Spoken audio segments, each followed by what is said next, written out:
incentives. Can I give that question to you?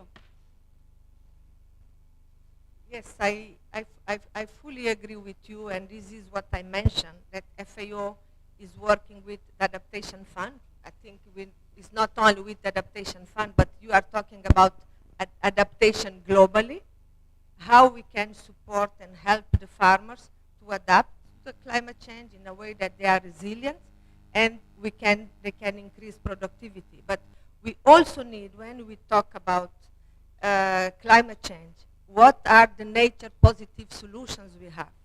That is not only linked to climate, but linked to biodiversity.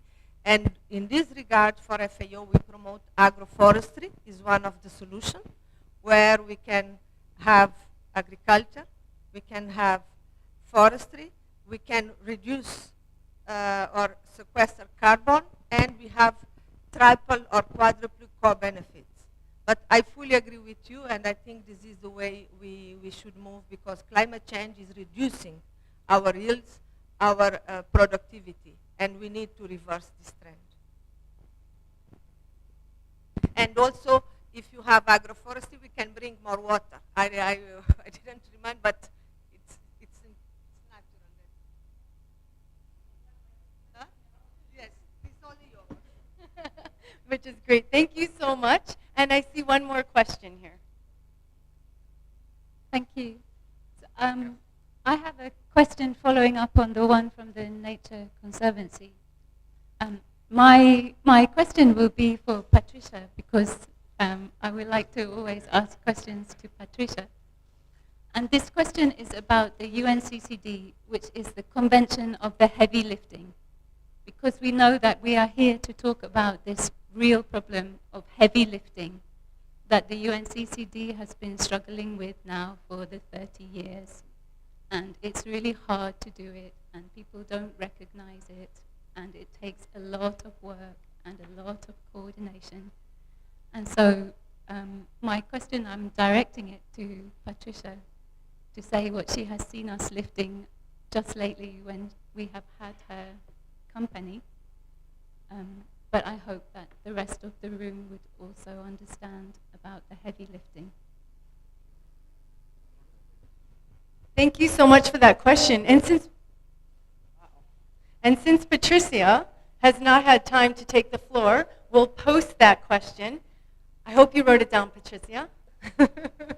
So thank you so much. And remember, we will be having this interlude of questions in between. So thank you for that, and thank you for the 3 previous speakers.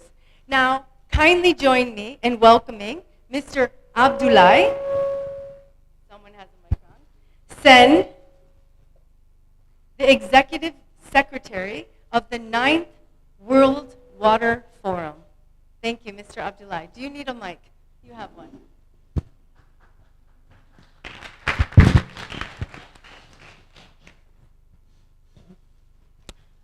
Merci, Madame la modératrice. Mesdames et Messieurs les panélistes, Mesdames et Messieurs, je voudrais tout d'abord remercier mon ami et frère Ibrahima pour nous avoir conviés afin que nous puissions partager les résultats historiques que nous avons pu obtenir à Dakar à l'issue du 9e Forum mondial de l'eau que le Sénégal a accueilli au nom de toute l'Afrique.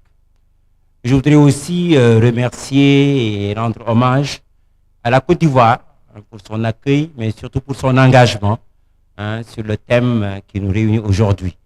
Un pays forestier, mais particulièrement sensible aux défis, aux enjeux de la désertification.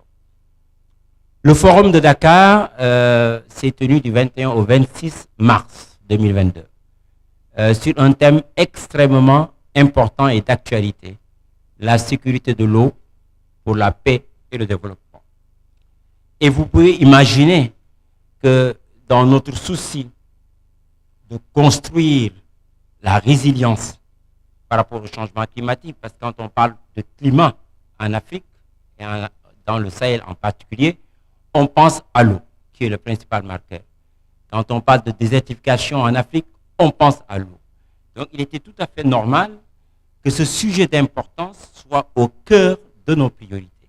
Et c'est la raison pour laquelle, parmi les 4 priorités thématiques qui ont été retenues pour Dakar, il y avait une priorité qui était dédiée à l'eau au service du développement rural. Et ceci vraiment dans la conception la plus large du développement rural.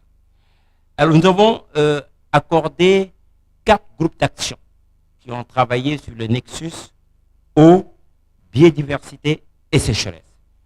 Le premier groupe d'action a eu à réfléchir sur comment protéger et restaurer les écosystèmes et les forêts. Et ceci en misant sur la problématique de la lutte contre la désertification. Le deuxième groupe d'action a travaillé sur comment mettre un terme à la perte de la biodiversité, mais aussi comment mettre un terme aux espèces envahissantes dans les écosystèmes aquatiques. Enfin, le troisième groupe d'action a travaillé sur comment renforcer la résilience et la capacité d'adaptation au changement climatique et aux catastrophes naturelles. Et s'il en est ainsi, comme je l'ai dit tantôt, c'est parce que nous avons tous conscience que la situation alarmante de l'eau dans le monde nous impose à replacer l'eau au cœur des priorités. Au-delà de la rareté physique qui a été évoquée, nous savons tous que les ressources en eau sont inégalement réparties sur la planète. Vous avez 9 pays qui se partagent les 60% de l'eau douce du monde. Et ça a été rappelé tantôt par Mme Semedo, en 2050, nous craignons qu'une personne sur 4 vive dans un pays qui sera touché par des pénuries drastiques en eau. C'est extrêmement important. Et nous savons qu'avec aussi les paramètres qui conditionnent l'augmentation de la demande, c'est d'abord la croissance démographique qui reste un problème aigu en Afrique, c'est l'urbanisation, c'est aussi les politiques de sécurité alimentaire.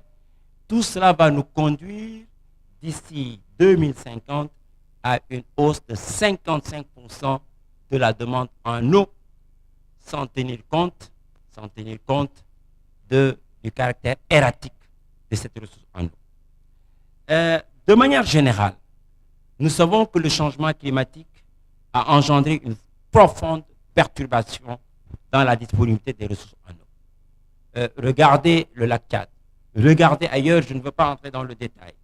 On voit qu'en causant un stress hydrique de plus en plus accru, des sécheresses de plus en plus catastrophiques, le changement climatique est en train d'impacter très sérieusement l'agriculture, l'élevage et bien sûr la dégradation des écosystèmes et de l'environnement, la conséquence étant des problèmes d'insécurité à tous égards.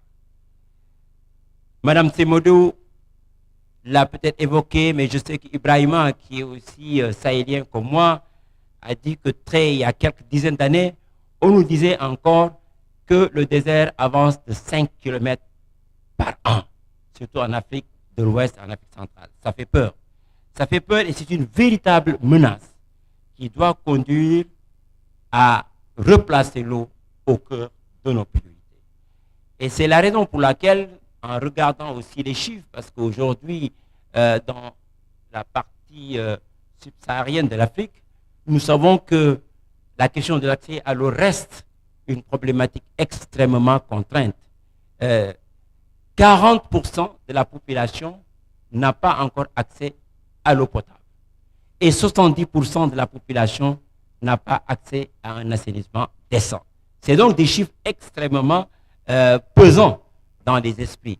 Et quand on voit la tendance aujourd'hui, certains nous disent que si tout cela ne change pas, en 2030, Madame Sarr, la situation de l'accès à l'eau risque d'être pire que ce qu'elle était en 2015, quand le monde entier avait pris l'engagement d'assurer l'accès universel à l'eau en 2030. Voilà le tableau, il est bien inquiétant, mais c'est la réalité. Et c'est la raison pour laquelle, à l'occasion du 9e Forum mondial de l'eau, nous avons voulu concentrer les attentions et les énergies autour des priorités que sont l'eau pour le développement rural, comme je l'ai évoqué, qui est une problématique extrêmement importante pour l'Afrique, avec les conséquences liées à l'exode, à la désertification, mais également au manque d'attractivité du monde rural et avec les risques sur l'autosuffisance alimentaire. Nous avions également une autre priorité qui était axée sur la sécurité de l'eau et de l'assainissement. Nous avons beaucoup parlé aussi de la coopération. La coopération qui pour nous doit être un vecteur pour développer des programmes communs autour des eaux partagées, parce que nous savons là aussi que près de 80% des ressources en eau, souterraines ou de surface, sont partagées entre plusieurs pays. Et nous avons beaucoup parlé aussi des outils et moyens en évoquant la problématique du financement, de l'innovation et du renforcement des capacités. Dakar, c'était un forum, je dois dire historique, parce que nous étions encore en plein dans la pandémie pour certains pays. Nous avons réussi, avec le soutien des autorités sénégalaises, de la Banque africaine de développement que je salue, puisque nous sommes à Abidjan, mais de tous les partenaires du Sénégal et de l'Afrique, à réunir plus de 8000 participants, près de 100 pays et près d'une centaine de ministres, sans compter justement les élus locaux, les parlementaires. Pour faire quoi? Pour discuter et surtout adopter une déclaration unique. Une déclaration unique que nous avons appelée le Blue Deal sur la sécurité de l'eau pour la paix et le développement. Alors, ce Blue Deal, il était articulé autour de 5 axes. Le premier axe vise à garantir le droit à l'eau et à l'assainissement. Nous savons tous que depuis 2010, ce droit est reconnu par les Nations Unies. Nous devons donc accélérer partout l'application de ce droit à l'eau. Mais nous devons également veiller à ce que, même dans les zones de conflit, la protection des ressources en eau, des ouvrages d'eau et d'assainissement soit préservée, parce que là aussi, cela fait partie des conventions internationales. Le deuxième axe vise à garantir la sécurité de la ressource. La sécurité de la ressource et la résilience. Oui, il faut adopter des plans de gestion durables et intégrés pour préserver cette ressource contre la sécheresse, contre la pollution et contre d'autres formes de dégradation. Nous devons aussi adopter, et ça a été traité assez largement par Mme Sarr et Mme Semedo, des stratégies de conservation de l'eau, des stratégies également de consommation d'eau, surtout pour l'agriculture plus économe.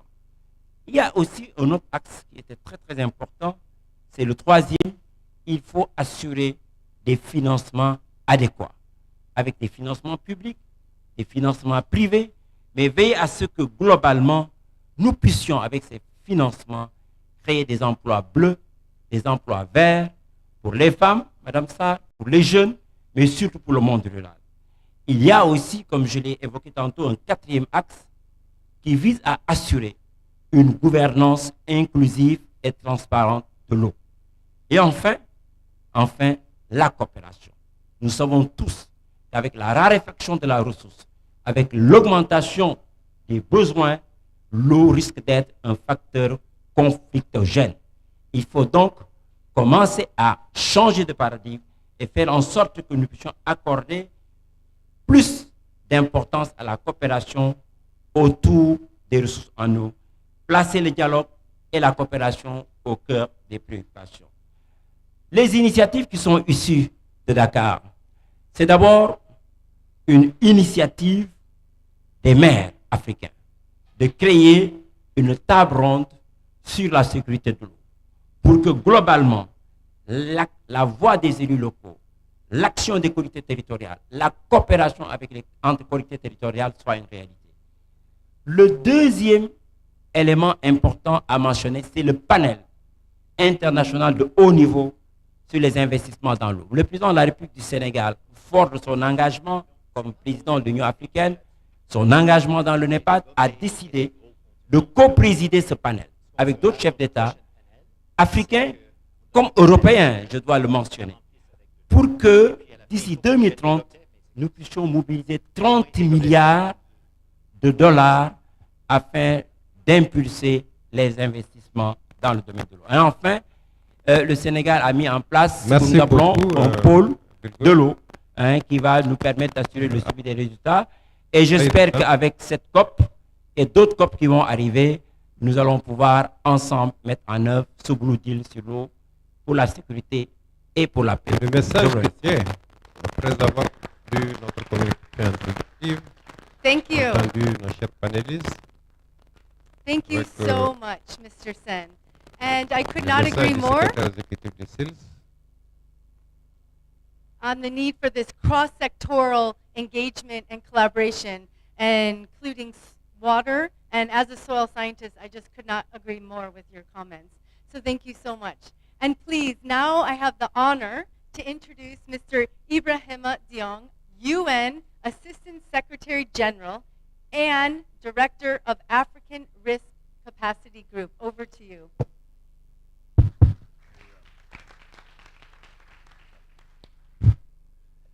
It is always extremely challenging to follow two extremely articulate and passionate Senegalese who spoke before me. So I will try not to actually have the same kind of passion, but I'm so glad they're actually my partners with UN Women, with whom we decided to put gender and disaster risk management at the heart of our intervention. So Olibata, I am delighted that you able to actually mention some of the initiatives I'll be talking about. Now, I certainly don't have a story as compelling, as passionate about the goat story, but I can tell you about a year and a half ago, I had the opportunity of visiting communities in Senegal who were actually suffering not only from drought but also from COVID-19, with the loss of the income. So you could actually kind of picture the situation that I saw on the ground, a woman actually talking about the loss of income and the loss of opportunity to grow the agriculture is be quite challenging. Now I tell that story just to bring us back to the human face of drought. It's not about technicality, it's about people's life affected on the ground and people's livelihood as well. Let's hope that picture will actually guide and inspire all of us to pull ourselves together to be able to actually respond to that picture that I just saw in Senegal. Unfortunately, the earth actually warming up. This is not actually going to go away, at least in the foreseeable future. But the impact is there. It has impact on food security, it has impact on livelihood.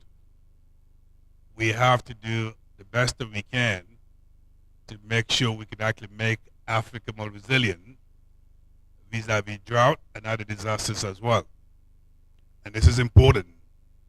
As we march to COP27 in Egypt, there's a lot of emphasis on adaptation and mitigation and less on resilience. And I think one of the things that will be important in COP15 put back resilience on the table so that the conversation is not about the billions that are going to adaptation, but we have to save life and livelihood. In my view, the three things we need in order to be successful in addressing the drought issues so that 30 years from now we won't be having this conversation. Number one is strategic partnership. Not one institution alone can do this. That's why I'm delighted around the table. We have different stakeholders that bring in different type of solutions. Some of whom we have an MOU, and that's FAO as well as the UN Women. And our team are working diligently to make sure we actually complement each other and respond to the issue of drought on the continent. I think the second factor that's required is commitment. And commitment is not just about words, it's political commitment to make sure the drought policies and strategy you talked about are actually being designed by our national government to demonstrate that it's not just about words, it's also about actions. But commitment in terms of actual financial commitment and pledges. Yesterday or the day before, we had the Heads of State Summit, and I was delighted to hear some of the partners coming on stage and making some commitment with regard to financing. I think we need a similar exercise entirely focused on drought and making sure that we can get the resources required to make the continent actually more resilient, particularly in Africa. And the last point, which is extremely important, and that's where we come in as an institution, is leadership. It's not just about work. We have to lead as well and demonstrate we're part of the solutions. In our case, the African Union in 2012, because they want to lead as an African institution, decided to create the African Risk Capacity, which I have the honor of leading. But we didn't do it alone. We also collaborated with the UN. And I kept saying that African Risk Capacity is a great example when the AU and the UN can come together and create an institution to be part of the solutions. Let me just highlight 3 things that are actually part of the solution that what we do, and tell a little bit more about the impact we have so far, but also what does it take to scale up. And I think that's, the most important part. I think the first thing, the best way to describe what we do is 3 words: plan, prepare, and response. On the planning side, we talked about earlier the importance of early warning systems, the importance of availing modeling tools to African governments so they can actually understand the exposure to disaster. Disaster, fortunately, doesn't just happen. At least in the case of drought, if you can get a good early warning system in place, you can anticipate that 2 years from now, you're actually going to run into a rain deficit, and you don't wait till it happens to begin to take some actions. At African Risk Capacity, we've developed a model called ARView, and this is basically a model that we could make available to all of our member states to be able to at least model your drought with the hope that by having that information, government can have 2 options. Either they can retain the risk of what they just modeled, or they can transfer the risk to the insurance market, and that's also where we come in. But nevertheless, I was extremely encouraged by the fact that at COP26, the point that was made is to make sure that developing countries, Africa in particular, have access to what the technology is so that can allow us to build a capacity in modeling risk and early warning systems. I think that's going to be, in my view, part of the solution, and together we can make sure that those tools are available. I think the second part of the solution, which we do as well, when drought happens and a disaster happens, when you wait till actually a disaster comes, every second counts and you can lose some life. So the ability of our government actually to have access to what we call contingency planning within their budget or other resources they can actually mobilize, it's a game changer in terms of changing lives. So we believe it's important, particularly in the case of Africa, to spend resources whereby we can actually build the capacities of African government, have a very strong contingency plan that allows them to respond and respond adequately. And I think the third part of the solution is the response. In our case, we have an insurance affiliate within the group, whereby if government decide to transfer the risk to the insurance market, we can work with them through a premium arrangement that allows them, when the disaster triggered, in the case of drought, they will have access to a payout mechanism, which allows them to actually immediately have the resources actually to respond. As I said earlier, time, it's important in the essence.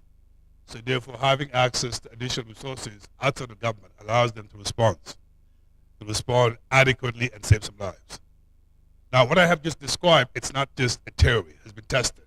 We've been around for almost 10 years. With about $1 billion of coverage being provided to our member states, 35. About 100 million people actually being protected. Over $90 million being provided in terms of payouts. So therefore, this is something that works and has been tested, and lives have been protected because of what I just described. Let me finish up by talking about what does it take to scale up. We believe that there is so much work to be done to make sure across Africa, our continent is actually protected so we can save lives. We believe, unfortunately I should say, disaster and drought in particular does not discriminate. So therefore, together we have to come up with the solutions. I think the scaling up requires about 3 things very quickly. Number one, we have to build the culture of disaster risk management in our public policy discourse. Unfortunately, when budget is being decided, when government is actually looking at what to anticipate on, disaster and drought does not feature as a priority for most of our governments. And I think it's important that culture is built in the way that we can anticipate before actually this thing happen, so we can save lives. One of my biggest jobs in terms of advocacy is to convince African heads of state to begin to talk about this in a way they can demonstrate it's our responsibility to really make the case more and more. In our case, we have an example that works. We can provide that success stories.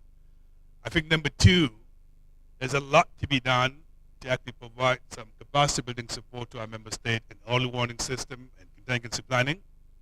I'm hoping, as part of the COP27, there will be resources dedicated to support the countries in building their capacities. And last but not least, extremely important, as much as risk transfer is important, there's a question what I call the triple A, affordability, accessibility, and availability.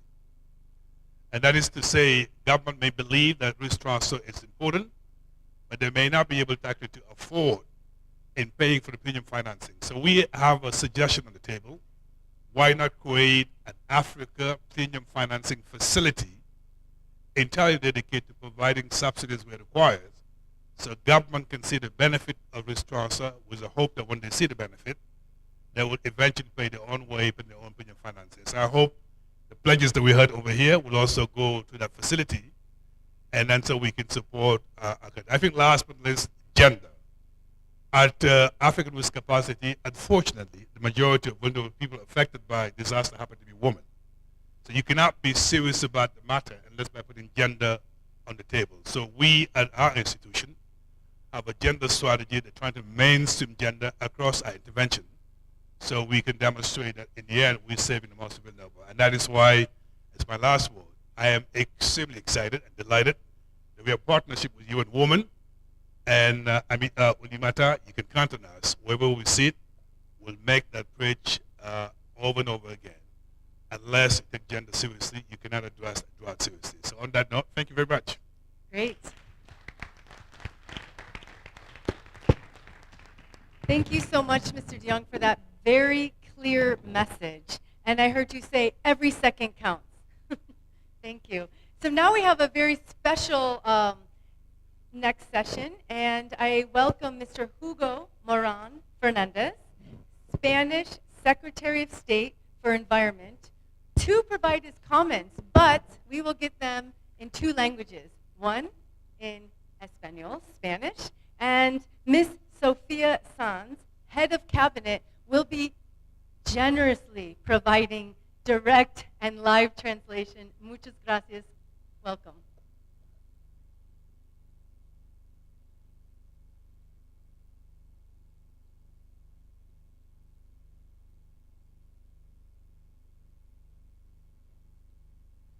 Oui, bon. Bonjour, je vais faire ma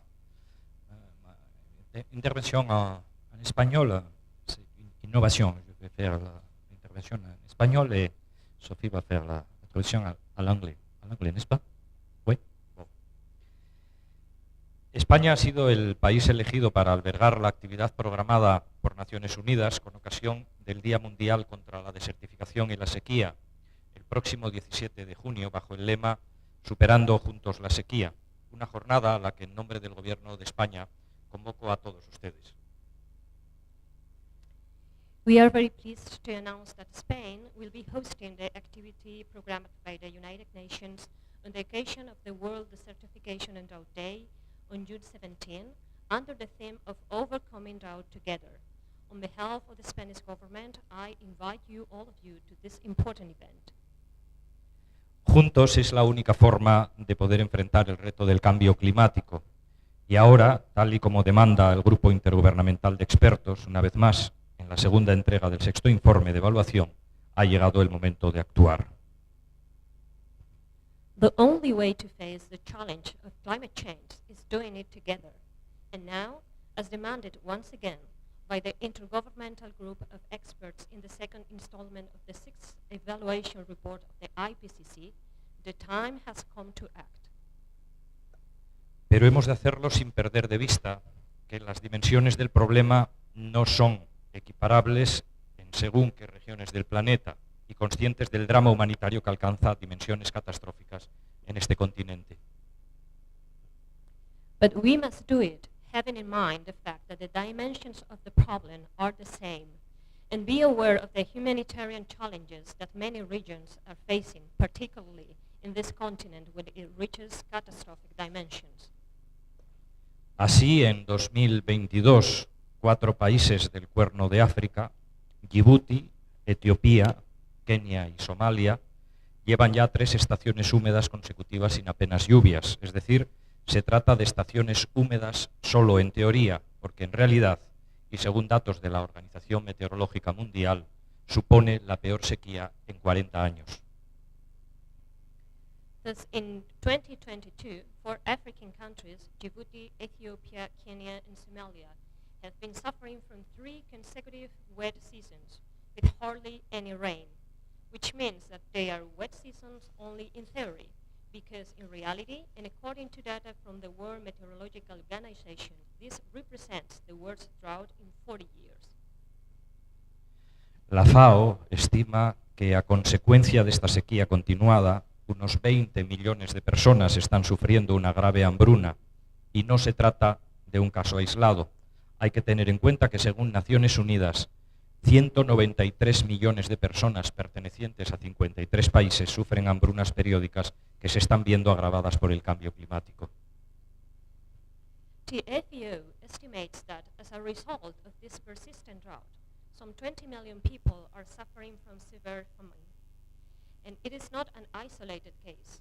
It must be taken into account that according to the United Nations, 193 million people in 53 countries suffer from periodic famines, which are being aggravated by climate change. De hecho, el Informe Global sobre Crisis Alimentarias 2022 comienza con estas palabras de Antonio Guterres, secretario general de Naciones Unidas. Nos enfrentamos al hambre en una escala sin precedentes. Los precios de los alimentos nunca han sido tan altos y millones de vidas y medios de subsistencia están en juego. In fact, the Global Report on Food Crisis 2022 begins with these words by Antonio Guterres, Secretary General of the United Nations. We are facing hunger on an unprecedented scale. Food prices have never been higher, and millions of lives and livelihoods are at stake.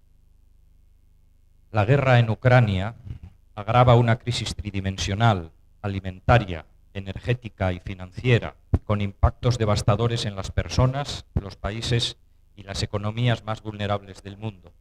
Todo esto llega en un momento en que los países en desarrollo ya están luchando con desafíos que se superponen y de los que no son causantes: la pandemia, la crisis climática y la inadecuada distribución de recursos en medio de desigualdades persistentes y crecientes. The war in Ukraine aggravates a 3-dimensional crisis: food, energy, and financial, with devastating impacts on the world's most vulnerable people, countries, and economies. All of this comes at a time when developing countries are already struggling with overlapping challenges they didn't cause: the pandemic, the climate crisis, and the misallocation of resources amid persistent and growing inequalities. Nos encontramos, por tanto, ante una crisis global que hay que afrontar a escala global y con una visión multilateral. Por eso España está convencida de la necesidad de poner en práctica mecanismos que permitan acelerar el cumplimiento de los objetivos de desarrollo sostenible de la Agenda 2030 y concretamente el marco de aceleración global del cumplimiento del ODS 6, agua limpia y saneamiento para todos. Igualmente apoya la nueva estrategia 2022-2029 del Programa Hidrológico Intergubernamental de la UNESCO. We find ourselves, therefore, faced by a global crisis that must be addressed on a global scale and with a multilateral vision. For this reason, Spain is convinced of the need to implement mechanisms to accelerate compliance with the Sustainable Development Goals of the 2030 Agenda, and specifically the Global Acceleration Framework for Compliance with the SDG 6, Clean Water and Sanitation for All. Likewise, Spain supports the new strategy 2022-2029 of the UNESCO Intergovernmental Hydrological Program. Los retos a los que nos enfrentamos son en buena medida compartidos, puesto que muchos países desarrollados ya sufrimos graves problemas ocasionados por la sequía. To a large extent, the challenges we face are shared since also many developed countries are already suffering serious problems caused by drought. Desde la experiencia que supone ser parte de una de las regiones del planeta que ha tenido que convivir con el fenómeno de la sequía a lo largo de la historia, hemos de anticipar nuevas respuestas a las exigentes condiciones climáticas que la ciencia nos anuncia. En un escenario de incremento medio de las temperaturas de 2 grados centígrados, más de un tercio de la población del sur de Europa sufrirá problemas de escasez. From the experience of being part of one of the regions of the planet that has been living with the phenomenon of drought throughout history, we must anticipate new responses to the challenging climatic conditions that science announces.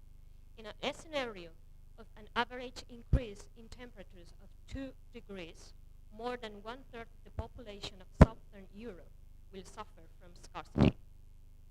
Ya no habrá margen para respuestas meramente coyunturales o reactivas porque los ciclos se prevén más recurrentes, más prolongados y más severos. El futuro, ya inmediato, se define con una palabra, adaptación, y la forma de gestionarlo se resume en una herramienta imprescindible, planificación. There will no longer be room for merely circumstantial or reactive responses, because the cycles are expected to be more recurrent, longer, and more severe. The future, now immediate, is defined with one word, adaptation, and the way to manage it can be summed up in a key tool, planning. La estrategia de adaptación al cambio climático de la Unión Europea aborda numerosos aspectos relativos a la mmejora de la información y el conocimiento para abordar con bases sólidas la respuesta a la sequía, y en el nuevo programa de trabajo que en el periodo 2022-2024 de la Estrategia Común de Implementación de la Directiva Marco del Agua, se reconoce la necesidad de incrementar la atención a las cuestiones relacionadas con la gestión del agua, creando un nuevo grupo de trabajo sobre la escasez de agua y las sequías.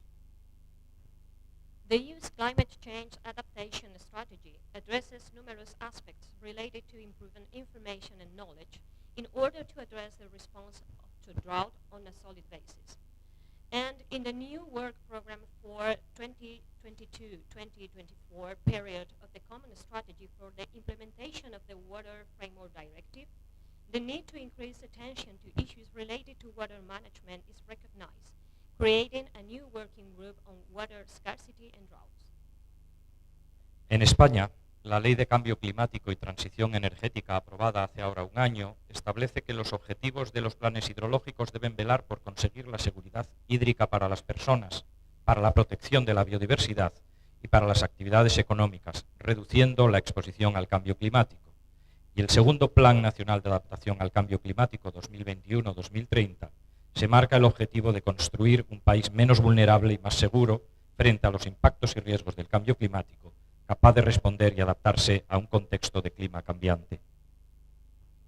In Spain, the Climate Change and Energy Transition Law, approved a year ago, establishes that the objectives of hydrological plans must ensure water security for people, for the protection of biodiversity, and for economic activities, reducing exposure to climate change. And the second National Plan for Adaptation to Climate Change 2021-2030 sets the objective of building a country that is less vulnerable and more secure against the impacts and risks of climate change, capable of responding and adapting to a changing climate context. Bajo estas premisas estamos culminando en estas semanas el ciclo de planificación hidrológica del país para el periodo 2022-2027 y como parte integrante del mismo los planes especiales de sequía basados en un sistema de indicadores que definen de forma objetiva cada situación, señalando cuándo y cómo actuar. In this context, we are finalizing the hydrological planning cycle of the country for the period 2022-2027. As an integral part of this planning, the special drought plans are based on a system of indicators that objectively define each situation, pointing out when and how to act. No son ni mucho menos realidades que puedan ser abordadas con las mismas herramientas en todos los lugares porque las condiciones de partida no son tampoco las mismas, pero sí hay una que resulta de enorme utilidad para todos, la cooperación, que es la razón de existir en este foro al cual todos nos debemos. These realities cannot be addressed with the same tools in all places, quite the opposite, because the underlying conditions are not the same. But there is something that is extremely useful and fundamental for all, cooperation, which is the reason why we are here in this forum, to which we all owe so much. Thank you very much. Merci beaucoup. Actually, we need a double applause. Please, again, thank you so much. And thank you for the reminder that drought is not only affecting us here in Africa, but also in Spain and in Europe. So this is a global issue. Thank you so much for that reminder. So now we have a video. I hope I'm not standing in the way of it. And this will be delivered by Mr. Petteri Talas, the Secretary General of WMO. Thank you. Oh. And thank you so much, Ms. Mrema, for joining us and for reminding us of the need for the 3 Rio conventions to work together. And we excuse you from the panel. Thank you.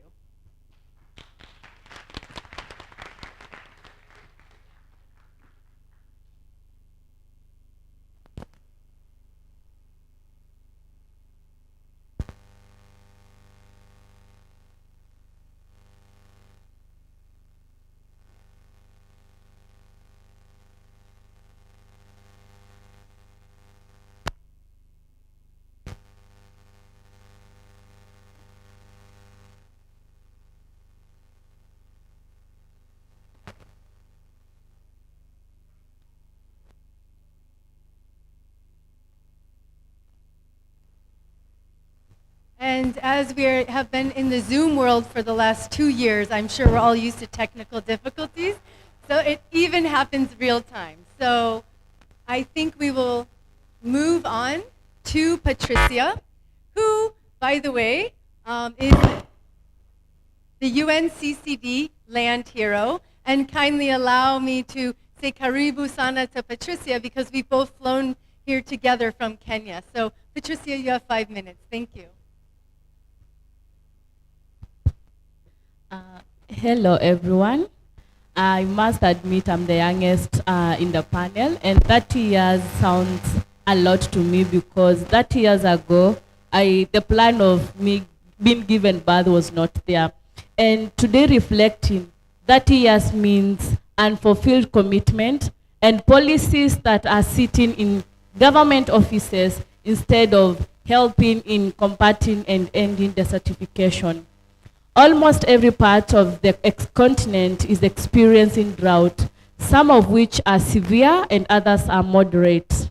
Today, as we gather here, in my country, Kenya, drought was declared a national disaster in October, and the government has been working in distributing emergency relief food, water tracking, and I'm also sure that the same is happening in a lot of countries in Africa.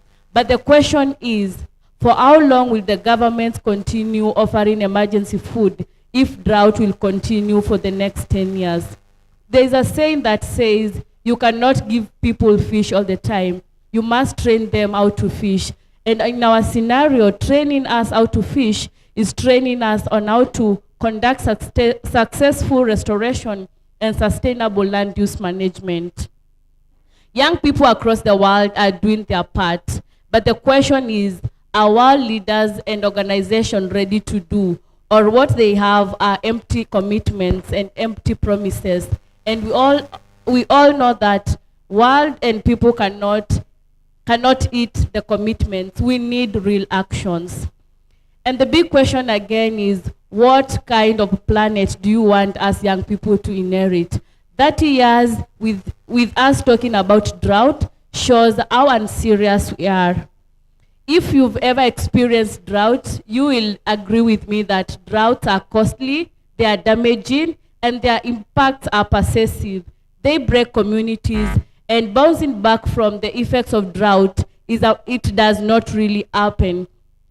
Desertification and drought affect sustainable development, not only food systems, but it fuels poverty, unemployment, security, conflict, displacement, and a lot of people are now crossing the the Mediterranean Sea to seek for greener pastures, which should not be happening 30 years since the Rio Convention started. We must understand that women and young people are crucial agents in global efforts to reduce and reverse degradation, because in them they cherish, they understand land, and they nourish and take care of the land, because they connect more with land than any other part of the nation. And we must understand, as much we talk of scientific knowledge, we must understand that indigenous knowledge is crucial in ending and combating desertification.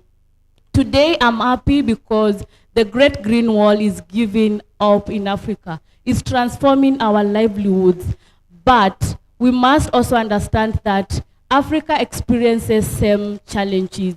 It's not about growing trees of hope from West Africa, but the same model should be implicated in all other parts of the countries, because we experience some challenges and drought is displacing our people. The implementation should be made faster, because drought has fueled a lot of conflicts, loss of property, disrupted livelihoods, and not forgetting the thousands youthful generations that have lost hope in living because the land is no longer bearable for them. Countries must consider that development, sustainable irrigation schemes for crops work, livestock and water harvesting schemes, recycling on reuse of water, and explore more of sustainable and drought-tolerant crops, and also expand their management. We've seen the pharaohs in the desert, and this is a clear way that when the community is well capacitated, and that when youth and young people are given the power to restore, we can transform our ecosystem and mitigate the effects of climate change. 30 years is long. It's time to listen to young activists and young voice, because every young person has a story.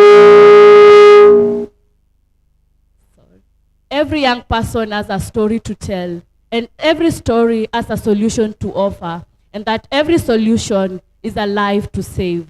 Together, I believe we can make drought and desertification a history, and this will be the last COP where we'll have to discuss about combating desertification, because I believe we can make it happen. Thank you.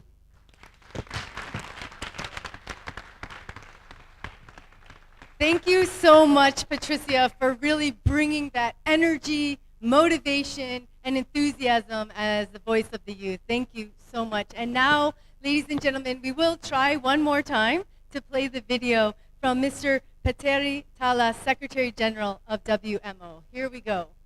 Oh, it's already done. Look.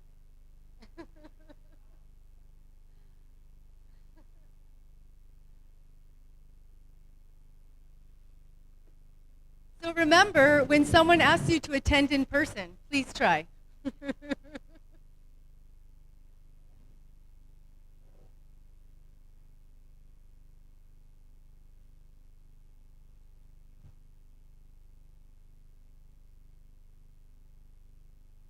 To congratulate you for this celebration that you are having today.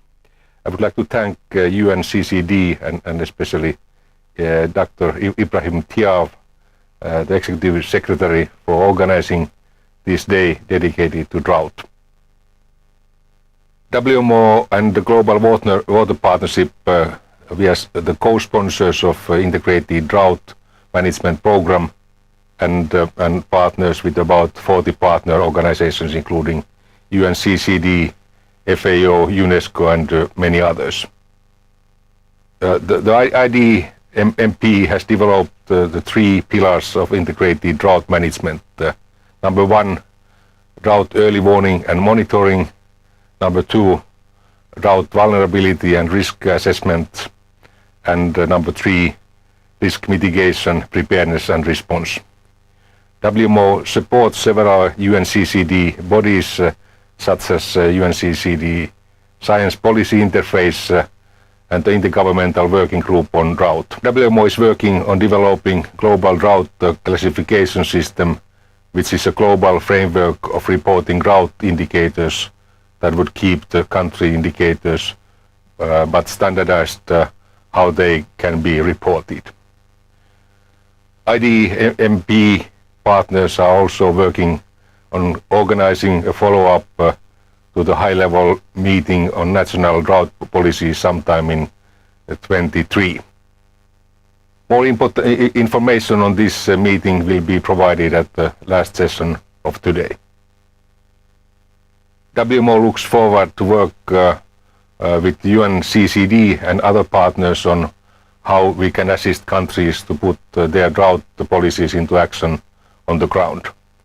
Dear delegates, thank you for your kind consideration, and WMO wishes you a very successful drought today.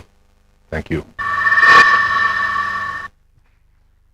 Great. Thank you so much to everyone who participated in this session, our esteemed panelists. Let's take the message of every second counts, time is of the essence. Let's take the inspiring words of our leaders here into action, and thank you so much. This session is closed, and please join the next one.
several other colleagues here, which even are here on the panel, some of them, so it's almost a familiar meeting here.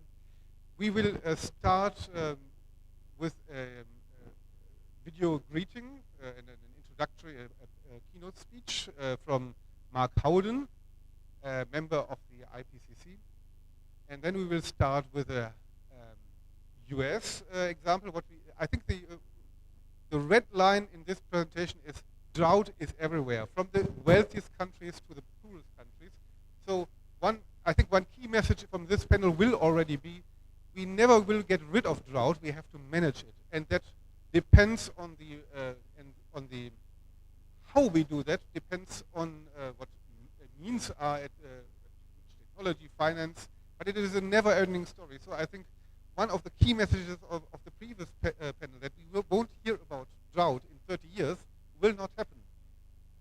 And the US, I think, is a very good example for that. And it is not only about technology and finance, it's also about management, governance, policies, and sometimes also stop of using water instead of using it better. And I think that is one of the examples. From US, we will continue to go to Central Asia. We will have two presentations on Central Asia, one on the regional level and one focusing on one country, which is Uzbekistan. I will introduce the speakers later on when it is their order. And finally, we will go to Africa, where we will have an example from Kenya, and from the local level, from let's say an NGO perspective. I think it's not really to one country; it is more general how local communities can best be implicated into drought management. So we are now starting with the keynote from Mr. Howden. Group 2, the working group that deals with climate impacts, adaptation and vulnerability. I'll just share my screen. Now, what I want to cover today are some key messages coming out of that working group report, along with some other information from the science community. Now, one of the key messages is that we have not yet taken our foot off the climate change accelerator. Our carbon dioxide emissions, as shown in this graph, keep on going up, notwithstanding small disruptions associated with the global financial crisis and more recently COVID. In both cases, we bounced back with our emissions and we're currently at record levels. To meet the Paris Agreement goals, we have to take these emissions down to net zero and start that journey extremely quickly. Our atmospheric concentrations of carbon dioxide are now around 418 parts per million. Pre-industrially, they were 280 parts per million. And we've got record levels of methane, nitrous oxide, and other greenhouse gases.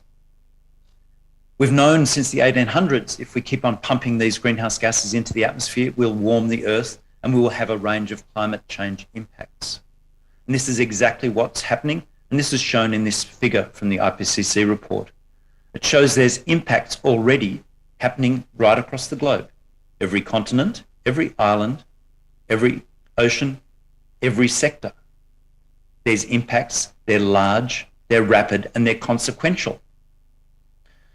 And if we look at some of those impacts which are particularly linked to desertification processes, such as food and food security, we actually see strong impacts already. This is a particular study which tried to take out of agricultural statistics the climate change signal and separate it out from the signal from improved agricultural management and technology. And what you can see from this is that on average across the globe, agricultural productivity is 20% lower due to climate change than it otherwise would be. And that's not evenly spread. Some places have been advantaged, such as Canada and the old USSR, but many other places significantly disadvantaged. And if you look at those places which are most disadvantaged, they're strongly linked to those places which have severe processes of desertification happening, such as in Central America, North Africa, parts of South Africa, Middle East, and Australia. And it's not just the average productivity of food systems which is going down, but also the variability, the shocks and disruptions into those systems. And they're coming not just from climate, but also from other factors such as the current tragedy in the Ukraine.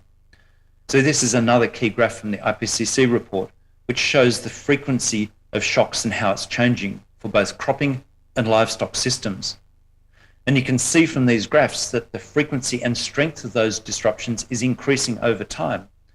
And if you look at the left-hand panels, we can see that again, many of these significant increases in disruptions are also happening in those places which have strong desertification processes.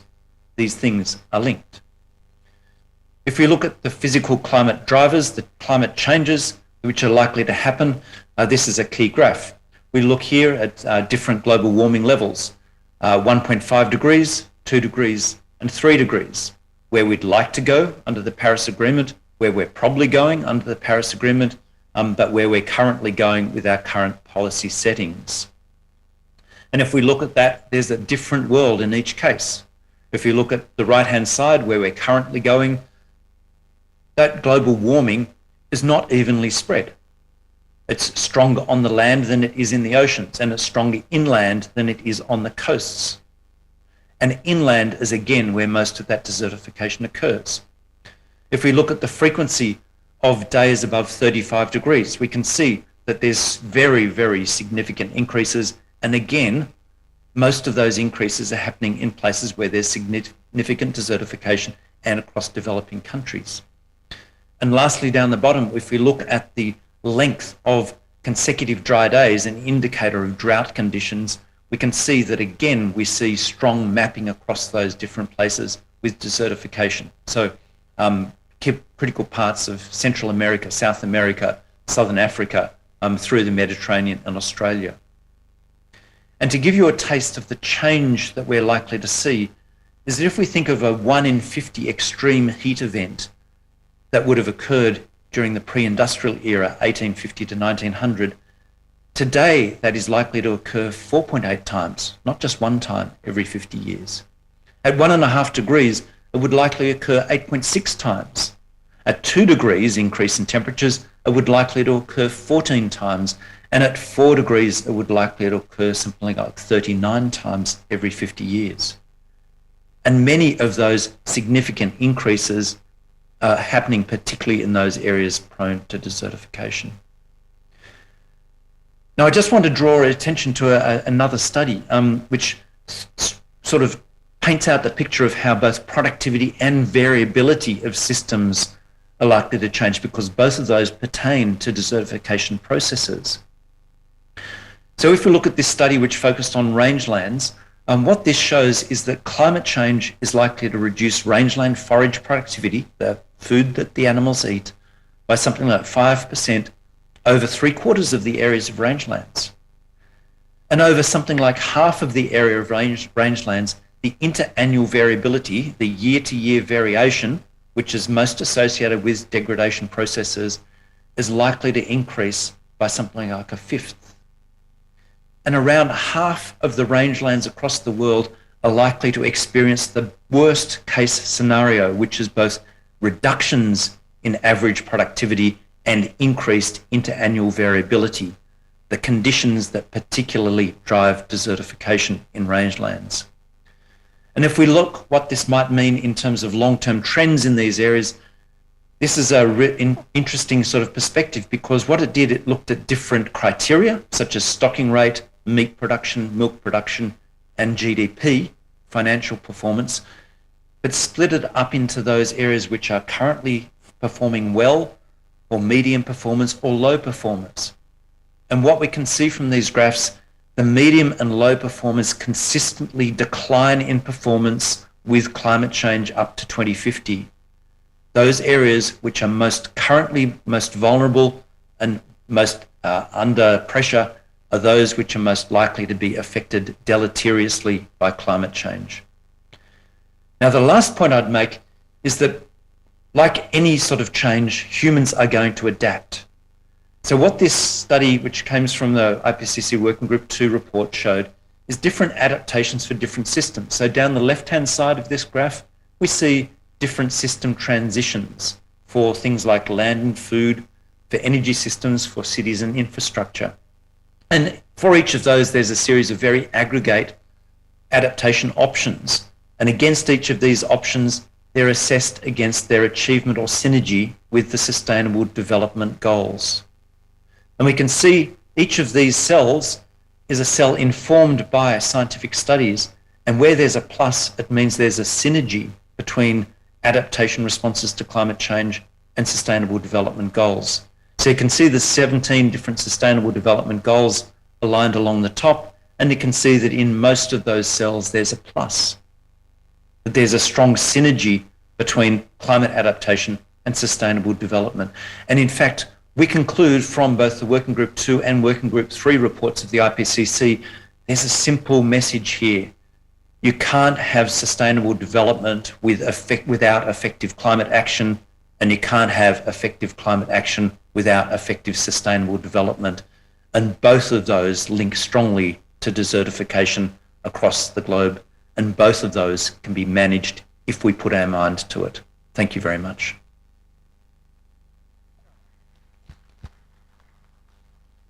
So I think a very nice introduction into the challenge ahead, but also that there is a lot of adaptation options available, and we have to find that. And I think that is where we are now starting this panel with. It is about what can we do actually. And the first presenter is Tom Iseman, a historian, and ecologist by education, and the director of water scarcity and drought resilience in the global food and water program of the Nature Conservancy. Prior to that, he served as the principal deputy assistant secretary for water and science in the US Department of the Interior. And before that, he led the water program for the Western Governors Association. I saw this word, the historian. I think it's interesting that you have a very long perspective maybe on drought issues. The presentation that he will give is on the Colorado River Basin, managing through long-term drought. You will all have seen these problems in the newspapers, I think, in the last days. There were some very critical things going on, and Tom Iseman will present us now. And you have a presentation, so I hand you over the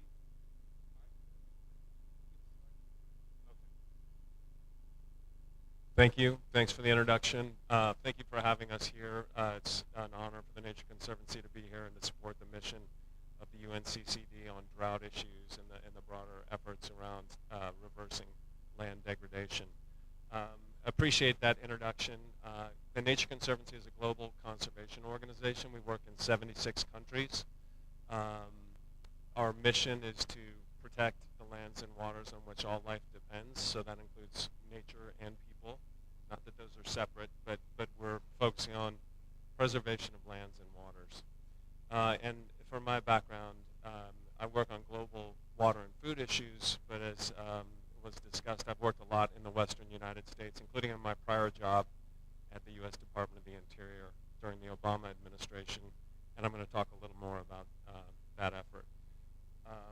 The things that I want to communicate today, and a lot of them, I would say all of them have really been raised already, but we're entering this through the lens of drought, but I want to underscore the important connections to food and land use, as well as biodiversity and communities and people. And we heard a lot about that, but it's an important connection here that we're trying to address between these issues.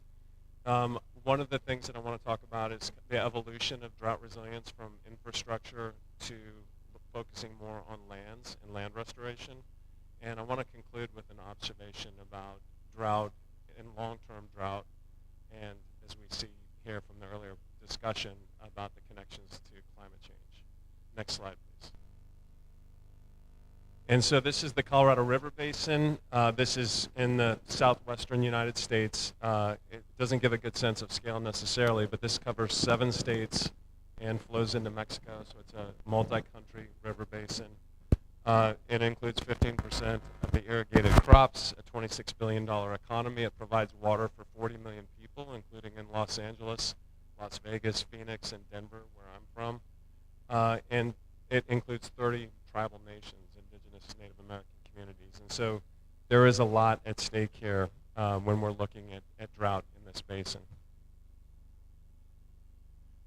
And this shows the current state of drought in the United States, and including kind of highlighting some of the intensity of drought conditions in the southwestern United States and in that multi-state area, the Colorado River Basin. I do want to put a plug.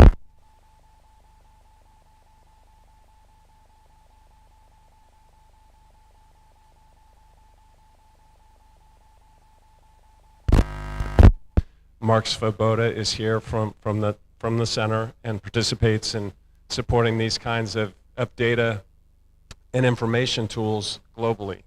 So we're very fortunate to have this, as well as the work of the National Integrated Drought Information System, which works in some of these communities to help develop early warning systems. So we have a good start in terms of understanding the problem and thinking about how to respond to it, but there is more work to be done. And so I would say, you know, my title here is, this is 20th Century Drought Resilience, and this is some of the history actually I looked at when I was an undergraduate in my degree. But it was the story of how we developed these rivers, and the big story was that we built massive infrastructure projects to store water. So this is Hoover Dam and Glen Canyon Dam, which are the two biggest reservoirs on the Colorado River. Collectively, they can store 4 times the annual flow of the river. And so they were, you know, starting with the construction of Hoover Dam in the 1920s and 30s, they were a resource that enabled these communities to be more resilient to drought. They had storage and infrastructure that they could use. Can we go to the next slide, please? But I think what we're seeing today is that if there is no water, if we're experiencing long-term drought, the storage is less useful.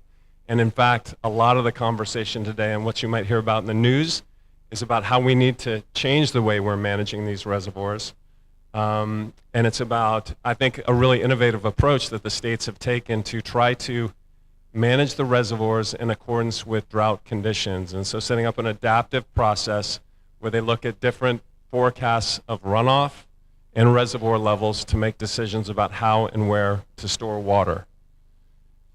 But the big story is that we haven't been able to keep up with the drought. And there's an 80% risk that Lake Mead, which is backs up behind Hoover Dam, is going to remain in shortage for the next 5 years. And frankly, there's been a 20-year process to look at adaptively managing these reservoirs. And yet all we've seen is the continued declines of these reservoirs. One of the stories actually that you may have seen recently is the discovery of bodies that have been deposited in Lake Mead, just outside of Las Vegas. Next story, please. Next slide. And so this is a little bit about the shift that we think needs to take place. We cannot just rely on infrastructure to solve this problem. This is a report that was developed by the Nature Conservancy, along with many other partners, and it's focusing on different strategies for climate resilience. We know we have to operate the infrastructure better, but we know that there are other things that we need to do as well to build in long-term adaptation and resilience to these drought conditions. Next slide, please. And so these are some of the recommendations that are highlighted in this report, and I've circled 4 of them that I think are really important as we continue this shift. One is to upgrade and invest in agricultural infrastructure and operations. How do we irrigate, and can we be more efficient? And can we build more resilience into these agricultural water supply systems?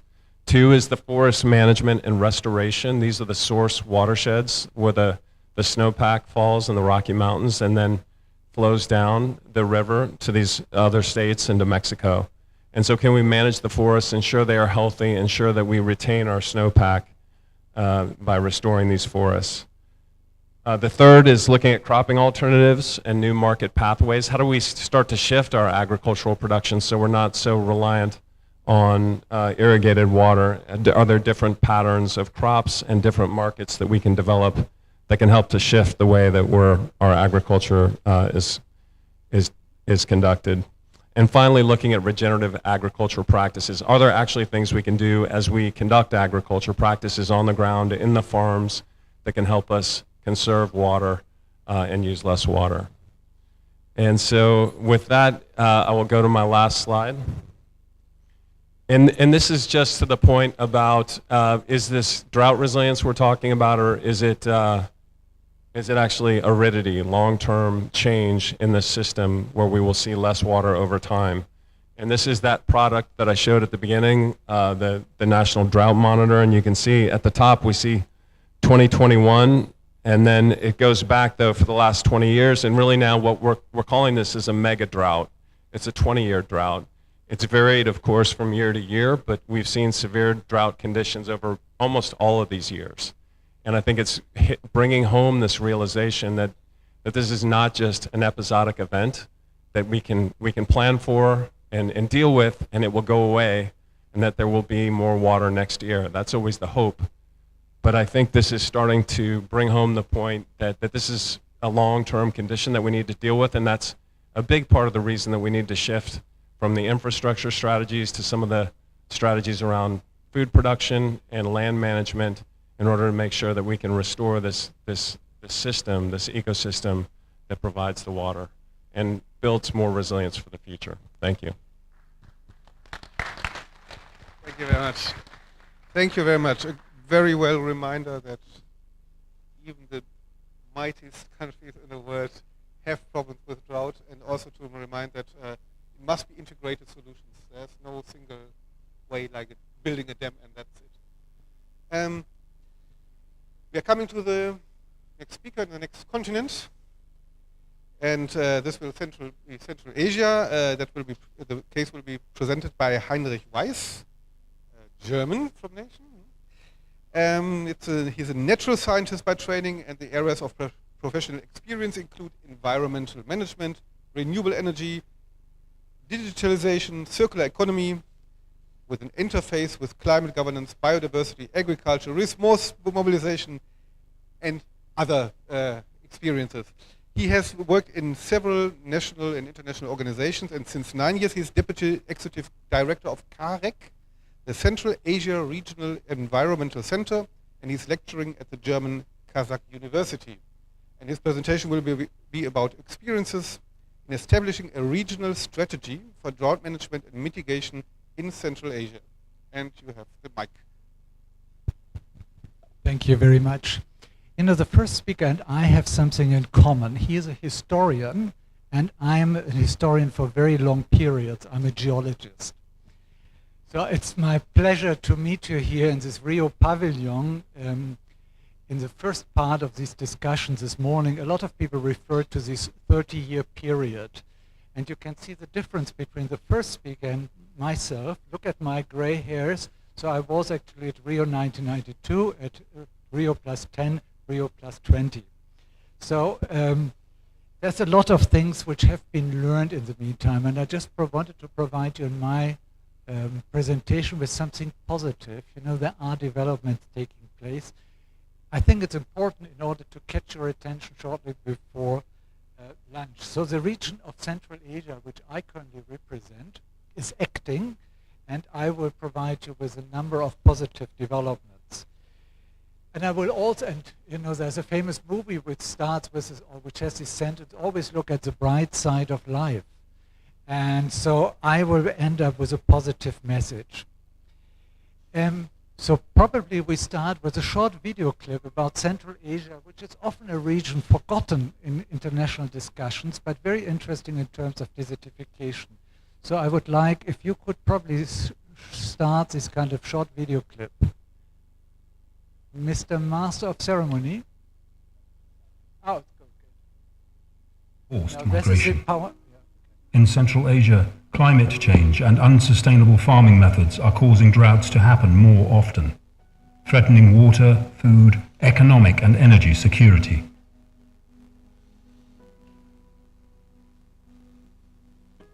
The region is especially vulnerable to droughts because of a lack of sufficient and regular rainfall, their dependence on irrigation crops such as cotton and rice agriculture,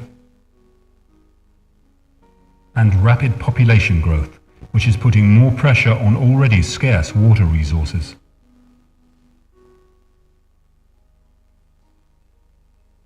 All these factors combine to increase drought frequency, intensity, and duration, and will have a devastating impact on the region's economies. All 5 countries in the region must sign up to national agreements and develop action plans to improve weather and drought forecasting.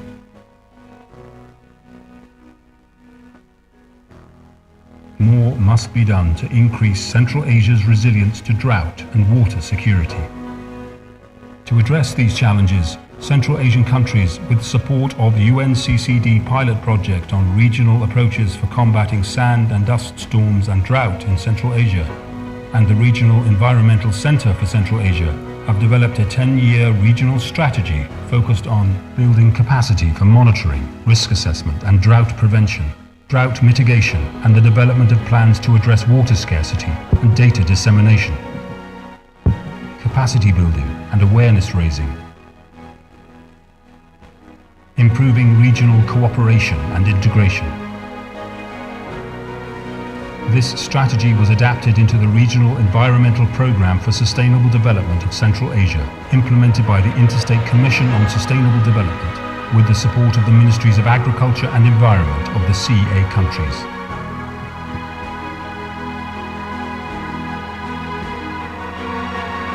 Demonstrating the value of countries working together to proactively address a common set of challenges.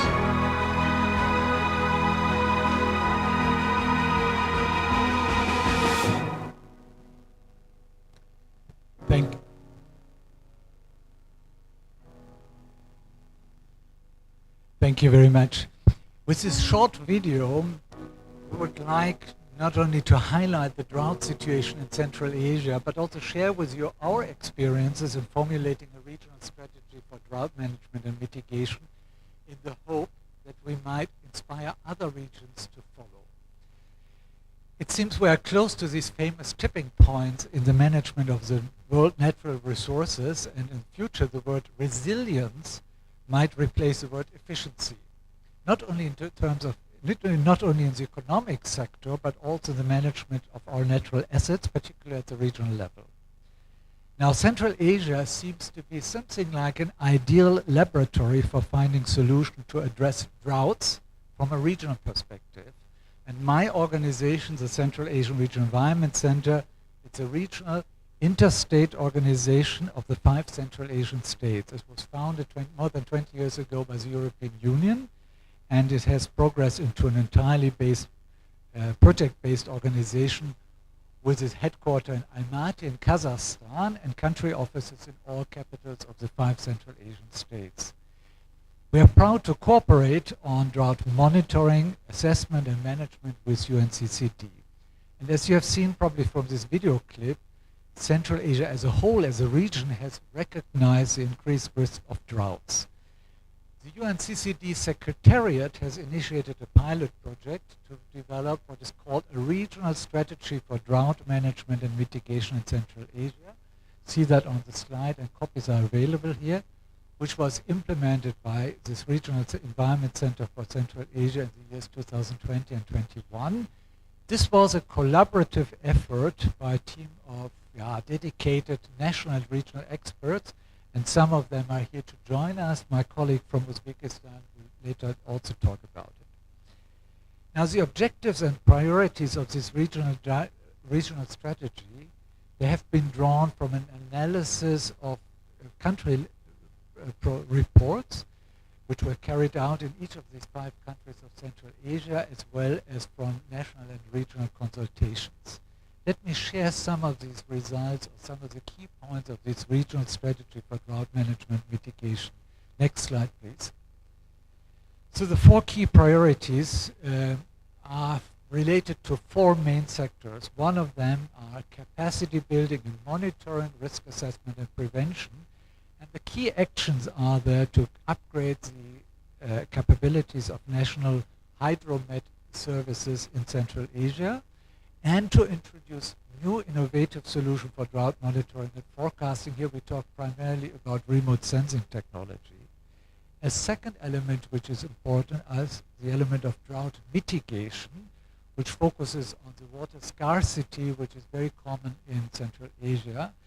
And in terms of solution, we look at introduction of drought-resistant crop varieties, the introduction of water-saving technologies, particularly in the terms of irrigation, as well as into the institutionalization of integrated water resource management schemes. We have done a lot of these IRWM projects in the past. A fourth element is capacity building and awareness raising. And a fifth element is strengthening of mechanisms for regional cooperation, and I will focus particularly on this element. This regional strategy for drought management and mitigation has been integrated into something which is called the Regional Environment Program for Sustainable Development in Central Asia. And this is the one and only master plan for sustainable development of the region. So there is a master plan, a regional master plan for sustainable development for all countries of Central Asia, and the drought strategy has been integrated to them. And this master plan, this regional environment program for sustainable development in Central Asia itself is the blueprint for the agenda of an organization which is called the Interstate Committee for Sustainable Development, which is a regional intergovernmental body at ministerial level of the 5 countries of Central Asia in charge of sustainable development. In short, we have moved it all up on a very high political level. So this is now an agreed upon strategy for all countries of Central Asia. In other words, the Central Asian region was able, based on national experience, to develop a set of regional priorities on drought management to address the impediment that action often stops at national borders, and to integrate this drought strategy into a regional policy and decision-making on sustainable management. In other words, regional priorities have been set. Regional priorities beyond national borders have been set, and it has been moved up to the policy level, and an agreement has been reached between all 5 countries among themselves. Droughts are often something like the precondition for sand and dust storms, and therefore similar to this regional master plan on droughts, we prepared a regional plan for sand and dust storms, and we will later present that on Monday also at COP15. A turning, let's Central Asia, next slide. Okay, super. Slowly, I talk slowly. Yeah, fine. Yeah. Next slide, please. Yeah. So these are 2 pictures because Central Asia is a region of extremes. On the bottom, you see me literally in the center of Lake Aral. You have all heard about Lake Aral, a large area which has been used for agriculture. The water has been used for agricultural purposes, and I literally stand in the middle of Lake Aral. There is not very much water left over. At the top picture, I'm standing on the world's largest glacier outside Antarctica, and outside Arctica, it's the Innerchuk Glacier, which is 70 kilometers long. And it's an altitude of around 4,200 meters, and the mountains which surround me are 6,500, 7,500 meters high up. So it's a rather extreme area. And what Central Asia has found out is that a turning point is needed in land and soil management. Central Asia has to address the connection, the nexus between climate change, the loss of biodiversity, agricultural production, and energy production, because a lot of the water is being used in hydropower schemes in Central Asia. And the experiences in the region show that the restoration of natural assets create economic benefits, for example, new jobs. We see large-scale restoration projects which are already taking place, and they provide something like an effective and cost-effective measure to combat desertification, to combat erosion, and to ensure that the loss of agricultural productivity will not continue. And the next speaker, my colleague actually from Uzbekistan, will provide you with an example of the bounce-back effects which have been observed after droughts and land degradation. Now, once agricultural productivity increases, we can also see these gigatons of carbon are being sequestered. So once large areas are placed under protection, water retention and other ecosystem services improve, and the loss of biodiversity will continue to decrease. It's key that we see all these elements together as a connection and not in separate slices. Land degradation neutrality, that's a state in which ecosystem services of soils remain at least stable, has been formulated as an official goal by more than 100 countries. And yet we all agree, I will end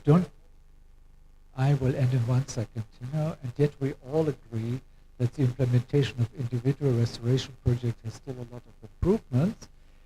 In this context, let me just draw your attention to VOCAT, the World Overview of Conservation Approaches and Technology, with whom CAREC is now cooperating. VOCAT is something like a global network on sustainable land management, and we are proud to cooperate with them. So thank you very much for your attention. Apparently I have talked too much. Don't worry about that. Let me start with this kind of positive message. Always look at the bright side of life. And this is the first COP which I attend, which I have to use a boat every morning to reach the COP. So talking about desertification and to reach it by boat is something like you look positively forward. Thank you very much. Thank you very much, and sorry for cutting it a little bit. We are so many speakers here. And we have now the occasion to dive deeper into one of the countries of your region, which is Uzbekistan. And I hand over the floor to Abdulwakit Zakadulai. Sorry for the pronunciation. He's a specialist in implementing and monitoring international projects in forestry. He's especially focusing on projects in the Central Asian countries, and he's a focal point of Uzbekistan. Since 2020, he's also a member of the Intergovernmental Working Group on Drought, one of our colleagues here. And since 2021, he's also vice chair of the European Forest Commission. And with that, I give you the floor, and you have already a mic.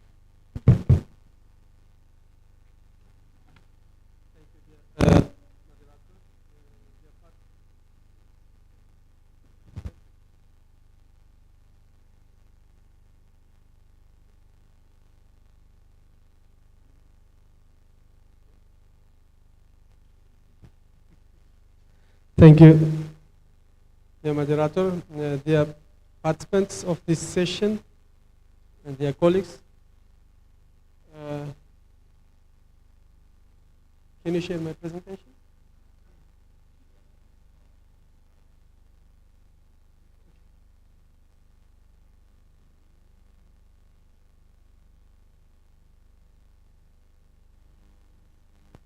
Okay. Then I will tell about my country. So the main territory of our country is the desert area, and almost 85% of our country located in desert area and very sensitive to drought. And foothills and mountain area about 20%, and our climate is a continental and arid. Average of our annual temperature is 13 degrees, summer temperatures 28 till 40, and winter temperatures -2 until the -40. So this is a sharply continental area, and average annual rainfall 100 to 200 millimeters, desert part. And from June to September, little rainfall. Even we can say there is no rain as well.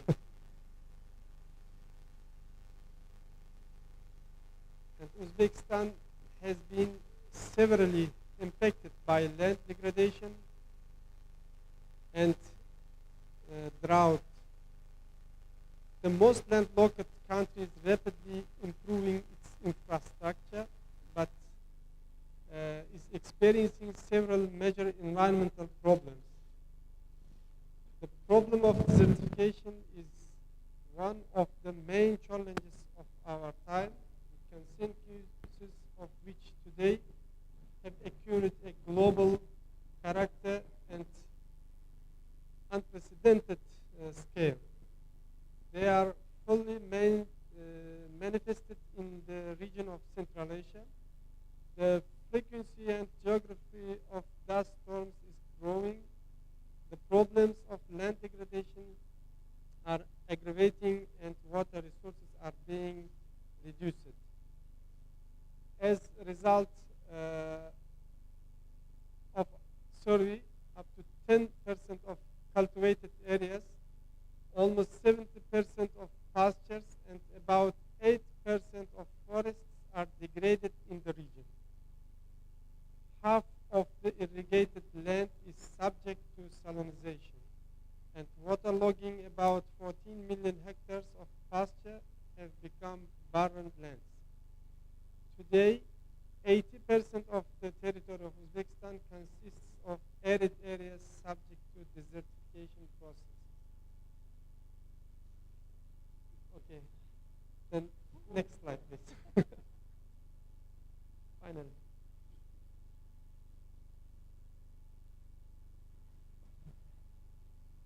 Okay, next one. Thank you. Drought in forestry sector of Uzbekistan could alter the frequency and intensity of forest disturbances such as insect outbreaks, invasive species, wildfires, and storms.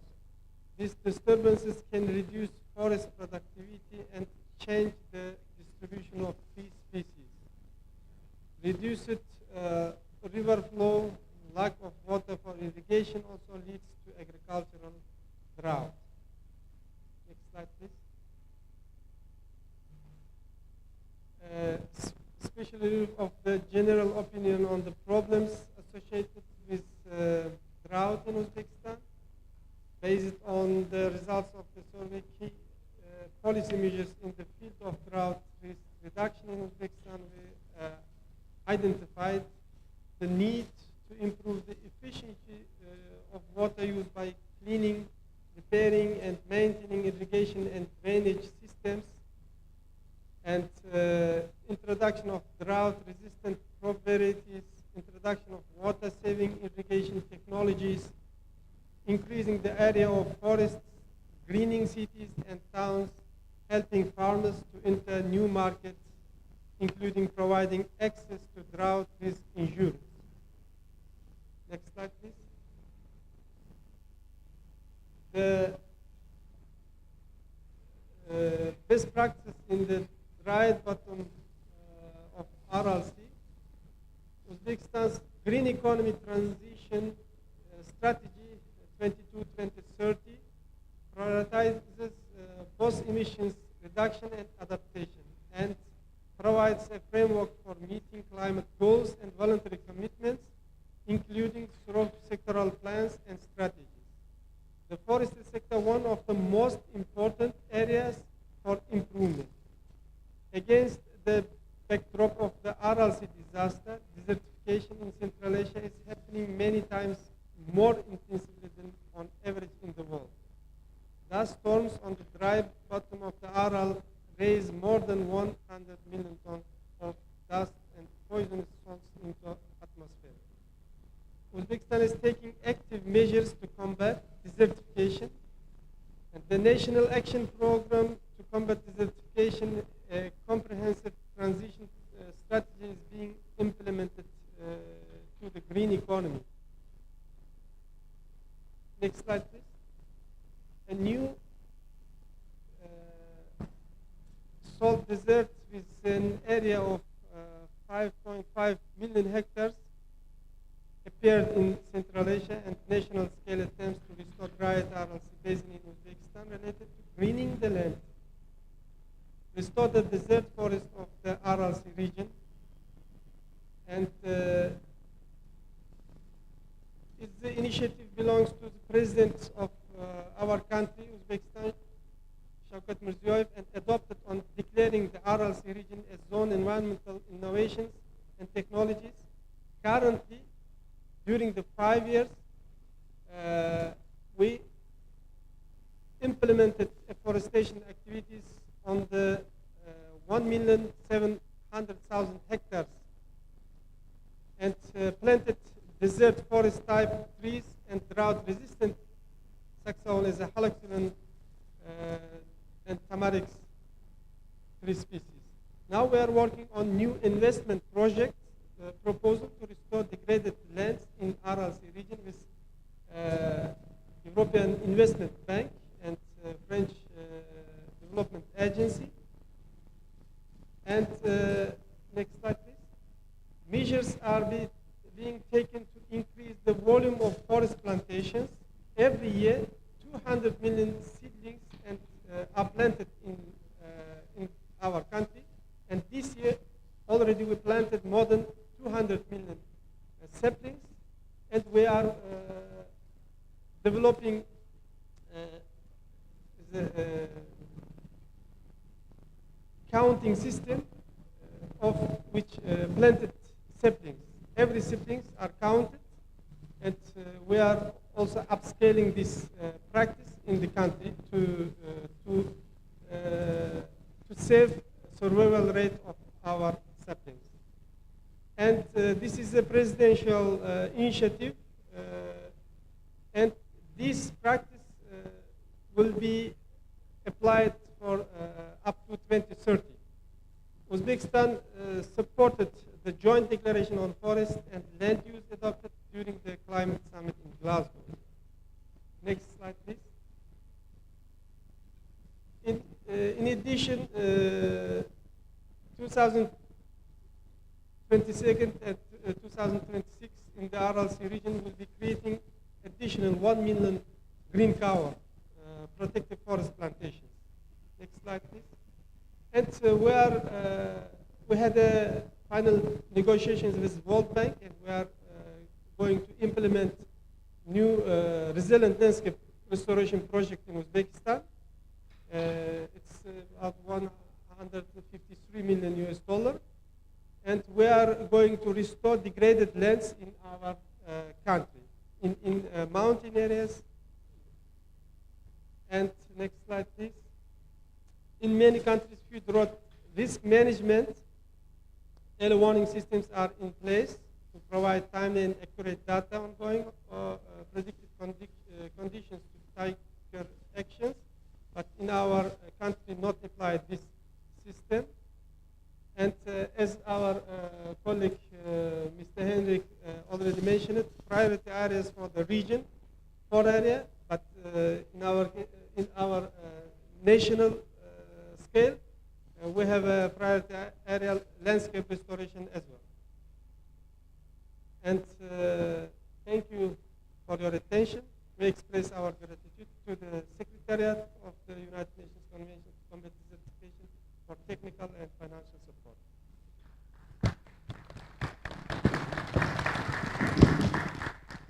Thank you very much. Of course, it would now be very interesting to also discuss a bit how these two regional and national levels are interacting. Unfortunately, we have to continue. It's really almost a pity that we have to do that. But we have 20 minutes left, and we have 2 presentations left. And the next speaker I'll be coming to now to the next our continent here, which is Africa. First presentation will be by Chris Magero, who is a rangeland management expert with extensive experience in natural resource management. And he is currently working as a senior program officer at IUCN with the Forest and Grassland Program. Chris has led various positions in ecology-oriented projects in Eastern Africa, notably in Kenya. And he's not only familiar with sustainability topics, but also with supporting sectors such as sustainable finance, corporate social responsibility, community development. And I think that is also an interesting perspective. You see now we are really descending in the level of from regional, national, very large national, now to a local level. And Chris, we are interested now to hear what you have to tell us. Okay, thanks a lot, Michael. I'll be very brief and try to be very direct. Just to talk about IUCN. IUCN, we are an international organization with more than 1,400 members, composed of governments, of NGOs, but also of indigenous peoples organizations, represented in more than 160 countries around the world, and working on nature conservation. So that's a bit about where I come from in terms of the organization. Today, in terms of what I want to talk about, is NBS for drought. And I hope that we are awake, because I know NBS is one of those things we hear all the time. But what does it really mean? I will elaborate that, and then I will, hopefully, if the internet connects, we can be able to see examples of what's happening on the ground. And then we'll conclude. So next slide. So just to talk about NBS in brief, I know you've heard about this concept, broadly, but the key things are their actions to protect, sustainably manage. You can use both natural infrastructure, which means whether you grow trees, but also you can use other infrastructure if it mitigates in the short term.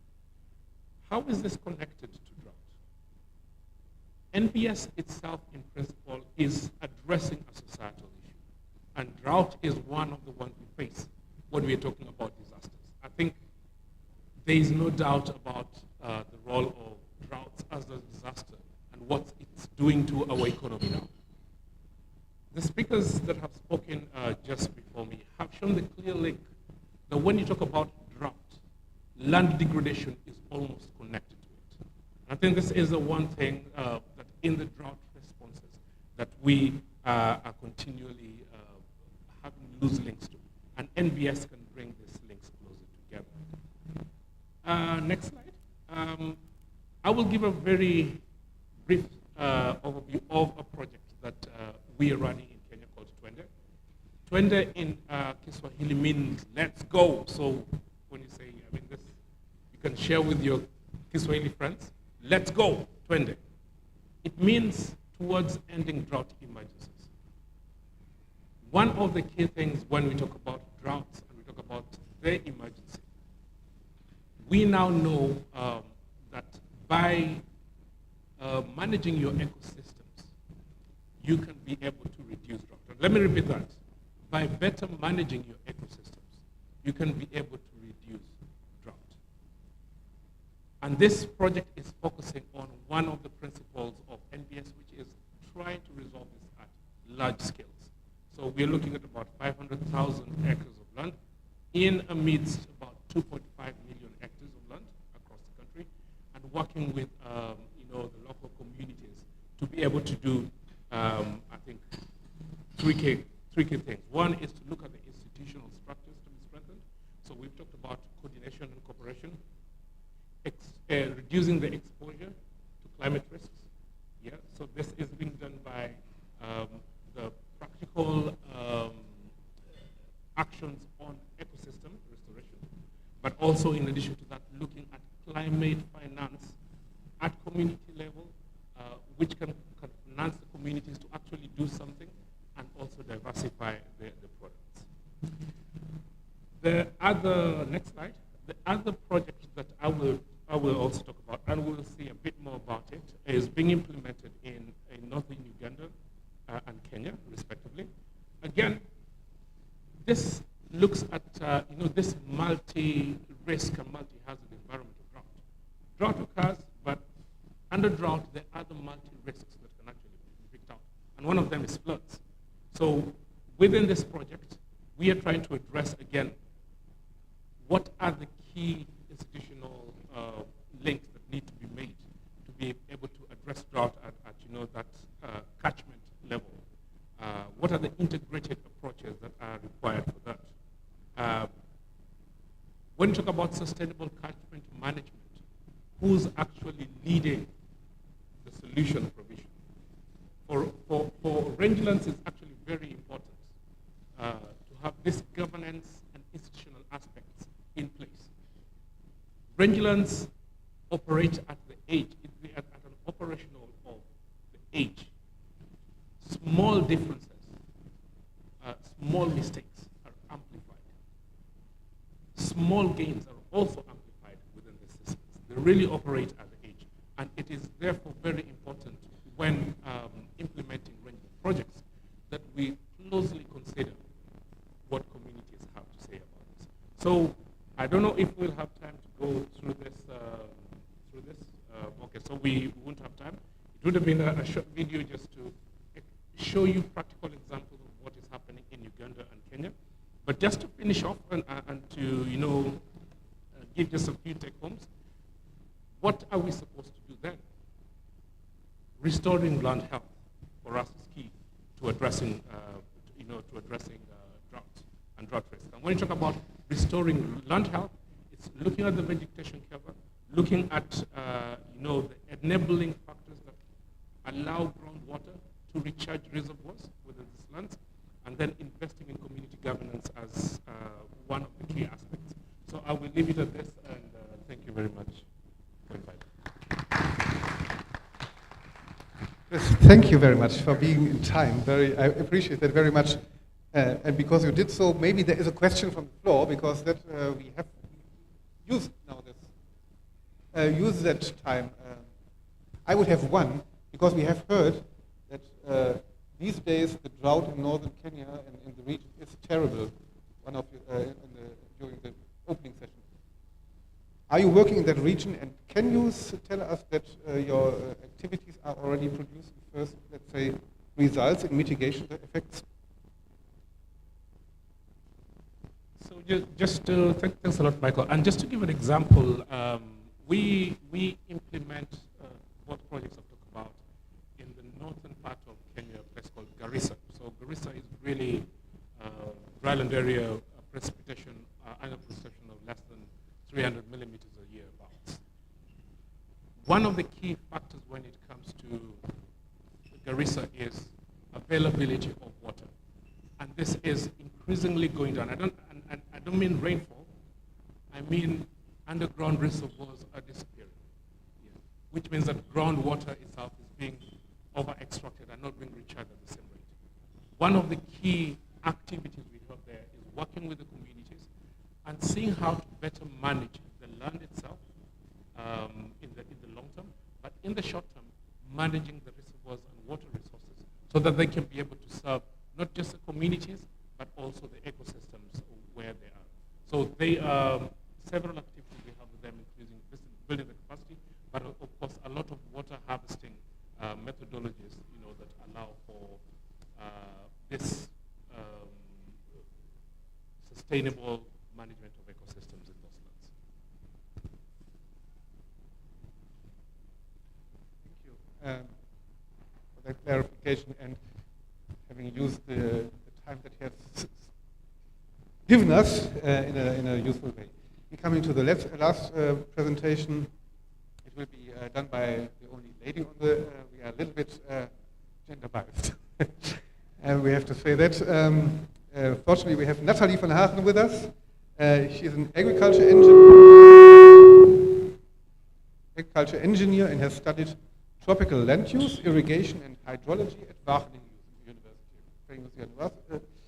University. She works as senior policy officer at the NGO Both Ends in the Netherlands, and there she is advocating for linking land rights security with sustainable land use for more recognition of community-based initiatives in global policy-making processes. Inter alia, as a member of the Dryland Network.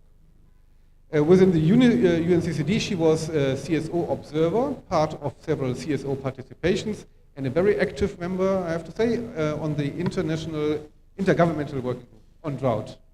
And you have the floor. Thank you, Michael, for giving me the opportunity to talk about community-based projects that improve drought resilience. I take the time to very shortly introduce my organization. Both Ends is an environmental justice organization in the Netherlands, and we work with CSOs all around the world on sustainable land and water use, on inclusive governance, on international capital flows, and on trade and investment agreements. Both Ends has been following the UNCCD since its establishment, and we are part of the CSO network Dryland. Every year, the IPCC climate predictions become more alarming. It is certain that climate change will lead to more intense and more frequent droughts. According to the second version of the Global Land Outlook, which I think is a marvelous publication of the UNCCD, more than 2.3 billion people currently reside in water-stressed countries, and between 1998 and 2017, droughts directly affected at least 1.5 billion people, and by 2030, up to 700 million could be displaced by drought. By 2050, over half of the world's population and half of global grain production will be exposed to severe water scarcity. These are very alarming and pessimistic figures.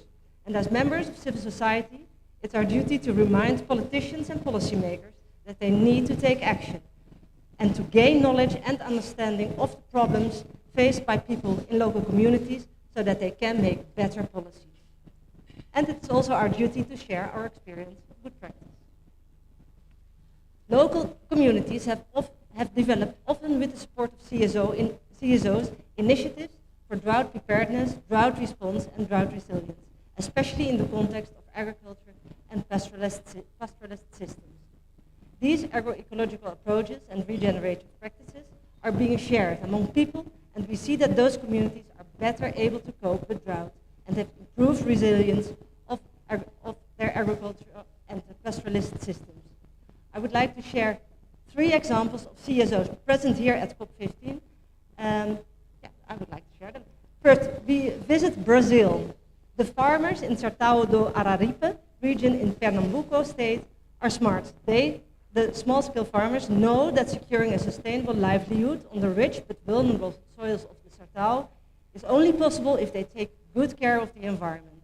In 2012, over 135 farming families founded the Association of Agricultural Farmers of the Araripe. This is called Eco Araripe. Over the years, Eco Araripe grew, and currently over 500 farming families have joined the association. Its main goal is to help its members in production, processing, and marketing of their products, and to advocate for policies that allow the farmers to practice agroecology. The CSO Katinga helps these farmers to get acquainted with methods of agroecological practices. They train farmers in soil, water, and biodiversity conservation. Techniques to restore degraded lands are tested in small plots, evaluated, and then practiced, with emphasis on water harvesting, biological pest control, and use of natural protectors. Katinga trains farmers to use bait plants such as sesame to control cotton pests. In this way, no harmful agrochemicals will enter crops and soil. They stimulate the practice of crop rotation, the use of animal traction in soil preparation in order to keep and restore soil health. Results of the soil recovery and the greater biodiversity are that families have increased their productivity and strengthened their national financial autonomy and are more resilient to droughts. Now let's go to a community-based initiative from Burkina Faso. In Burkina Faso, the CSO SPONG and its members are supporting communities to use soil and water conservation techniques that allow people to better manage their ecosystem while improving their agricultural yields. Women practice the technique of demi-lune for their crops. Demi-lune are crescent-shaped basins dug in hardened ground and enriched with organic manure. They are improving the texture of the soil and its fertility. And if they are dug before the first rains, half-moons capture and slow down runoff water, which reduces erosion and maintains humidity in the soil around the half moon. The demi-lunes are low-cost techniques that greatly increase the resilience of Sahelian households. These practices are promoted through the agroecological approach of farmer-managed natural regeneration, which combines regenerative techniques with peer-to-peer farmer knowledge exchange and land governance cooperation between farmers, pastoralists, and local authorities. And finally, let's go to Iran. Farmers in Iran cultivate their crops under very harsh climatic circumstances. To help them improve their yields and minimize the risk of crop failure, Senesta, a CSO from Iran, facilitated the development of the method of evolutionary plant breeding. Evolutionary plant breeding is based on the natural selection of plants. Farmers are given a seed population made of a mixture of many different varieties which they sow on their fields.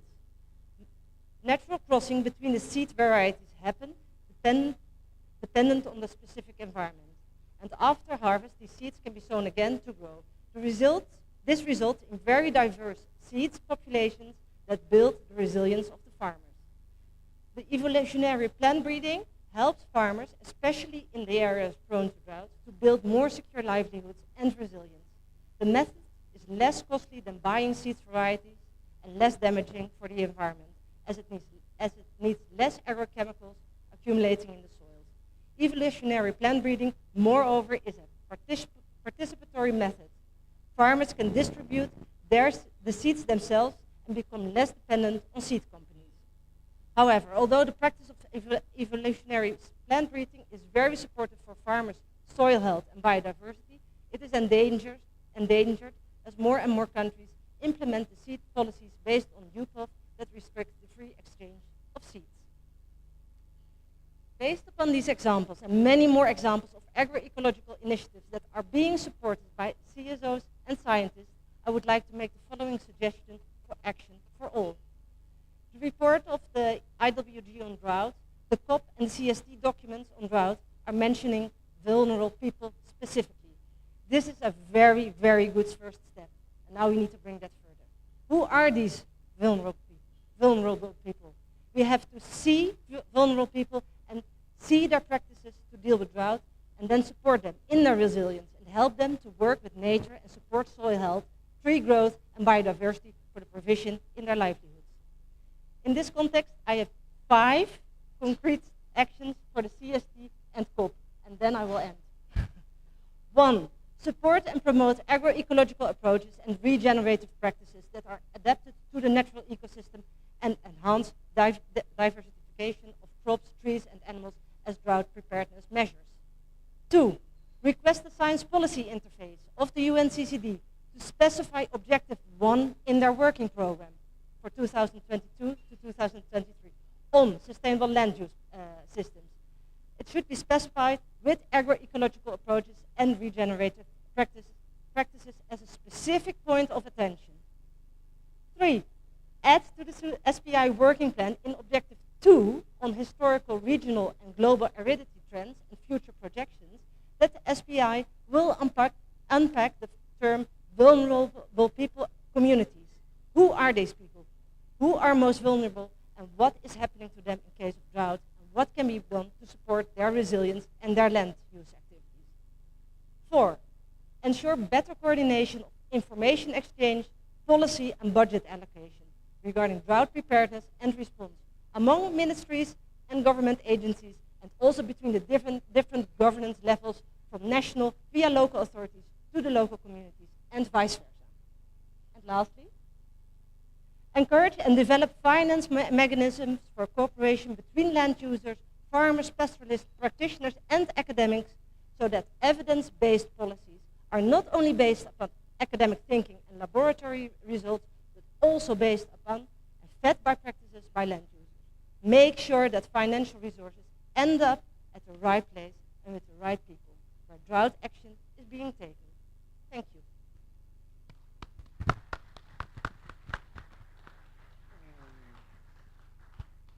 I don't know whether we have a few minutes time for questions.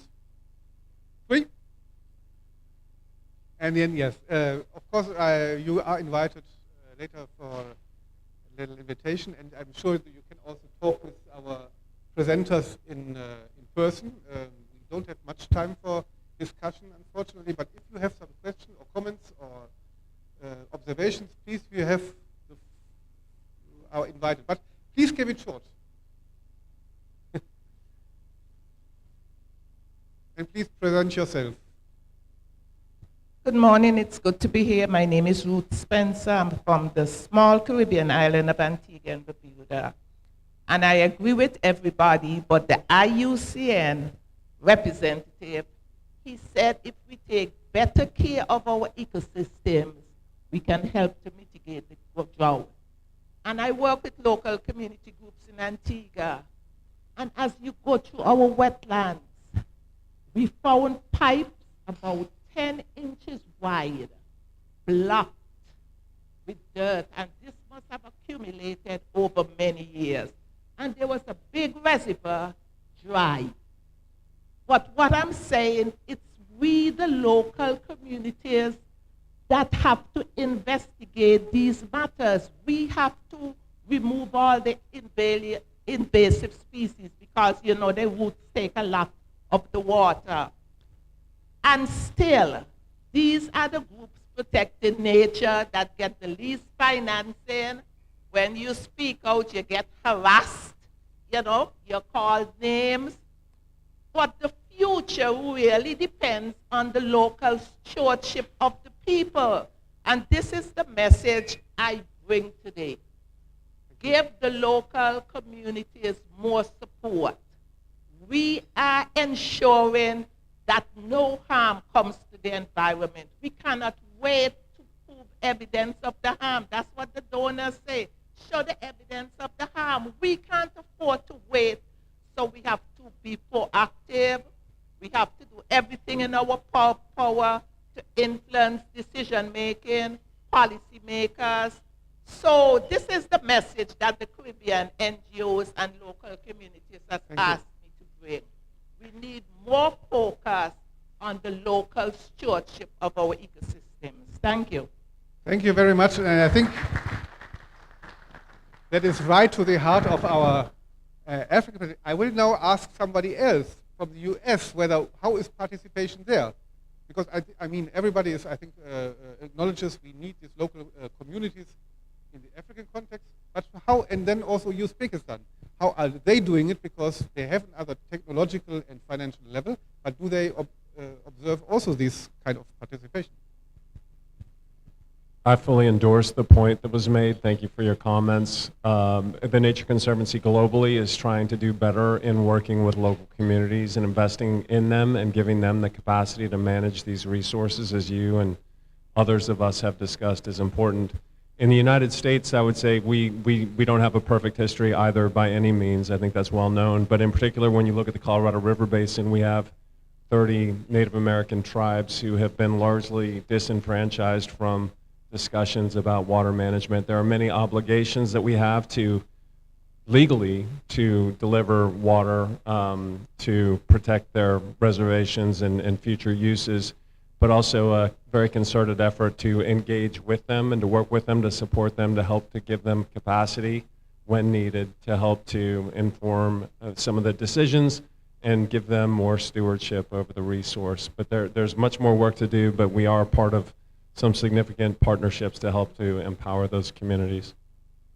Okay, thank you. And from a very different perspective, I think, Uzbekistan. Thank you. Yeah, this is in our country, participatory approach to restore degraded lands and to combat drought issues is very important. Therefore, in terms of the State Committee on Forestry, we are adopted also gender strategy, which can support participatory of the local communities and all related communities. And when we planted in RLC region, saxaul trees, we are collected seeds with the support of the local community. And they are, we bought from them seeds because they are collected seeds from the desert areas, and about more than 2,000 people participated in this activity. And also planting trees also, I showed in my presentation, they are also distributed among the agencies and some other organizations. And in this national campaign, also all our community are participating actively. And in our new projects, also we are developing green wage program which we will pay for the community, and they will plant trees for the country. And this kind of approach, if some countries has a best experience, we are ready to share and to learn their experience. Thank you. Thank you. Yeah, we have to close now. There is plenty of stuff for discussion. You, as I said, approach the panelists, give them applause for their insights. And I think on behalf of UNCCD, I can invite you now for the small, I don't know what is there, at least something to drink. Thank you. Great, thank you very much. Maybe one more round of applause for our panelists for this really excellent showcasing of national examples of dealing with improving drought resilience. Thank you so much to the panelists indeed. So they're still organizing the lunch. What we're going to do is we'll quickly shift panels because during the lunchtime we have the launch of a number of new publications. So just bear with us. So I'll thank the panelists very much and ask them to move on, and we'll reset the stage for the next launch panel. And hopefully we will have lunch appearing very soon. So everyone just be patient. Thanks.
Okay, can we all get seated, please?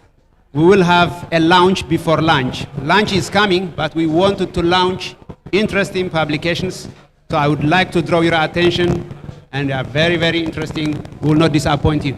So I think, Herman, please.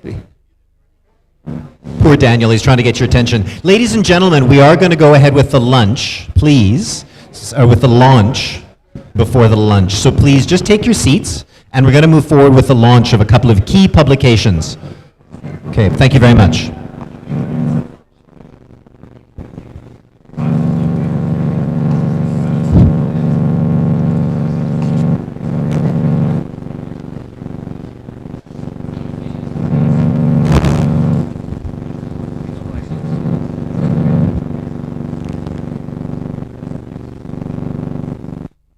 Hello?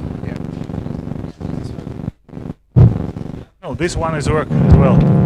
So, dear colleagues, let me continue. Please take your lunch, take your food, drinks, but listen for some particular publications which should be introduced and presented here. And I'm the first of these presenters, and I would like to introduce I'm happy to introduce the blue paper, which was I don't know, I even can't say what was developed or evolved or whatever done by a very big group of people. And most of you know that this group is an intergovernmental working group which was appointed by the previous COP, COP 14. And after that, we worked together for a long time. We've never met each other offline, only here. It was crazy work really during all this COVID situation. But I would like anyway to present not the report of this IWG, because the report will be presented during this COP officially, but the so-called blue paper, which means that, how to do this? Okay, yeah. Can I, is it possible to make it as a PDF file and slide by slide? Okay, no, I can, yeah? Yeah, okay, thank you so much. I am a university professor. I feel much more comfortable when I can do it myself, but I cannot work with this particular thing. So, okay, this blue paper is a work which was done by under the leadership of our chairs of this IWG, Gunilla and Gayush, and our very great assistants, Martin and Patrick, they're also here, who collected all the information which was produced by the IWG. Because the report of IWG is quite small, relatively small, but the information which was collected is quite great. And we wanted to provide some opportunity for people to realize how this additional information collected on the margins of the work of IWG could be presented. So this group, IWG, work in 4 groups. So one group is drought monitoring, the second group is vulnerability and risk, then the third group was on financial instruments, and the last 4th group was on policy and recommendations. Of course, we had a mutual interlinkage between all these groups, and next please slide, and then we agreed that the following chapters would be presented in this blue paper. First one is about introduction. Next one. We collected different approaches to the understanding of drought and drought definition. We also collected more information about drivers of drought, about hazard, risk, and vulnerability. And within all these interesting pictures, diagrams, schemes, in this particular blue paper, it looks much more attractive than informal report of the IWG. Next slide, please. In second chapter, it's a chapter about stocktake and review. There are also many information about droughts over the world, how this data could be collected, what are the tools for collecting of different data on drought. So you can find much more information there. Please, next one. Very nice pictures were organized as a understanding of our current perception of drought, in particular on human impacts on Earth's systems enhancing drought, and an overview, next slide please, overview of a social and ecological system with high levels of drought resilience. So, of course, it's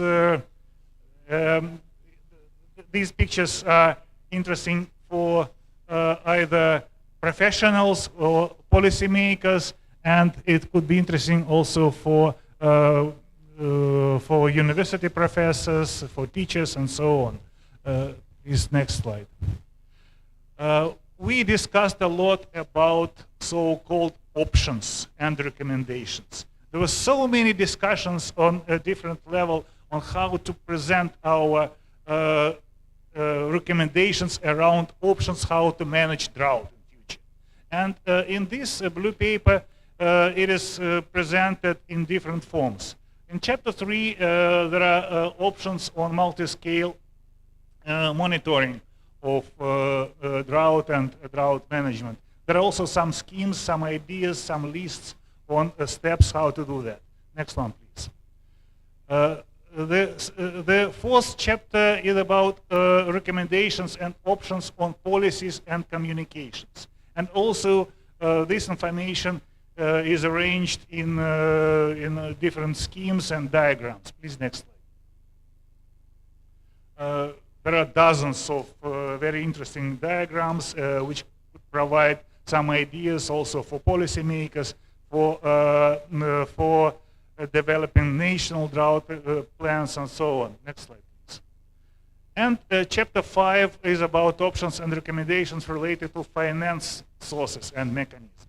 We also analyzed different sources and how they specifically can be applied at different levels, like national, subnational, or regional, or global levels. And some ideas on financing schemes were provided as well. Next slide, please. And chapter 6 is the final chapter about the next steps. So the next steps were analyzed as a collection of different approaches on how in different countries drought management could be arranged and proposed. So some examples were provided in this report as well. Next slide, please. Yes, in the form of geographic view and in the form of table view, where you can find different efficiency, measures of efficiency of these tools. Next one. That's all.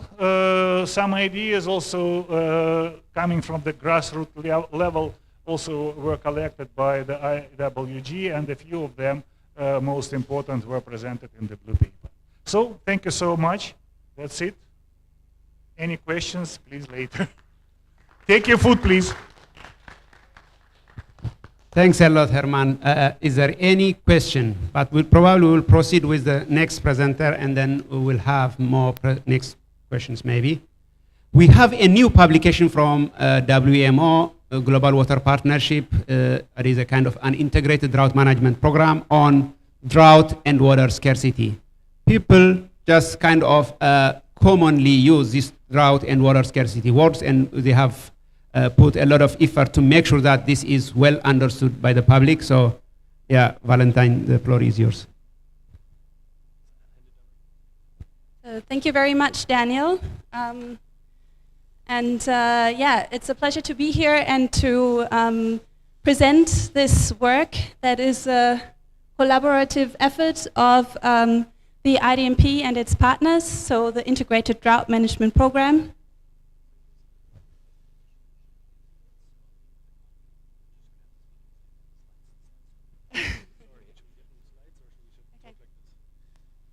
So we just learned that there's a problem with the slides. But I'm just going to continue anyway. This is a publication that we realized would be beneficial for a lot of the stakeholders dealing with water scarcity and drought, because in the discussions that we're having for proactive drought management, we're realizing that drought and water scarcity are being used as terms interchangeably, but that there is somewhat a difference in the concepts of those two phenomena. So that is what this publication is addressing. Oh, here we are. Here we are for this publication. You can see that it's an effort of the Integrated Drought Management Program, the Global Water Partnership, and the WMO, the World Meteorological Organization, as co-sponsoring organizations of the Integrated Drought Management Program, as well as the Food and Agricultural Organization and the United Nations Convention to Combat Desertification. We are also pasting here a link in case we only have a very limited amount of these copies. So you can actually either scan that QR code or also access the link in order to obtain this publication. Next slide, please. So just very briefly to let you know a little bit better what is inside this publication. We've kept it fairly short. So it is really about informing the stakeholders that are dealing with both of these phenomena about the different characteristics of drought and water scarcity, and how they can also be interrelated and interact with each other and, let's say, deepen the impacts. But then also addressing how this understanding then can lead to a better management of both phenomena as well, and what initiatives exist in order to manage those phenomena proactively. I'll give it now to my colleague, Valentin Eich from the Global Water Partnership. Thanks a lot, Katrin. There is not a lot to add from my side, just like referring to the discussion that we just heard. We heard from the podium that we're gonna not be able to end droughts, because now droughts are a natural phenomenon. But of course, water scarcity, and especially human-induced water scarcity, is a different beast, and there we can really do something and make it disappear, hopefully, in the future. And can we have next slide, please? So we tried to make this really short. It's just 16 pages, so I can really recommend to download it and go through it. It's quite graphical, so this is an example of one of the graphs showing the interrelationship of drought and water scarcity, how a drought can actually trigger or amplify water scarcity. Sorry, I hope I was not too loud. And yeah, there are other graphs like this in it. And yeah, since we are, yeah, lunch is not here yet, but there are other presentations to be made and other publications to be launched.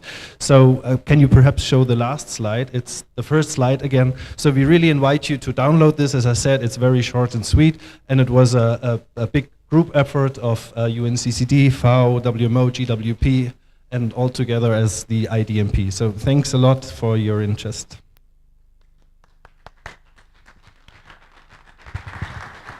Great, thanks a lot, Valentin and Katrin. Lunch is a bit delayed for a reason, because this is a drought day.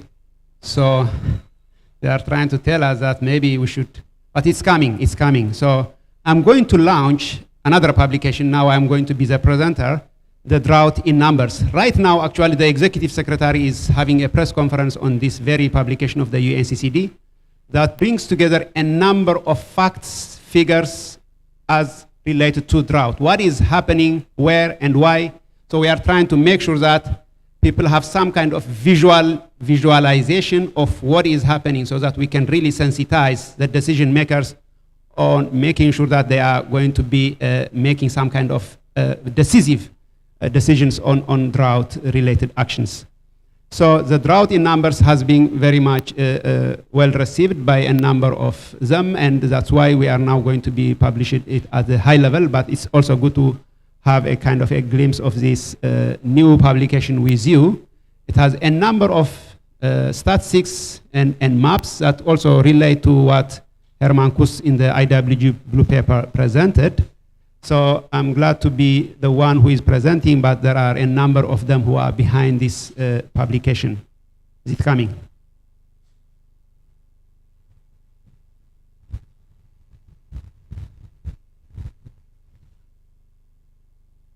Okay, the drought in numbers, restoration for readiness and resilience. It is in numbers, and people can really visualize when they see the numbers, the frightening numbers. Next slide, please. As you can see in the map, for example, if you go down a bit, these are the countries affected by drought in the last 2 years only. These are highlighted, and the majority of countries are affected by drought, and more than 40 countries of them declaring drought emergency, and a number of countries are affected by drought, but they don't even declare it. So this is really a map that shows that almost every country in every region is being affected by drought. Next slide, please. And the numbers tells it all. There is a scientific consensus. There is a strong evidence that human-induced climate change has led to an increased risk of drought. And drought is deadly. As you can already see, drought is a kind of one of the number one hazard which is claiming lives and livelihoods of a number of people. It is costly. It is expensive to mitigate the impacts of drought. So we need to be proactive. Drought is devastating. Around 55 million people globally are directly affected by drought every year. And it is, the predictable feature is that within the next few decades, about 130 countries will experience an increase in drought exposure, mainly due to climate change alone, but out of them, 23 primarily due to population growth. So there is a number of statistics. This is the feature that we don't want. Next slide, please. As you could already tell, also, this was already shown by Herman Kuss. Global Drought Vulnerability Index shows this is dark red, almost every country in the sub-Saharan Africa, Latin America, and the Caribbean. We have Asia Pacific. They are all vulnerable to drought. So that means we need to do more to invest on drought. Next slide, please. And this has also been shown that there is a solution. We need to integrate integrated land restoration, and multiple returns can be found from investing. Somebody was asking me yesterday in an interview in a journalist, how do you relate drought and land? If we invest on land, we are also making land to have more water holding capacity. I have seen it myself when I was in northern Ethiopia, in Tigray region, where there was an SLM intervention and drought strike in 2015 or 2016, and we could already tell that there was a lot of difference between this with SLM intervention and not. So I think investing on land, it can still grow crops for 2 years and then rains come back. So we need to make sure that we are able to live and also have a dignity, and then drought also can be resilient. Next slide, please.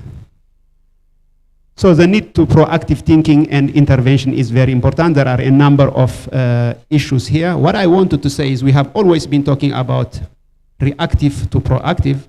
I borrow from a colleague who said we need to be more, how do you call it, prospective. Reactive is just to wait, drought strikes, and then you act on an emergency and relief issues. But when you become proactive, you are prepared for drought.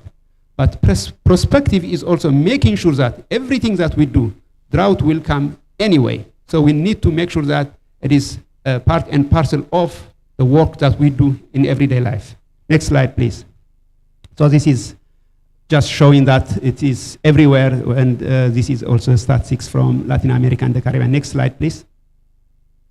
And this is where I am, and there is some kind of speech made by Windhoek Berry, where it says the atmosphere, the air, the water, and the water cycle. Those things are good gifts.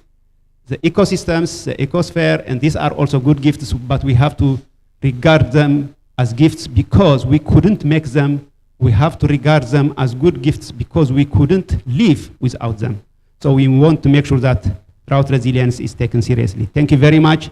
I hope the lunch is going to come, but then we have another new publication also, or publications from FAO and other partners. So the floor I give to Maher. Thank you very much, Daniel. I invite Michael. Michael, I don't see Michael. And then also I invite Francis Ganga.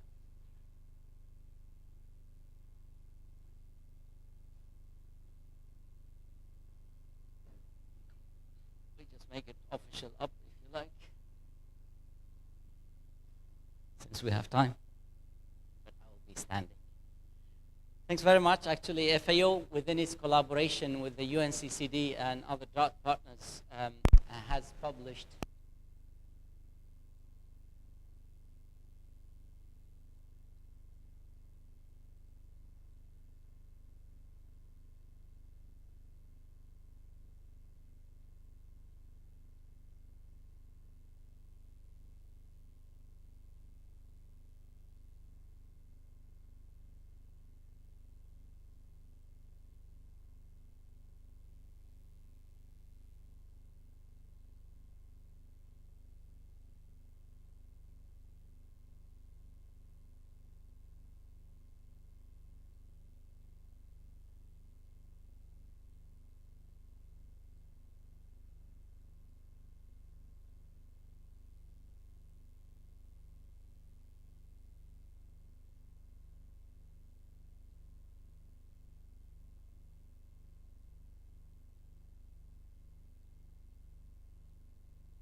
addressing the droughts.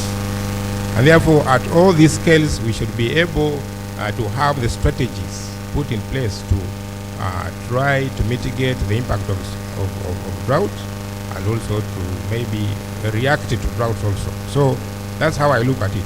And when the consultations were ongoing, we gave our views, and I believe they have been included in the reports. Thank you very much. Thank you so much, Francis. Actually, I'm still profiting from Food Not In, so to launch our second publication and keep your attention to the publication, not the food. So, but we're starving. Anyhow, so our second publication actually is focusing more on the pillar 3 of drought management. As we know, preparedness, mitigation, and response is pillar 3 of drought management, where we also attempt to have a rapid review of this pillar, and jointly with the UNCCD and other partners, we published a rapid review of pillar 3 that is also placed on the table, and probably there are sufficient copies of that. You may pick up one. What is it? As we know, a wide range of options are available to mitigate, prepare, and respond to drought risks. Such options actually span across a variety of sectors and strategic entry points, from water management, Daniel spoke before, to public education even. But which option or combination of options should be used is a critical decision. For that reason, FAO, responding to this question, is happy to announce its new publication, joint publication, on reviewing drought risk mitigation measures as an attempt to answer that question. And in doing so, actually, I'm happy to have with us two guests. Miss Caroline King from the Borders Institute, who was the main author of the publication, and Dr. Maron Diata, the director at the Research Center, CNRF ISRA, to give few words about the publication, starting with Caroline. Okay, thanks so much, Maher. I have the worst crowd of hungry people to talk to. It's great. Thank you for being here for our book launch. And we are going to launch this publication, which actually came before the publication on the financing. And we know that we are all so excited about the financing topic that there's no copies left of the publication already, and it's very hot, the financing topic. Whereas the knowledge product is also very important. And so we started by looking at the knowledge that we've gained in how to address drought risk, whether it's proactively or reactively, or all of these other ways that Daniel has been talking to us about. And looking at what we've learned, because it's not really true that we have been sitting around doing nothing for the last 30 years. We have been very busy over the past 30 years. Unfortunately, we haven't been as effective as we might have been over the last 30 years, and that means that there is a lot to learn still about this topic.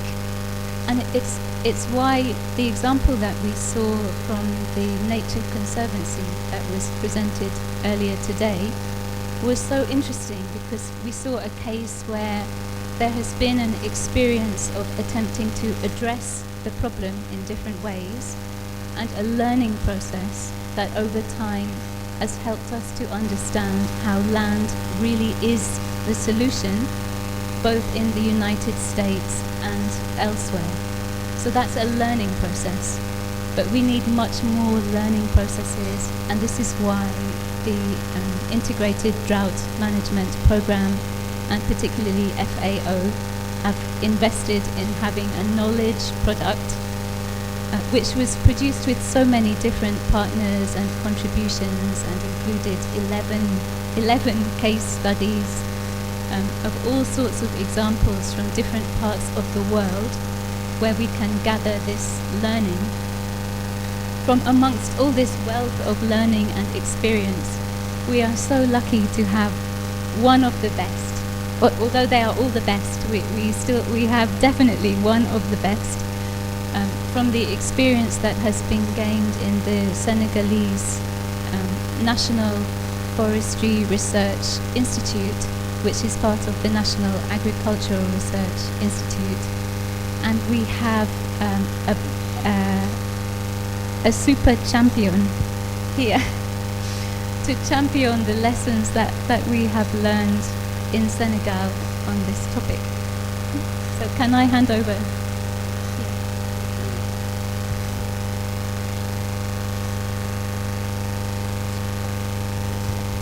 Alors, bonjour tout le monde. Well, I'm not proficient in English, so yeah, okay. Donc, bonjour tout le monde. Je suis Diata Maron, je suis le directeur du Centre national de recherche forestière de l'ISRA au Sénégal. J'accepte volontiers l'invitation de Caroline, c'est extrêmement important. Aussi, je voudrais tout d'abord vraiment axer mon intervention sur des actions concrètes sur le terrain. Ce que nous avons fait concrètement sur le terrain pour essayer de combattre, de régler le problème, n'est-ce pas, de la déforestation, de la dégradation des terres. Alors, d'abord, nous avons travaillé avec les communautés pour pouvoir recueillir leurs inputs, voir ce qu'elles vivent réellement sur le terrain, comment elles vivent la déforestation, comment elles vivent la dégradation des terres, comment elles vivent, n'est-ce pas, ces problèmes liés à l'accès à la terre, surtout au niveau de la jeune féminine. Les femmes surtout qui ont des difficultés d'accès à la terre, mais également des difficultés d'accès aux ressources forestières. Donc c'est ce que nous avons fait dans un premier temps et nous avons eu des résultats probants qui nous ont permis maintenant d'essayer de corriger, de faire des actions pour corriger ces anomalies, ces problèmes. Alors, donc, par rapport, par exemple, à la question liée aux produits forestiers non ligneux, pour lesquels les femmes ont beaucoup accès, vivent beaucoup de ces produits forestiers non ligneux, nous avons travaillé sur cet aspect-là. En faisant quoi? D'abord, il a fallu qu'on essaie de rendre accessibles ces produits forestiers non ligneux pour les femmes, surtout. En faisant quoi? En créant, par exemple, des jardins de PFNL, c'est-à-dire dans des localités, nous ciblons les espèces rares que nous plantons, n'est-ce pas, que nous travaillons en pépinière, nous plantons et nous les rendons accessibles à travers des pépinières, n'est-ce pas, de ce qu'on appelle des jardins de produits forestiers non ligneux. Et c'est elles qui ont choisi ces espèces-là, dans un premier temps. En second, au niveau de la recherche-développement, nous avons alors créé des cycles de raccourcissement de différentes espèces. Les espèces qui faisaient 15 ans, 20 ans pour produire des fruits, nous avons raccourci le cycle en 5 ans. Par exemple, le baobab, le tamarinien, ainsi de suite. Et cela fait que ces populations-là ont beaucoup plus accès à ces espèces-là. Ça, c'est extrêmement important. L'autre, c'est nous avons, vous savez, au Sénégal, les femmes... Ok. Les femmes s'investissent au niveau, par exemple, de la riziculture, mais les terres sont salées. Ce que nous avons fait, c'est essayer quand même de faire des techniques de récupération des terres salées et cela a beaucoup donné des résultats probants pour ces femmes-là. Le second, c'est la chaîne de valeur PFNL, la chaîne de valeur des produits forestiers non ligneux. Nous avons travaillé aussi avec elles pour pouvoir essayer d'introduire, par exemple, des actions qui puissent permettre aux femmes d'avoir accès, n'est-ce pas, à toute cette chaîne de valeur-là. Bon, j'ai été très brève et beaucoup plus spontané. Merci beaucoup. Merci. Merci beaucoup, Maron. Actually, with this, we finish the launching. Thanks for the guests introducing them, talking briefly about them. I give it back to you, Daniel, in case of any questions or colleagues. Okay, good. Thank you very, very much. I think we're going to proceed, just so the news, so logistics news is the lunch is on its way. It was delivered to the wrong place. So the lunch will be on its way very, very soon. So what I think we'll do just to proceed is I'm going to invite the moderator for the next panel. Gaius? Gaius, where are you? Ah, very good. Okay, so I'm going to have you come up and speak. So I thank the panelists and for these wonderful publications that we've got. It's such an excellent range of the involvement of institutions and themes. Great, thanks so much. So I invite you. So guys, I'm going to have you come up for the moment. You'll be a bit of a bridging action as we set up for the next panel. And just letting people know, because we're still, time is not on our side, what we'll do is when the lunch arrives, we may have to ask people to eat while we're listening to the next panel. But Gaius, I've taken too much time. Go, please. Thank you so very much. Pleasant good afternoon, and I hope you could bear with us a little longer as we move through our session this afternoon. My name is Gaius Eudoxy. I am a member of the Intergovernmental Working Group on Drought. It's a pleasure to be here with all of you. And we do have a special presentation this afternoon in between our second and lunch session and our third session. So we have the head of the delegation for Eritrea, Mr. Mikhail Berhane, who is going to do a presentation for us, followed by a brief video on drought and land management in Eritrea. So let me welcome the head of the delegation, please. The floor is yours.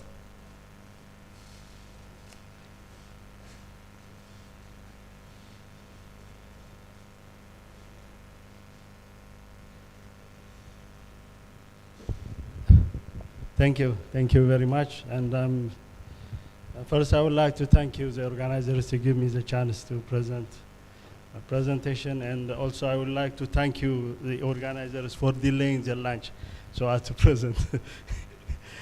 Thank you. To begin with, my presentation is, I'm going to make it short because of the rushing of time. Please, next.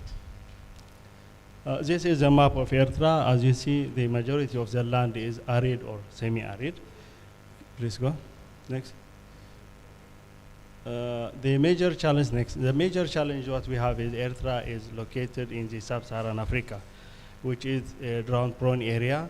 So we do have this interrelated problem of this land degradation, desertification, biodiversity loss, drought, and food insecurity.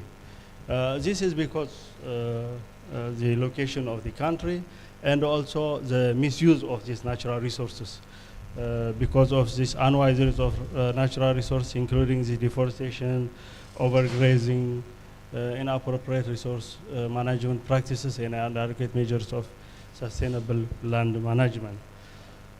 Given this fact, the climate change also aggravates the situation. Next. These are the photos of this land degradation in farmlands, in riverland, in catchment areas, and the results of this overgrazing. According to the different studies conducted, from 10 to 20 tons of soils per hectare per year loses due to this soil erosion from cultivated lands in Eritrea. Because of the situation, we do have the countermeasures, the policies, strategies, programs, and all are, the core of this all policy or strategies is soil and water conservation.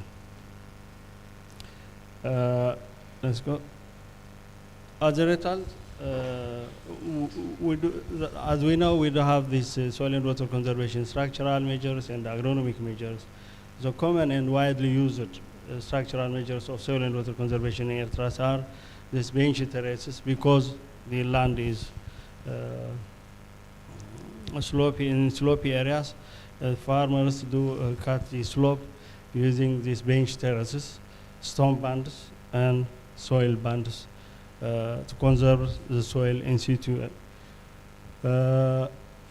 So far, about 192,000 of hectares from the total cultivated land, which is about 500,000 hectares, is constructed properly. This means up to 39–40% of the total cultivated land. And another important measure is the construction of dams, different size of dams, from micro dam up to big dams.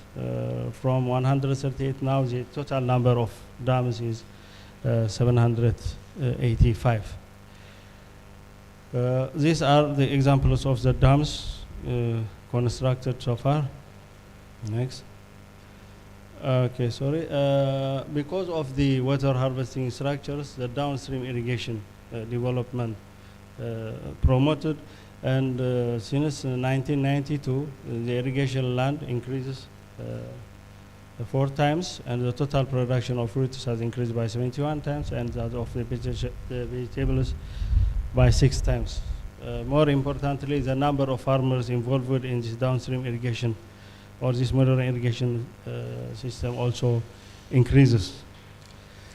This is a photo where the communities are participating in soil and water conservation activity. Next, please. And the afforestation program since 2006. Why 2006? Because we launched a national greening campaign in 2006. All the community members involved in tree planting during the summer, strengths especially. And about 55 million tree seedlings has been planted since this launch. This is a satellite photo that shows in 2012 where the area is bare area, and then after this plantation it changes to the right one to look to the difference. And this is a photo that shows within 5 years difference from the very degraded land to the green one. The next. And another in the coastal area, it is desert area. Recently we introduced the plantation of this palm tree, date palm, and so far about 21,000 date palms has been planted, and this will continue to cover the area, more area. Next. Another important thing is our population depends in biomass as a source of energy. So a number of trees has been cut for using this. And we do have the traditional stove, which consumes a lot of wood. And then they develop the modern improved stoves that conserves more than 50% source of energy. So, so far, this amount has been planted. This is meant to reduce the cutting of trees from the forest areas. Next. Another important activity is enclosure development. By this, a number of about 800,000 hectares of land has been enclosed, which all the natural resources regenerate and becomes good as you look in the photos. Next. Last but not least, since last year we promote this biofertilizer and biopesticide for this for the soil improvement, and all to do with this as to promoting this our soil. Instead of using these artificial fertilizers, the government promotes this biological fertilizers and biological pesticides. I think this is all what I have, but we do have a small video presentation. Thank you indeed.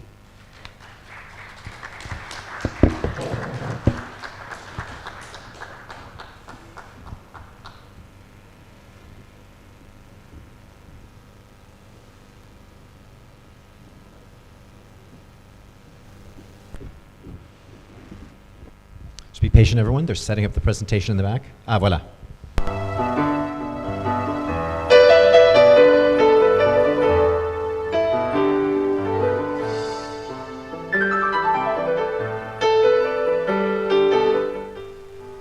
Major achievements in combating land degradation and desertification. Eritrea is a country located in the Horn of Africa with a total area of around 124,000 square kilometers. Located in the sub-Saharan part of Africa, Eritrea receives low and erratic annual rainfall. Moreover, its landscape is characterized by rugged terrains that expose the land to erosion and degradation.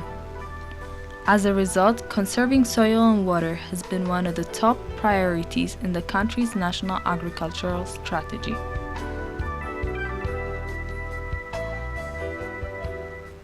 Since independence, the government of the state of Eritrea has invested considerable resources into rehabilitating degraded land and constructing water-holding structures of varying sizes and types. Reports from the Ministry of Agriculture indicate that a total of around 192,000 on-farm and 82,000 hectares off-farm of land has been treated with different kinds of structures, and around 4.5 million cubic meters of check dams constructed by different popular campaigns over the past 31 years.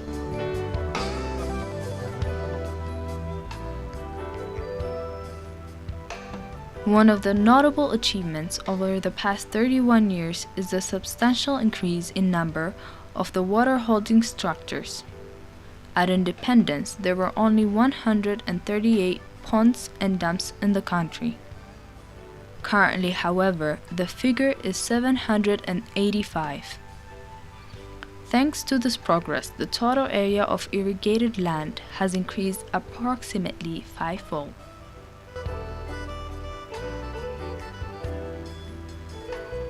To help reinforce these endeavors, the government of the state of Eritrea also launched a national greening campaign in 2006, followed by the establishment of the Forest and Wildlife Authority in 2012. The campaign has made a significant and positive contribution to the natural resources management in the country, including through helping instill a culture of tree planting and soil and water conservation within communities.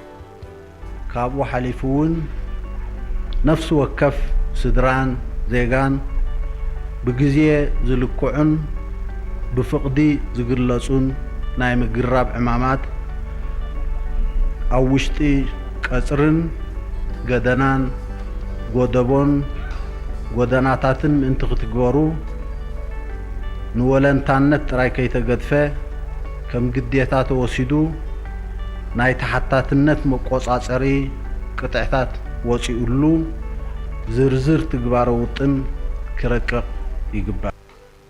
Since 2006, around 55 million tree seedlings have been planted in catchments along roadsides, schools, various public spaces, and on the ground of different government and religious institutions.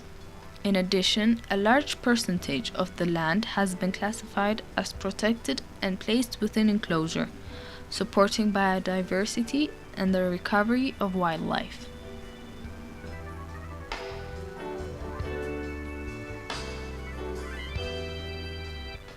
To reduce the cutting of trees for firewood, an improved, more efficient and safer stove was designed and manufactured by energy experts. The stove, which in Tigrinya is known as Adhanet, has helped to reduce the use of wood for fuel significantly. It is estimated as high as nearly 50%. At present, around 170,000 improved stoves have been installed throughout the country, covering approximately 50% of the potential users in rural areas. During the manufacturing and dissemination phases, over 17,000 women received training and skills development support.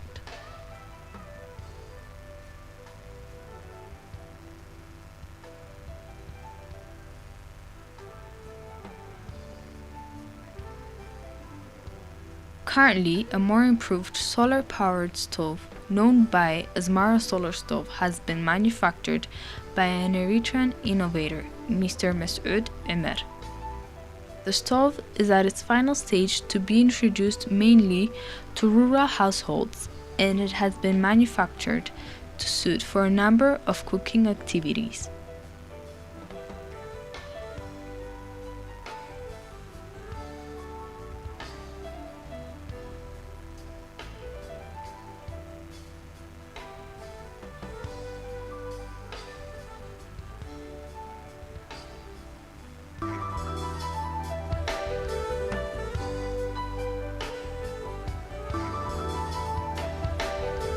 Excellent. Thank you so much. It's very great to see these initiatives and activities to work on resilience in Eritrea. Thank you so much to the colleagues for all of that. And thank you to everyone who gave the presentations of their publications that were launched over lunchtime. So, under the Convention of Biological Diversity, we always talk about something called adaptive management. Well, you are all witnessing adaptive management. In fact, you're part of that experience right now. What we're going to do is, while we're waiting for lunch to arrive, we're going to start the next panel, and you will be eating over the course of it. So I'd like to invite the panelists who are in session number 3 to come up to the stage, and we'll get started. I mean, the moderator, you're right there, so you can set yourself up. You're very good. Very good. Thanks very much. Thank you very much for your patience, everyone.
So Issa, you will be speaking third. Yeah? In French. Yes, but you'll be speaking third. No, I just say you're speaking third. You'll be third person. Yeah, okay, no problem.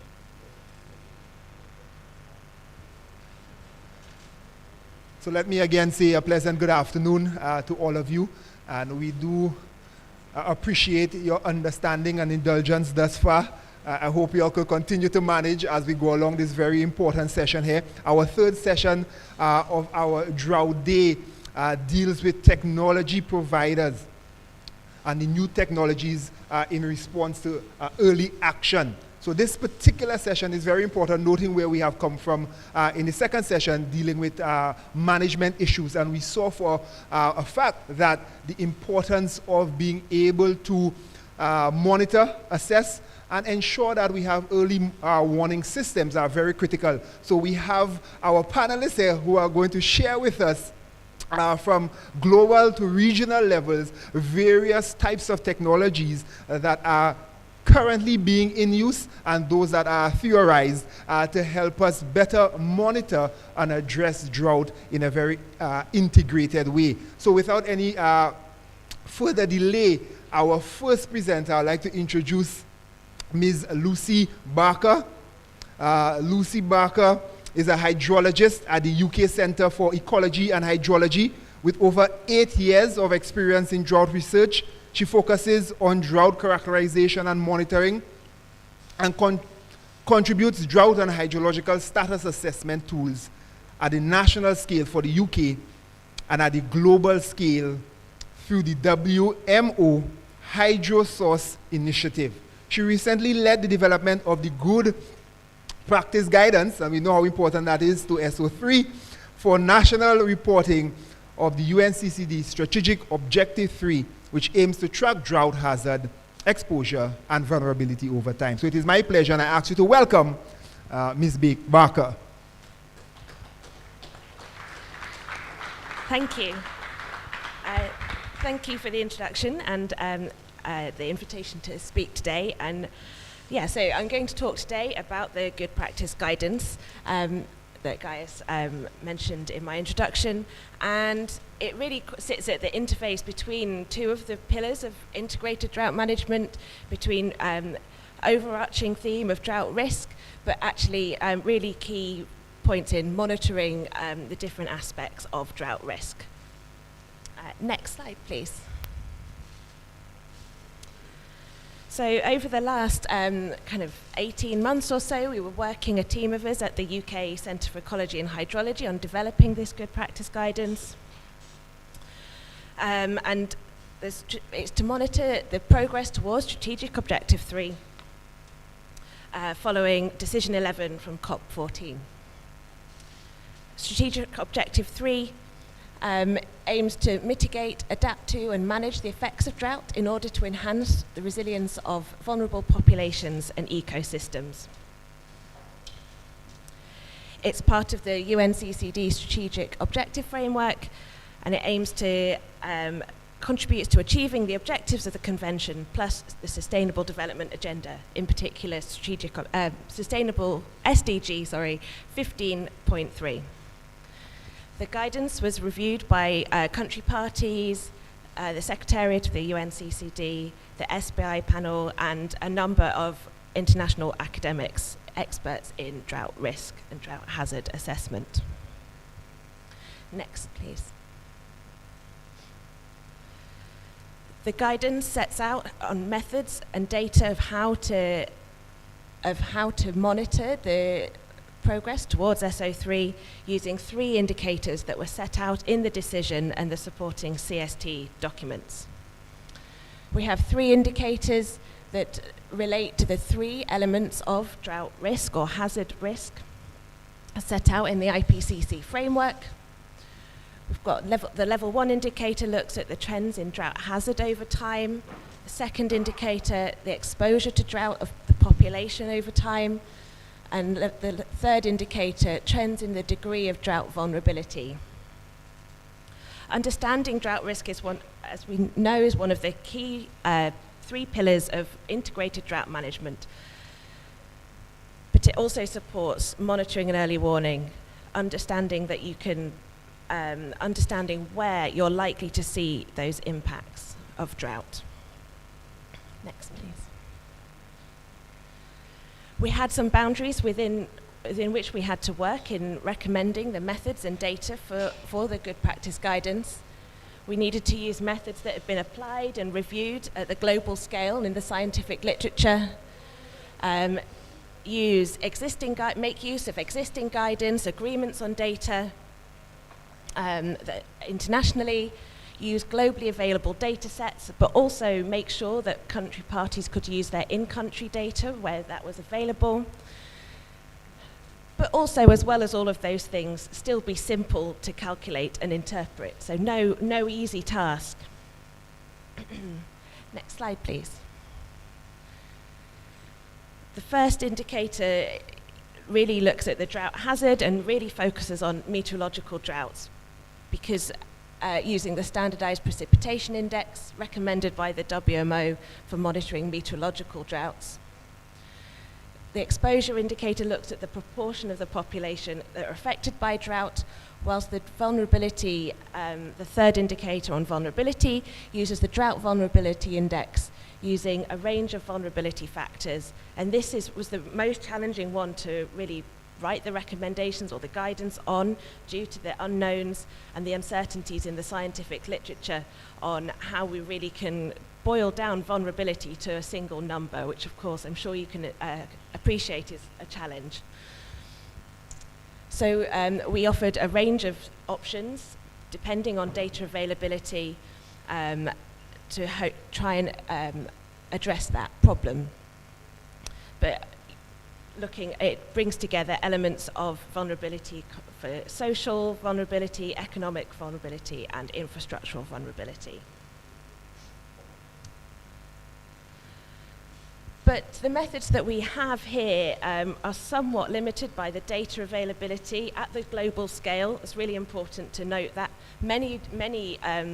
a lot of countries, and there are studies that have done vulnerability assessments that have done this at kind of national or even sub-national scales using very specific in-country data sets. But we had to provide some recommendations that could be applied globally everywhere in the world. So those very specific in-country data sets we couldn't use or recommend. So next slide, please. So thinking about how we might improve how we monitor each element of drought risk over time. For the level 1 indicator for hazard, we could think about using other drought indicators to monitor different types of drought other than meteorological drought. For exposure, we might want to consider ecosystem exposure to really get to the heart of the language of their third strategic objective. And for the level 3 indicator, it's really trying to make the most of those local data sets, the in-country expertise and knowledge of what factors makes a community most vulnerable and which factors are the most important and how they might be weighted in a calculation. And then finally, we've talked about impacts a lot today, and impact data I'll come back to at the end of my talk and why that's important and also perhaps quite challenging. Next slide, please. So just to come back to some of those things that we might want to think about for the future. We know, the guidance at the minute monitors meteorological droughts using the standardized precipitation index. But we know evaporation is a key driver of drought, particularly in arid locations, some of which are the most vulnerable to droughts in the world. But recommending a drought indicator that includes evapotranspiration is really challenging due to uncertainties and unknowns in terms of which data we should use, how we should calculate the data, and how that should be applied. But it's certainly very important to make sure we monitor more effectively meteorological droughts. Next slide. But in addition to improved meteorological drought monitoring, we might want to consider monitoring other types of droughts, for example, hydrological droughts. This is often where most or a number of drought impacts happen when we get to the point of which our deficits are starting to appear in river flows, our groundwater stores. Impacts are much more likely to start happening. And it's slightly covered up, but we might want to consider how we can start to use hydrometric data or global global model data to monitor hydrological droughts. There's an example, the first example is showing a screenshot from the HydroSOS WMO initiative, which is looking at bringing together local and global monitoring information to monitor the full range of hydrological conditions, but of course including drought in that as well. And then the second example here is something from the UK, which I assure you it's not in the same scale at all to some of the drought impacts we've talked about today, but we do, although we're a very wet country, we do still have droughts. There's a screenshot here from a few years ago where we had some really long-term deficits in our river flows and groundwater levels. And we're showing how we can bring together meteorological and hydrological drought monitoring in one kind of data monitoring platform in our UK Water Resources portal.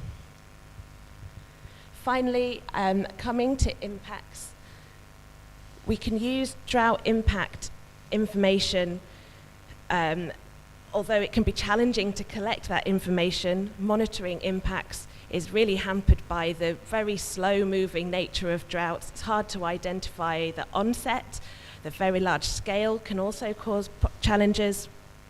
But drought impact information and data on exactly what's happened, when, how severe it has been, is really important for, in the first instance, for validating risk assessments and incorporating that information into our vulnerability assessment.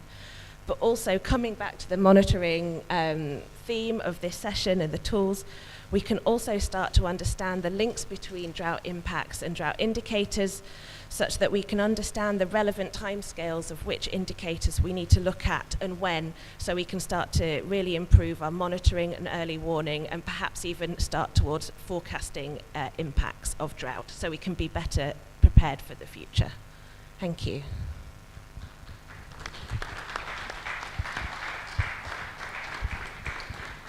Thank you so very much, Lucy, for giving us this global perspective and for sharing with us the indicators under the SO3. And it is something that we know that country parties will soon have to be reporting on. So it's indeed a pleasure. One of the things that we will clearly need is data, and generally data at national as well as global levels. So we need to understand what technologies are out there that will help us, country parties, get that data. And to start off that discussion, we have here with us Eva Peck from the FAO, who's going to tell us a little bit about a particular tool called the Agricultural Stress Index System, a tool for monitoring agricultural drought with remote sensing data. So let me just properly introduce Eva. After gaining experience in several research institutes as an engineer and an economist by training, Eva joined the FAO as a water management specialist, working with the Irrigation and Water Resources Management Group of the Land and Water Division. Eva worked on a wide spectrum of topics, including small-scale irrigation development, performance assessment of irrigation schemes, water resources monitoring, and drought management in both developed and underdeveloped countries. So please welcome Eva to the podium. Thank you very much. Yes, actually, I would follow the presentation of Lucy, because the FAO develops 1 second if you're still waiting for the presentation. It's okay. So this is basically a global tool. FAO developed the information system called ASIS for the monitoring of agricultural lands in order to assess the probability of drought stress and water stress. Can we go for the next? So the technology uses 10-day satellite data of vegetation, land surface temperature, using advanced very high resolution radiometer from METOPS sensors at 1 kilometer resolution. Since its online launching, this tool has been undergoing continuous development, and I think what else could really indicate the global recognition and the success of this tool is the fact that ASIS won the Geospatial World Excellence Award in 2016. Next slide, please. Being a highly sophisticated geospatial information system in the field of agriculture, ASIS has contribution to the preparedness, to drought preparedness. It has direct contribution for the monitoring and early warning, but also it has contribution to the other pillars, because drought planning and the formulation of drought mitigation measures do require readily available information. Next one, please. Very shortly about the concept. So the ASIS uses a composite index called Vegetation Health Index, combining two weighted indices, the Vegetation Condition Index and the Temperature Condition Index. So this combination of the two indices proved more effective when vegetative drought is monitored. Next one, please. ASIS is integrated into the FAO's Global Information and Early Warning System on Food and Agriculture. The outputs of the ASIS is available for everyone through FAO's geospatial portals, including the hand-in-hand geospatial portal and the web map services. The global website of the ASIS provides analytics at global level. Indicators are updated every 10 days and for over 196 countries. The next one, please. So given the success and the high demand from the countries to also monitor the drought at national level, FAO developed a new tool, a new version of ACES, which is a standalone country-level tool. The country-level tool allows countries to use specific national crop statistics, so the information and the monitoring is even more precise. The calibration of the tool requires the current land use maps, the sowing dates, the length of crop cycle, and the crop coefficient. So altogether, it really ensures that, that predictions are precise and accurate. Next slide, please. The country level ACES combines 3 dimensions into one single index. From the 3 dimensions, the first is the intensity of the drought, measured through the different values of the vegetation health index. The second is the duration, and the third is the spatial extent of the drought within the different administrative unit level. This leads to a more accurate classification of the drought, ranging from slight to extreme classes of water stress and drought. Next slide, please. So we brought you a very short case study in order to show how it looks like in the reality, what is the output of the country level tool. This is the case study of Guatemala. Guatemala has been having problem with the reduced precipitation, and the impact hits the most vulnerable communities, mostly in the dry corridor. One of the major issues of the government of Guatemala was to assess the impacts in different regions, because without this they could not formulate the mitigation measures, the drought mitigation measures. So FAO provided technical support to the country. I don't know if the video can be started, sorry. This is video.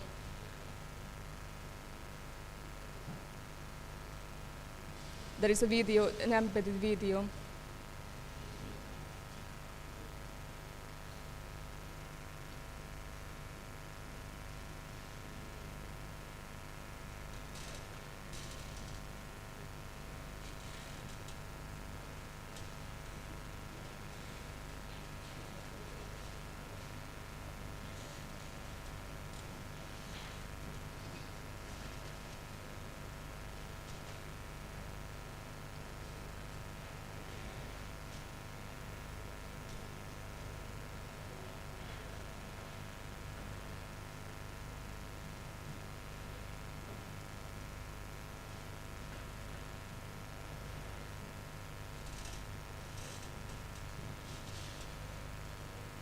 Yes, so until this is sorted out, I think the lunch is ready. So please feel free to pick up, and the dry period is over.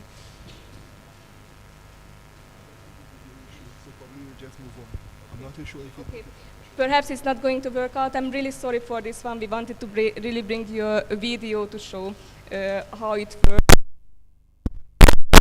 Basically, FAO provided technical service for Guatemala, and now the agroclimatic service is updated and it is fully deployed in the country, which means that the country can monitor drought based on the data set of the ACES.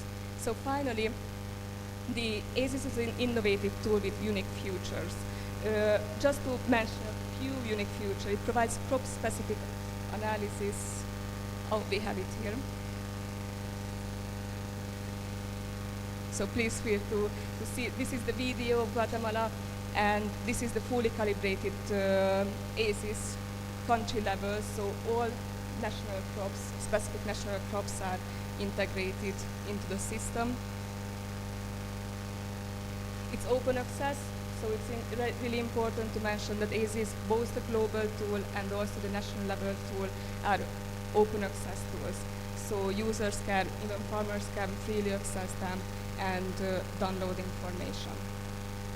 So the next slide, please.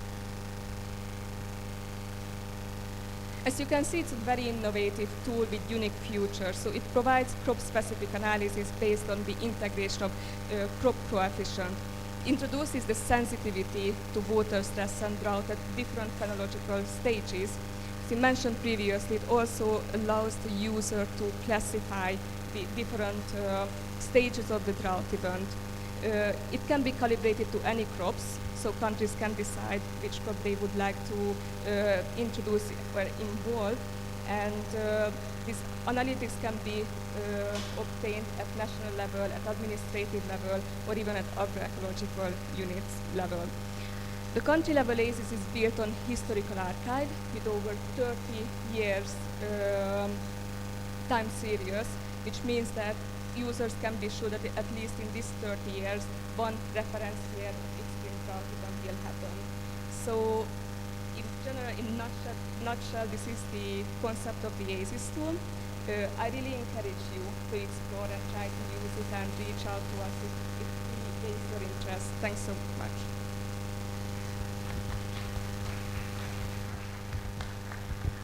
Thank you, Eva, and thank you for inviting the participants to grab something on as we continue with our session. So I don't have to invite you all anymore. Yes, the refreshments are here. Please feel free, and we will continue through a working session here while you are having those refreshments. And let me once again and ask you as well to thank Eva for what was a very good presentation surrounding the ACES instrument for early warning.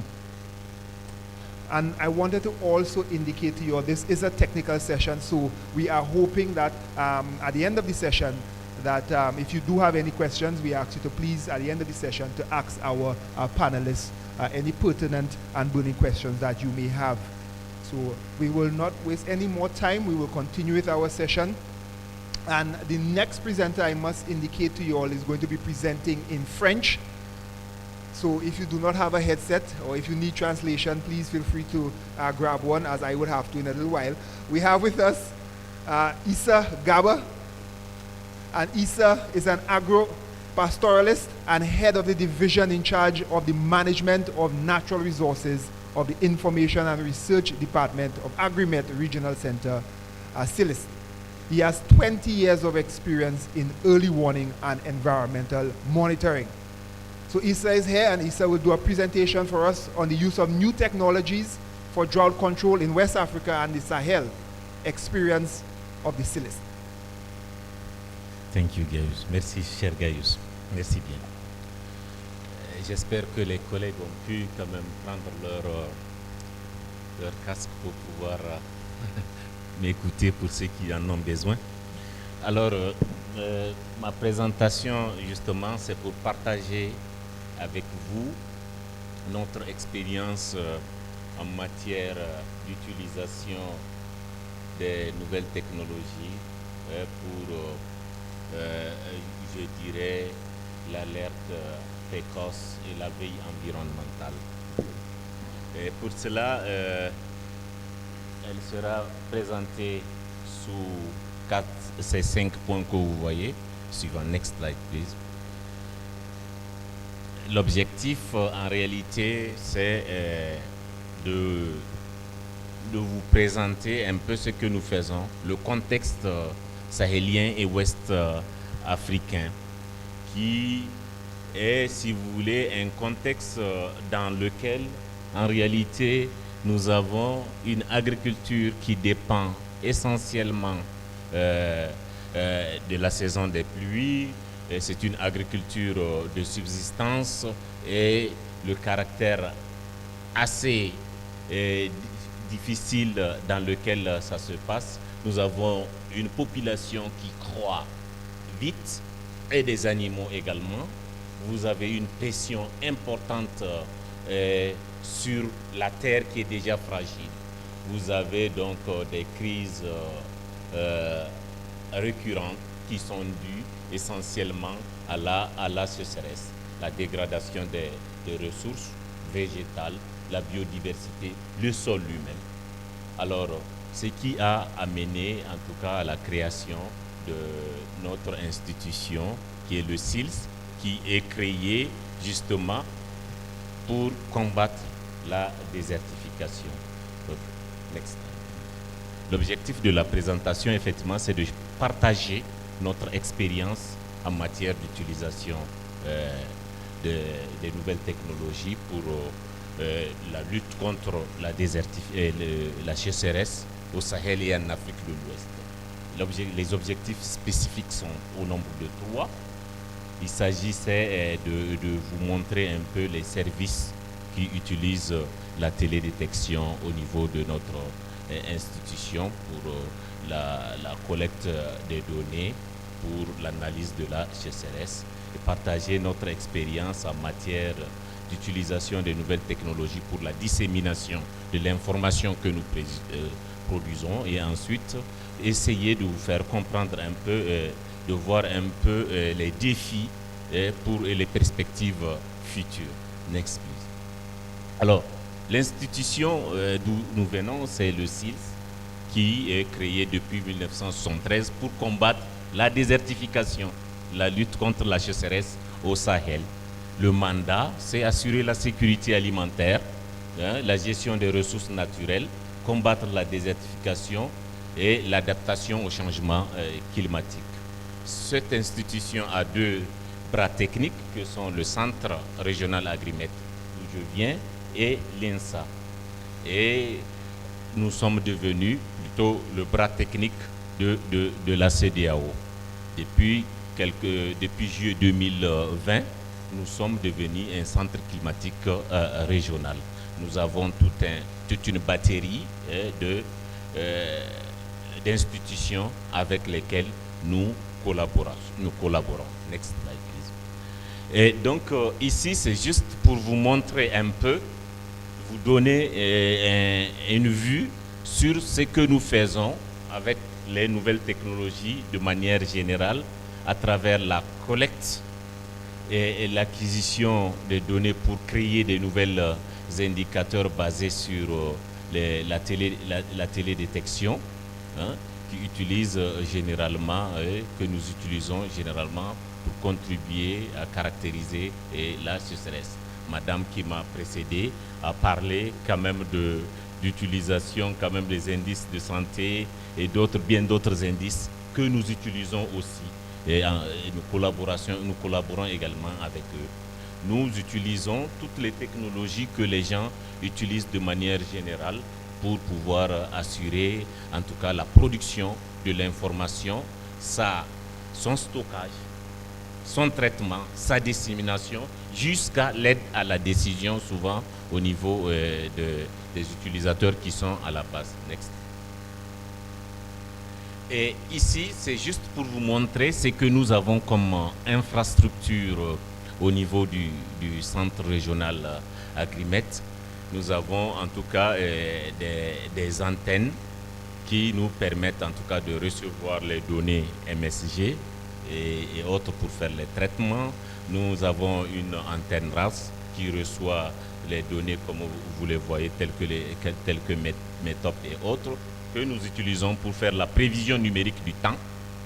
Ensuite, nous avons bien d'autres salles spécialisées pour les calculs et tout. Ici, nous avons une base de données unique en son genre dans la sous-région qui contient en tout cas beaucoup de données depuis l'élevage jusqu'aux aspects phytosanitaires passant par l'hydrologie, la climatologie, l'agriculture, la démographie et tout. Super. Next, please. Et donc là, c'est pour vous montrer un peu quels sont les services que nous produisons en utilisant les données d'observation de la Terre. On fait de la prévision saisonnière chaque année pour les pays du Golfe de Guinée et pour les pays sahéliens et de savane.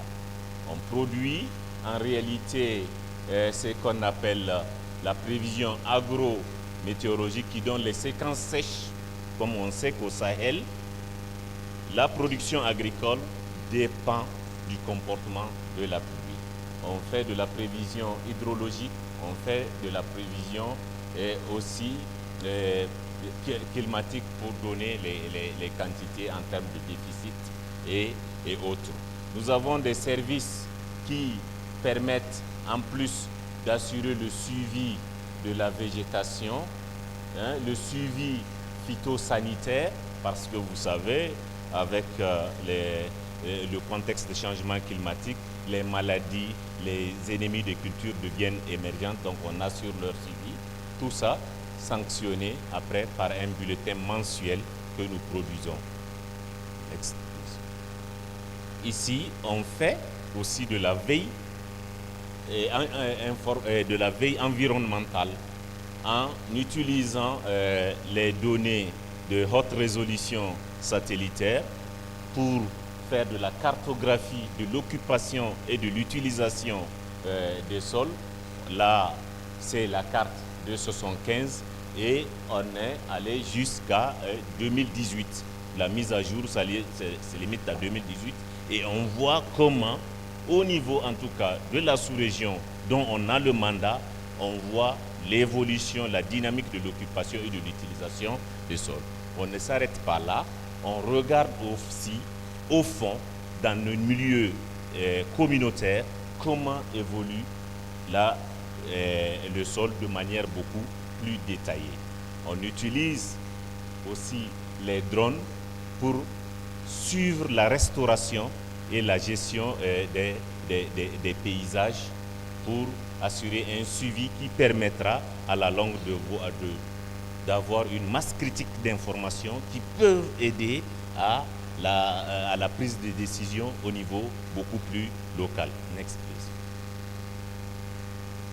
Sur la partie partage de l'information au niveau de l'utilisateur à la base, à ce niveau, nous avons trois outils. L'outil géoportail qui permet, en tout cas dans le lien est là, qui permet en tout cas de partager les données satellitaires, les données dérivées des modèles sur la dynamique des ressources, sur le temps, etc. etc. On a aussi, puisqu'il faut partager l'information et les connaissances, nous avons aussi ici créé une bibliothèque numérique qui permet en tout cas d'accéder à tous les documents pertinents qu'on peut utiliser en tout cas en matière de pastoralisme, en matière de gestion durable des terres, de restauration des forêts et paysages, en matière de sécurité alimentaire et en matière de changement climatique. En plus, maintenant pour passer l'information, surtout l'alerte précoce aux utilisateurs qui sont à la base, on utilise les réseaux sociaux tels que WhatsApp, les radios communautaires, pour transmettre l'information à l'utilisateur dans sa propre langue. Voilà un peu ce que je peux dire par rapport à ce diapo. Donc, pour conclure, je dirais que, nous avons en tout cas besoin de mieux comprendre davantage les sécheresses en utilisant toujours les nouvelles technologies, la science et la technique qui évoluent. On pense qu'on peut améliorer la prévision des sécheresses, on peut améliorer les modèles de prédiction à court et à long terme. On peut aussi aider en produisant de l'information à réduire l'impact de la sécheresse au niveau des populations. Et aussi, nous pensons qu'il faut continuer à renforcer les capacités des utilisateurs de ces produits et puis en équipant davantage les gens pour pouvoir faire leur boulot. Il est important aussi d'améliorer la qualité de l'information qui est dérivée des satellites, de l'observation de la Terre, en assurant, si vous voulez, le suivi phénologique, en assurant l'estimation des rendements avec l'intelligence artificielle, en faisant en tout cas de la cartographie des superficies emblavées, et puis en assurant le suivi des zones inaccessibles, le contexte sécuritaire l'exige qu'on assure le suivi des zones inaccessibles pour pouvoir aider davantage les gens qui sont dans ces zones-là, qui souffrent, dans lesquelles les techniciens ne peuvent pas y aller. Voilà un peu. Voilà en gros ce que j'avais à vous présenter. Merci beaucoup. Thank you so very much, Issa, for sharing with us the system to which a lot of the technologies that we are currently using and we have seen on demonstration today can be used in helping to mitigate drought and as well as to ensure that we have proper early warning systems. So I just want to remind you all, please note that we would have a small amount of time for some answers, some questions after our session. So please keep your questions in mind such that we can engage and interact with the panelists. So moving on, we now have Valentin Eich. Valentin joined the Global Water Partnership as a senior water and climate specialist in 2020, and he is seconded to the World Meteorological Organization, where he is working for the technical support unit of the joint flood and drought programs for both organizations, as well as coordinating other joint activities. Previously, Valentin was associate scientific officer with the Global Climate Observation System of the WMO. Before joining WMO, Valentin worked for 2 years as a climate change adaptation specialist for UNEP in Afghanistan. He is a guest scientist with the Potsdam Institute of Climate Impact Research, where he conducts research for over 10 years with a focus on hydroclimatic extremes, and where he has written his PhD thesis about floods in the Niger Basin. So let me welcome Valentin, who is going to do a presentation for us on the IDMP regional programs implementing technical solutions as important components of IDM. Thank you very much for the kind introduction, and thanks a lot for the invite to speak here. Bon appétit for everybody here. So I am speaking here on behalf of the technical support unit of the Integrated Drought Management Program, as we heard in the introduction. So that's not only me, but this is Bob Stefanski, and this is Katrin Ehlert, which we will see in here later today as well here on this stage. And my presentation is a little bit different. I think I will not introduce a new technology or some new method of drought monitoring, but I'll try to explain a little our approach, how we try to integrate these new approaches and technologies into the overall framework of IDM, of integrated drought management. So next slide, please. Yeah, this is a short overview, so I'll just introduce our regional programs and how this works and how we do this implementation.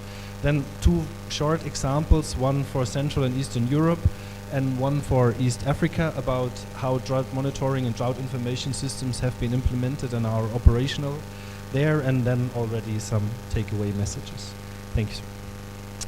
Yeah, just as a background, and we will hear more about that in the last session of today, so I won't go into detail, but this is how IDMP was founded 2013 at the high-level meeting on national drought policy, and this is also where this idea of a proactive drought management, in contrast to a reactive and just responsive drought management, was really created and took action and grip. And yeah, from this spirit, the Global Water Partnership and WMO founded together with partners the Integrated Drought Management Program. And next slide, please. Yeah, and it's not just these 2 organizations, but it's really over 40 partners that are carrying this program together forward. And I want to highlight, of course, FAO and UNCCD, which are very close partners in this endeavor, amongst, of course, all the other partners. Next slide, please. Yeah, we have heard several times about the 3 pillars approach and the 3 pillars method today. I don't want to go into detail here. You all know probably all these 3 pillars. I just want to bring them into context of monitoring, early warning as part of integrated drought management.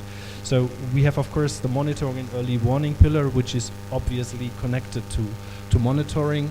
and there it's about what we've heard with very nice examples, and I think we'll hear it from another example how you can monitor these key indicators, a lot of them, how you build appropriate indices about this, and then I think the most important part, really trigger actions and drought plans to reach really the ground, and what we've heard about the last mile. This is really where we, I think, need to improve altogether, that it really reaches the people on the ground. And then, of course, also forecasting and what we've just heard from Lucy about impact-based forecasting, which I think is really essential and where we need to improve. But also, and I think Lucy alluded to that as well, for the second pillar, we need this technical monitoring to really assess impacts and to understand our vulnerability better. So next slide, please. So this is a nice figure that just very rudimentary explain how this chain usually goes. So you start with drought monitoring, you could replace that also with drought forecasting. Then you build indicators or indices from that, and then you map that, you categorize it, and this should then trigger, in the best case, an action plan, a national drought policy, a regional drought policy, you name it, and there these actions then should really reach the ground. And what we've just heard from the example of West Africa, hopefully also via social media, to really reach the people that are in need of the information. This is all what IDMP is actually about. That what is written here at the bottom, that the design and the implementation of these technical solutions need to be not just like inform stakeholders, but stakeholders need to be engaged from the beginning in the design and in the implementation of the process. And this means really all relevant stakeholders. This is not just the governmental level, but we really need to understand the needs from the people on the ground. And often the most vulnerable, which are actually hit first and foremost by droughts, are forgotten. And this is this whole of society approach that we try to introduce into IDM, and which we, when we do this technical implementations, try to really highlight and bring at the very, not just as a side aspect, but put it really in the middle, because this is where we can reach people and where we can perhaps make a difference. Yeah, this slide shows our regional programs. On the corner at the right bottom, you see that we are doing activities in many more countries. But we have sustained structures for a long time already in Central and Eastern Europe, in West Africa and East Africa, and we are just establishing them in Central Asia and Caucasus. And there this goes beyond a project level. We are not just implementing something and then hope that it's get maintained, but we have really structures of WMO and GWP that sustain these efforts. Next slide, please. And so this is the first example I want to highlight here. So what's not shown on this slide is that this expansion of droughtwatch.eu is mainly carried by the Drought Monitoring Center of Southeastern Europe. So I really want to highlight, they developed this together with stakeholders, and they are maintaining and operating this system. And it's an open online tool. It integrates 3 different types of drought info. I think there are a lot of similarities to what we've heard about West Africa. It's using remote sensed and model data. It integrates drought risk maps based on assessment from past meteor and yield losses. And there's also a component from on-field reports, like really farmers and people on the ground that are reporting on drought impacts. And this is operational in the Republic of Czechoslovakia, Slovakia, Slovenia. And we are currently extending it to Albania, Kosovo, and Northern Macedonia. And yeah, next slide, please. And this is an example of DroughtWatch ICPAC.net, which is an East African information system, and it's a service that is operated by ICPAC and the Joint Research Center of the EC. So they should be highlighted and they could explain this more better. But under this project that you see at the top, the DRESS EA, Strengthening Drought Resilience for Smallholder Farmers and Pastoralists in the IGAD region, this was, the service was adopted as a prototype and it has been introduced there. And so it's publicly available online. It's a near real-time system, and it provides automatic 10-day warnings, and it covers developing, actual, and the recovery from drought conditions. And you can see again, it includes conditions in the field, EO, Earth observation, station data, and provides at the end actionable decision-making information.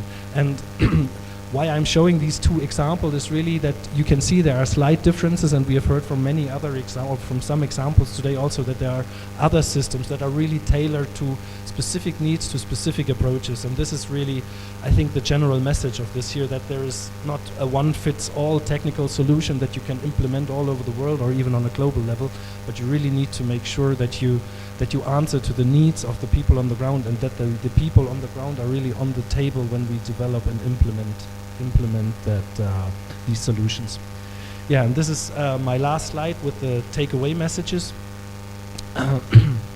So very important when we start some activity, usually based on a help desk request for IDMP, but this will be explained perhaps later a little bit.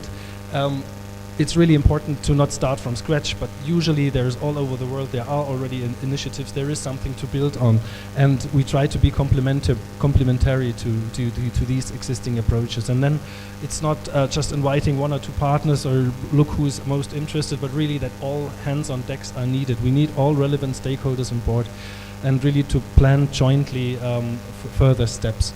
And this means also vertical and horizontal integration. Vertical meaning really from local level to state level, whatever the context is, to the national level and perhaps regional level, but also horizontally, not just focusing on one aspect, the Ministry of Agriculture or the Environmental Ministry, but really trying to include the whole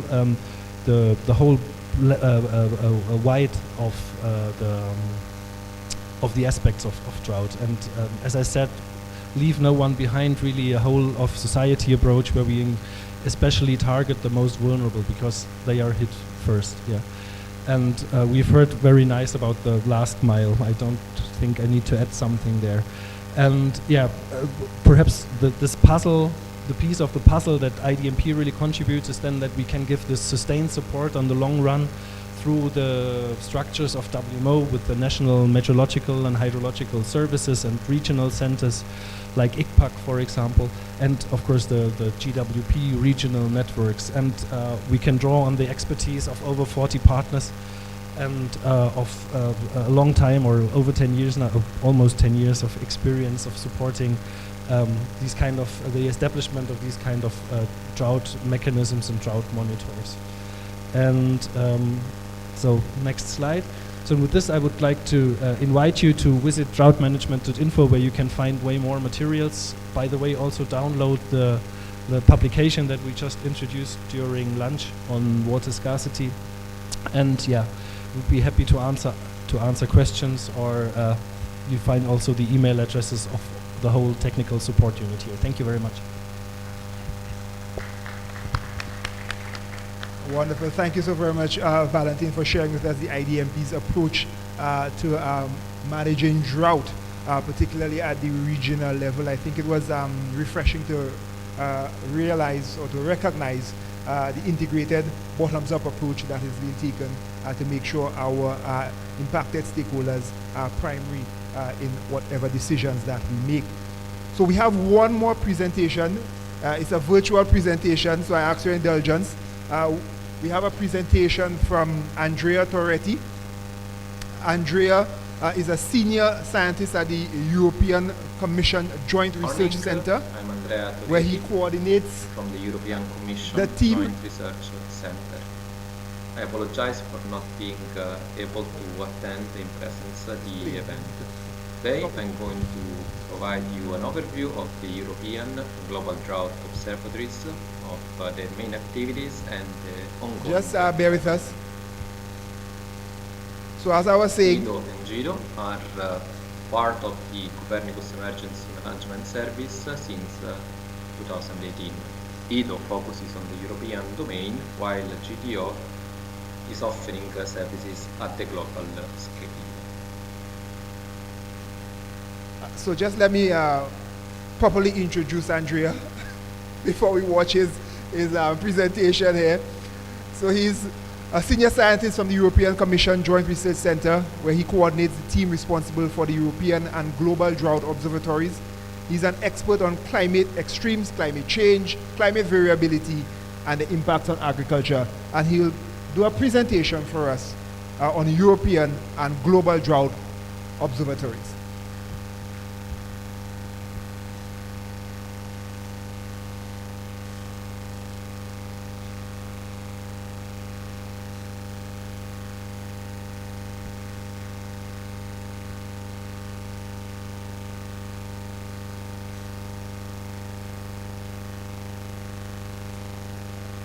Ido.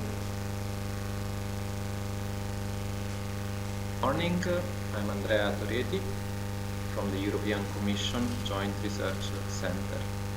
I apologize for not being able to attend in presence the event. Today I'm going to provide you an overview of the European and global drought observatories, of their main activities and ongoing development.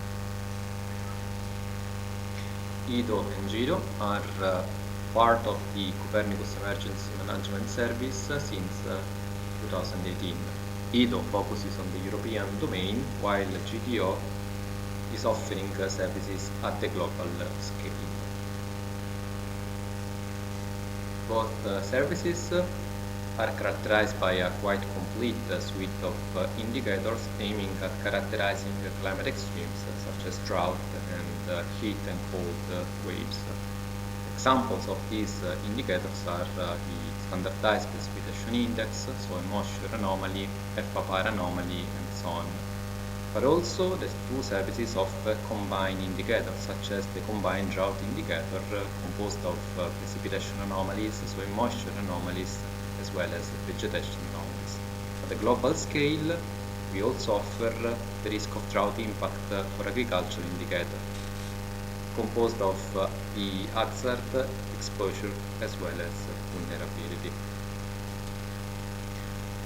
Besides offering a service, also IDO and GIDO, we offer monthly reports on ongoing drought events, but also we perform research activities to improve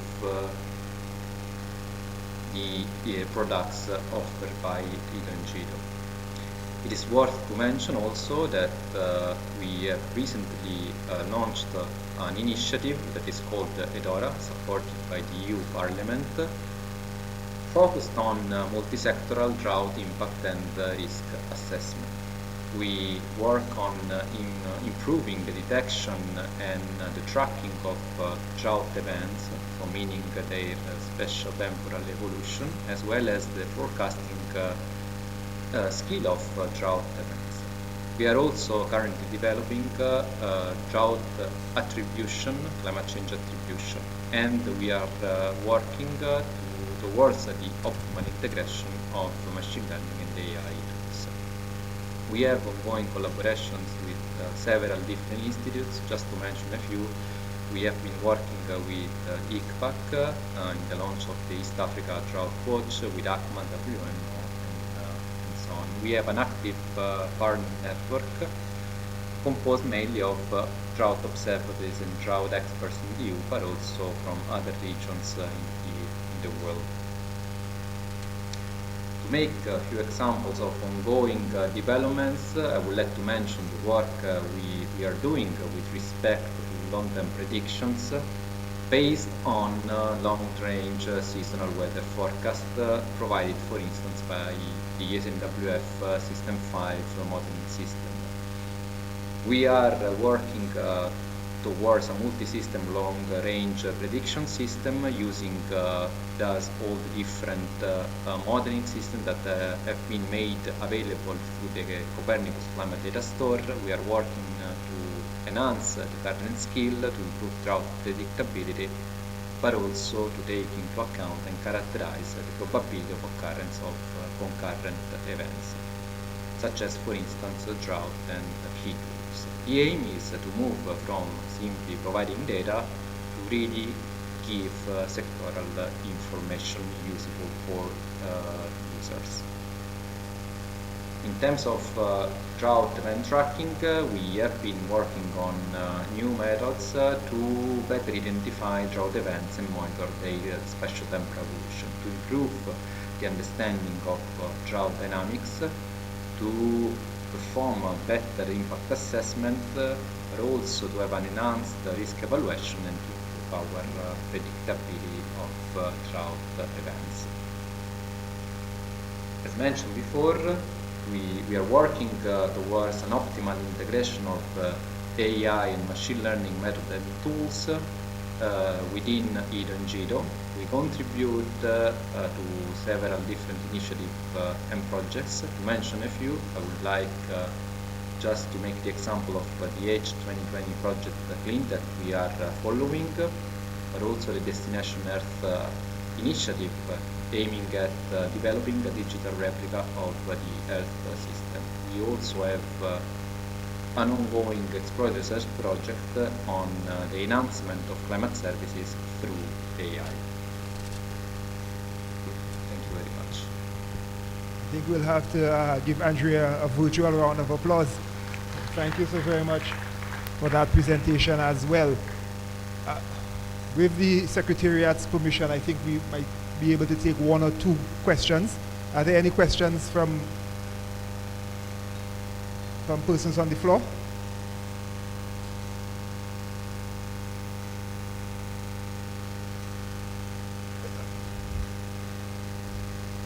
Wonderful. I will get to you. Yes.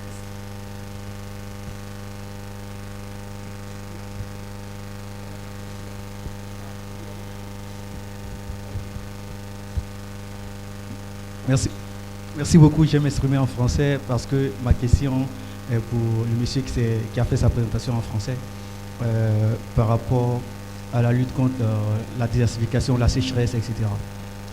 J'ai lu, vous avez présenté, vous avez dit que c'était, pardon, je suis Traoré Bakary et je travaille pour une ONG qui accompagne les communautés à faire face justement aux effets du réchauffement climatique dans la partie nord de la Côte d'Ivoire au-dessus du 8e parallèle. Donc ça m'intéresse beaucoup ces questions de désertification parce que effectivement on travaille avec des communautés au quotidien qui sont confrontées à ces situations. Et donc j'ai lu que c'était une initiative de, vous êtes devenu un organe entre guillemets de la CEDEAO. Ma question c'était comment les acteurs sur le terrain, donc les communautés, arrivent concrètement à avoir accès à vos travaux, parce que comment ils arrivent à avoir accès à vos travaux concrètement. Et pour faire plus simple, les communautés de la Côte d'Ivoire qui sont juste au-dessus du 8e parallèle, qui n'ont pas de visibilité sur la saison des pluies, comment elles font pour, en se basant sur vos données, pour prévoir en fait leur parcours. Voilà, c'était ça ma question. Et puis, est-ce que, voilà, c'est la dernière question, est-ce que les services que vous mettez à disposition sont payants pour ces communautés, ou en tout cas, qui prend en charge comment dire, le financement de ces initiatives? Merci beaucoup.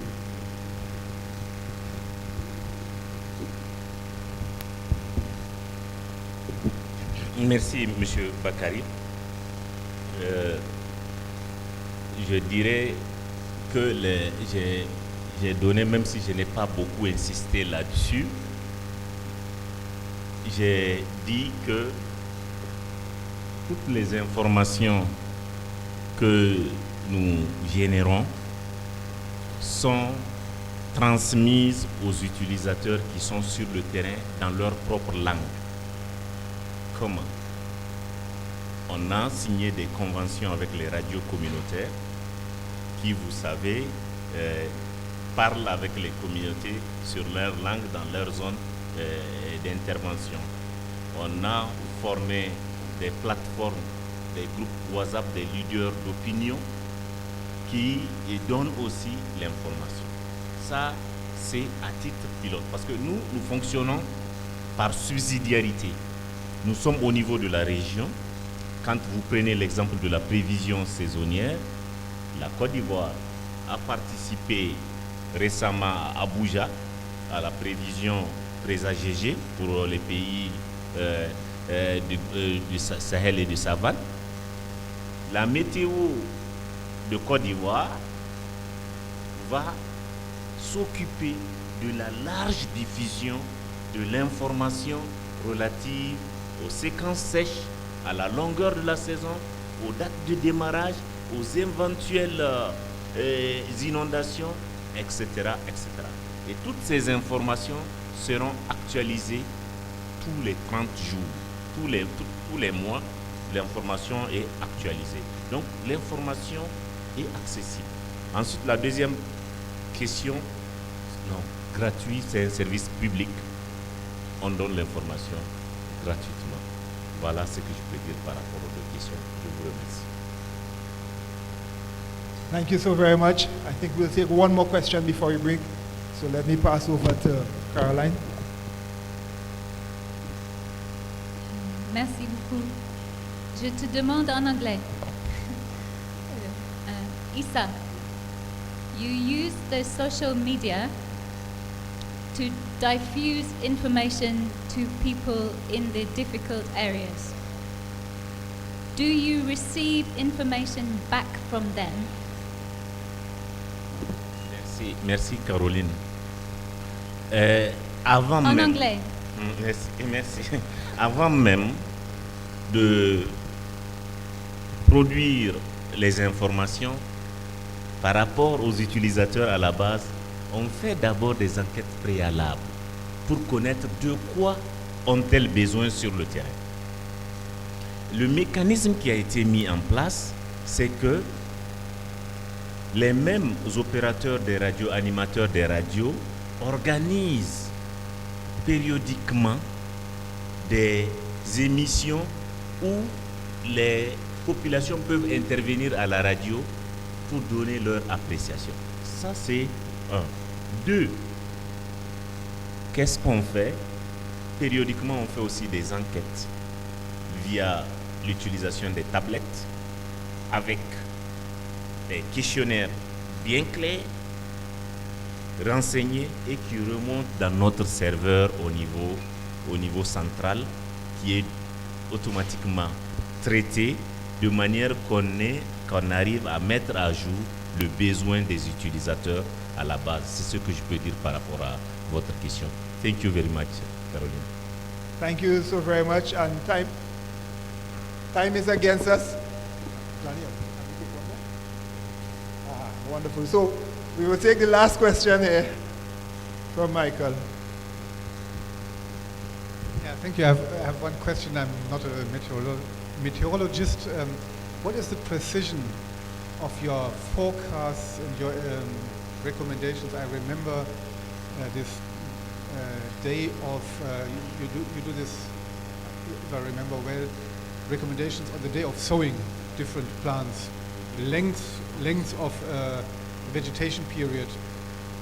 Do you do ex post evaluation how often you are right and how often you are wrong? Because it's a little bit difficult question, I know, but if farmers if you want farmers to rely on your recommendations, they must be relatively precise.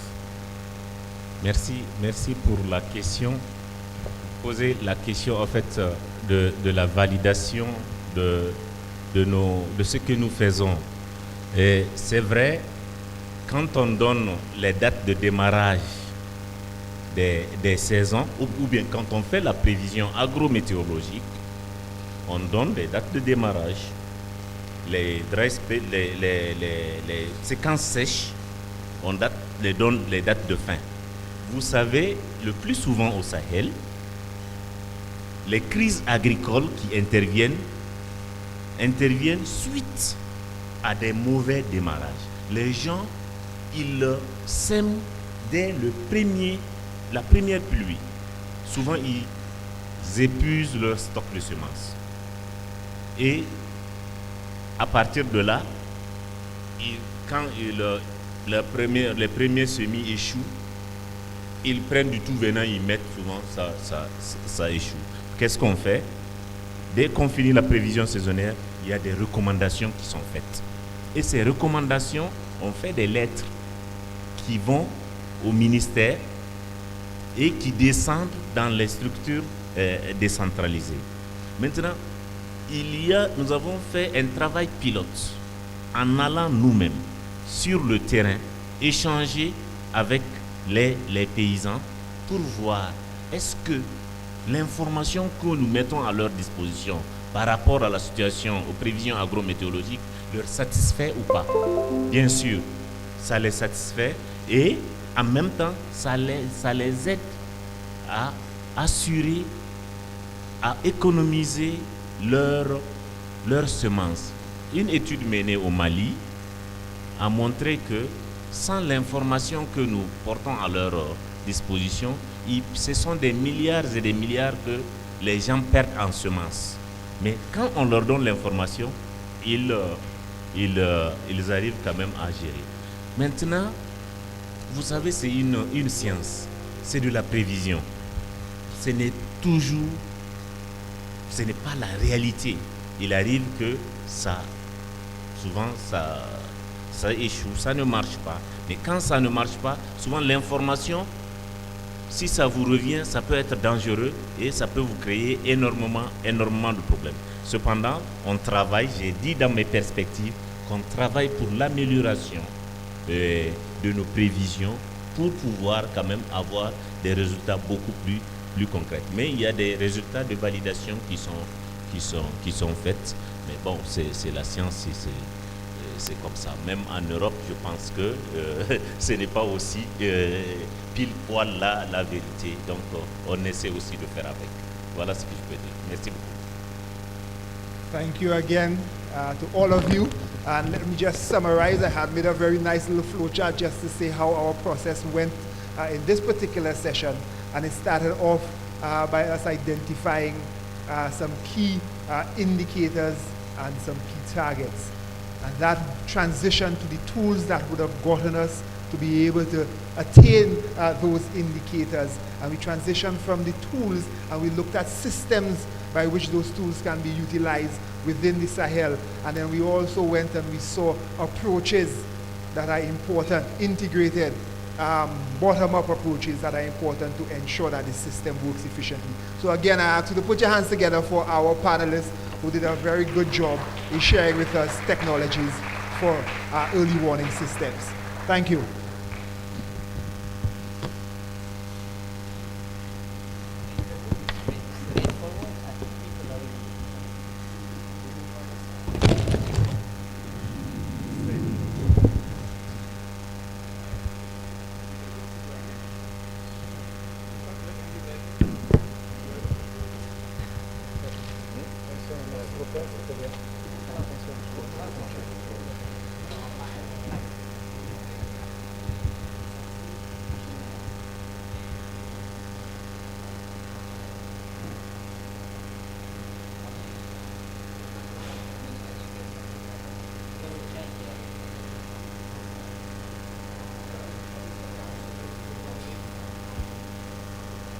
Colleagues, we are continuing apparently, and then we are moving into another interesting session on drought financing.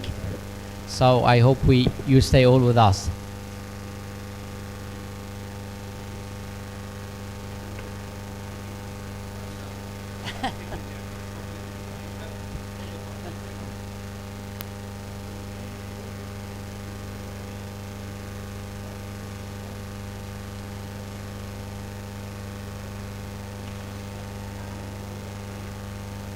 We have only, no, this one is not needed anymore. We have 4 panelists plus the last one, yeah? We have Camilla. Yes, Camilla also. No, Caroline. Camilla is there? Yes,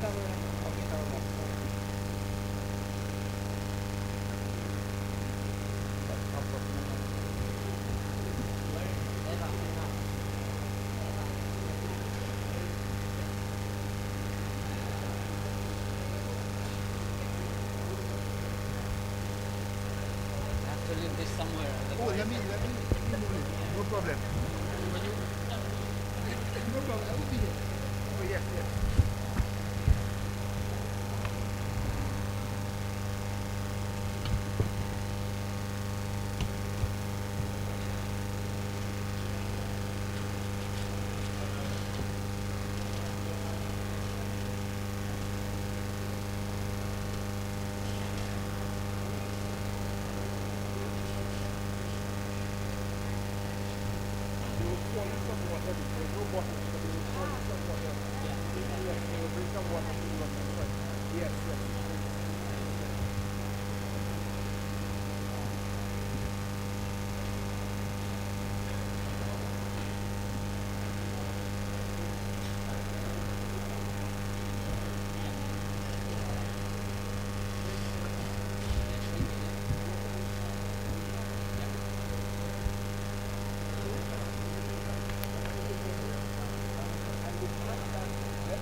We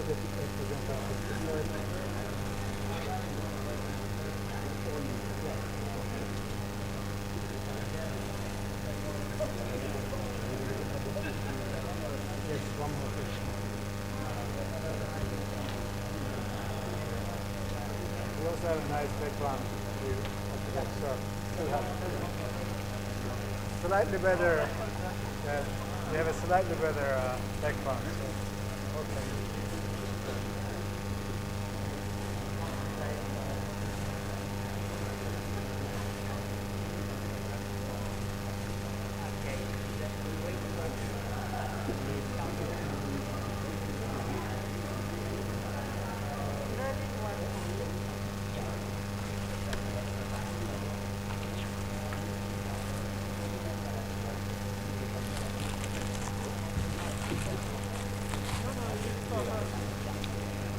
Hello. Okay, ladies and gentlemen. So, sorry, I had to step out for a bit, but I understand you've continued and that the food has arrived. But colleagues, I'm going to ask you to bring your food to the chairs and let's get started because the program for today is exceedingly heavy and packed and all these people are waiting on the stage. Your colleagues are here ready to present and bring this dialogue forward. So please come take your seats. It's amazing you can say this loudly. Ladies and gentlemen, please take your seats. Je vous en prie, prends vos sièges, s'il vous plaît. We're going to restart.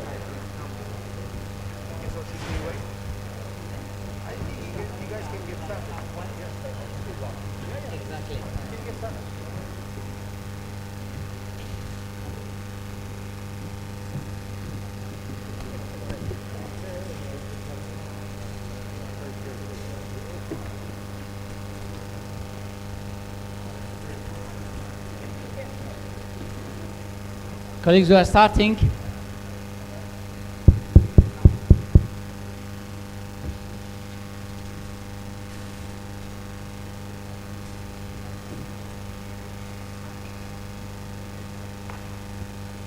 I welcome you again in our, let's say, next session or this session, session number 4 actually, on sustainable finance for drought resilience.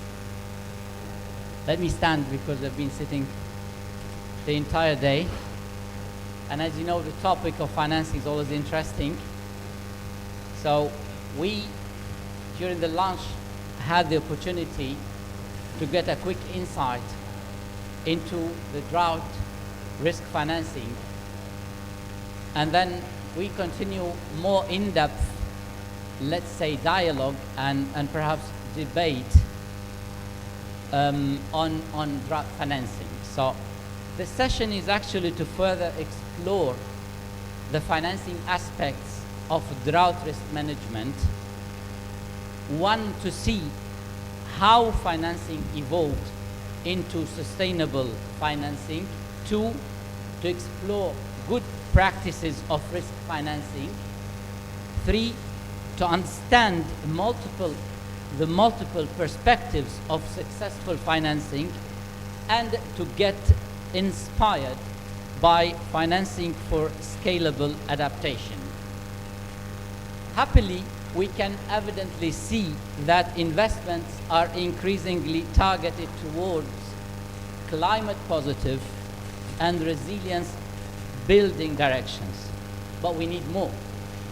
Financing must consider the all-encompassing and long-term impacts. Risk financing can prove immediate and measured results as it is triggered by observed risk and impacts estimated by robust methods or evidences. Risk financing actually contributes to preparedness as it aims to reduce the foreseen impacts before drought strikes and damage occurs. So the session will focus mostly on the options that are for risk management and are applicable before the impact arises. I'm glad to introduce our guest today, Ms. Camilla Nordheim Larsen from the UNCCD, and I'm missing Ifat, but he's on his way. So Mr. Chris Dickinson from the Green Climate Fund, Mr. Cecile Narte from the African Development Bank, and last, Ms. Caroline King Okumo from the Borders Institute.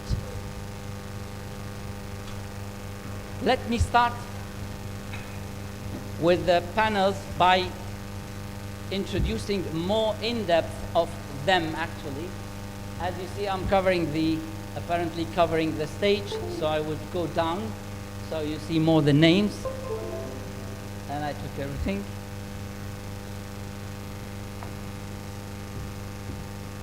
So Camilla Nordheim Larsen is an economist with more than 20 years experience in assisting developing countries in adopting policies, financing strategies and practices, promoting land restoration and sustainable use of natural resources. At the UNCCD, she is leading a team in building partnerships with private sector. Camilla, I would start my first question to you and ask you, more than 60 countries have developed their national drought plans in the context of the UNCCD Drought Initiative. Can you highlight some of the key partnerships and financing instruments that could help countries increase investments and move from planning to action in drought management?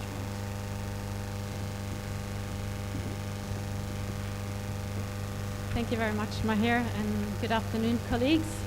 Thank you for inviting me to this panel. I'm surrounded by colleagues from financial institutions, and of course, from UNCCD, we are not in that lucky position. Our role is to support governments in really helping identify their needs and then connect them and facilitate with financing. So, as you rightly mentioned, we have supported almost 70 countries now in developing their national drought plans over the last 3 years. The drought plans are really trying to look at key needs of the countries and key challenges and identify some recommendations for going forward. So I would like to focus a little bit of what we have seen at UNCCD coming out of these drought plans, some key challenges, but also opportunities for financing. We have also a large program in the UNCCD, in the global mechanism, where we are supporting now countries, as you said, moving from planning to action, developing concrete projects, and many of them on drought. There are several lessons coming from this, the country level sort of exercises that we've been involved in, but there's some areas, like that, welcome, that are coming out across the board, across the regions. We see that drought has several characteristics that differentiate it from other natural disasters. It makes it more difficult to access the financing needed, despite the fact that we see a very clear business case for proactive drought management. Drought occurs over multiple timescales, it lacks a universal definition often, and it's cross-sectoral. So most countries are actually identifying the need for a better coordination across sectors. The issue doesn't only belong in the Ministry of Water, but the Ministry of Agriculture, Forestry, Infrastructure, even health and education are sectors that needs to be involved in terms of developing a coordinated and multi-sectoral project, but also needed to be able to attract financing. we also see that drought is one of the more far-reaching and costly issues, but there is a huge gap in drought financing or drought-specific financing, both from environmental finance, climate finance, and development finance. Among the 10 countries that have been most affected by drought or impacted by drought globally, the total resources available for disaster risk mitigation and preparedness, including all natural hazards, so not only droughts, were only 7 cents per person a year, which we can agree is not sufficient. And the vast majority of the available finance for drought and disaster risk is focused on immediate recovery, the reactive, rather than preparedness and mitigation measures. However, we also know that investments in preparedness is cheaper, more effective, and more sustainable. In terms of investments to mitigate and prepare for future droughts, it makes economic sense. $1 invested in preparedness has been estimated to equal $2 in response funding or in avoided cost of future disasters. And in terms of private investment, so getting the private sector to invest in sustainable land management in drought, a key barrier is identified by many countries as difficulties in measuring and monitoring the impact of restoration and land-based intervention. So really for the business to understand what is the impact on their operations, but also how are their operations impacting on droughts. This is also an issue of awareness. Many businesses today, more and more businesses today are integrating climate into their investment operations, into their value chains. But there is also a need to really raise awareness and the scientific basis for the need to look at drought and water availability in value chains and in business operations. And then finally, we see that to date, a lot of focus has been on risk insurance, but we think that a more diverse approach to financing is needed. There's a number of sources available, whether it's domestic budgets or international financing, impact investments, etc. Many financing instruments and mechanisms, credit, loans, grants, taxes, subsidies, as well as different sort of mechanisms for financing. So I think that from the UNCCD's perspective, we see that countries need to be more creative about the financing options available to them and really come up with a strategy for financing from various sources, mechanisms, and instruments, and not just look at it from a very sort of sectoral drought finance point of view. We are exploring some options for parties to consider. This is our role to really propose to our 197 countries what are some of the financing options available and how can we help them access them. Just to name a couple, we are working on the possibilities of establishing a global drought fund, learning from the Australia Future Fund, where a drought fund could be financed or capitalized with public and private financing, reinvested in the capital market, and then the returns could be provided in terms of grants or soft loans. And we're also partnering with several organizations around potential issuing sustainable land bonds as an instrument to finance land restoration and drought. So maybe to conclude, effective investments to reduce and to transform the risks on drought can really help us stimulate green growth. We cannot look at it in isolation. It really needs to be linked to sustainable development, poverty reduction, and we need to look at it from a holistic, multi-partner perspective and draw on various financing instruments. So thank you very much. Camilla, thanks so much. And actually, we're happy to hear that now more than 70 countries already have done their plans, and but that puts more burden on making those plans into actions. And happy also to hear about the proposal for the global drought fund, and happy to see also multilateral banks and also financing presented here. So they learn also about this in fact. Let me move to the second guest and actually introduce Mr. Amath Pathe Sene, the lead of environment and climate for West and Central Africa in IFAD. Actually, Pathe is an agriculture engineer by training and climate and environmental expert with more than 15 years experience. Since 2017, Pathe is IFAD lead environment and climate for West and Central Africa.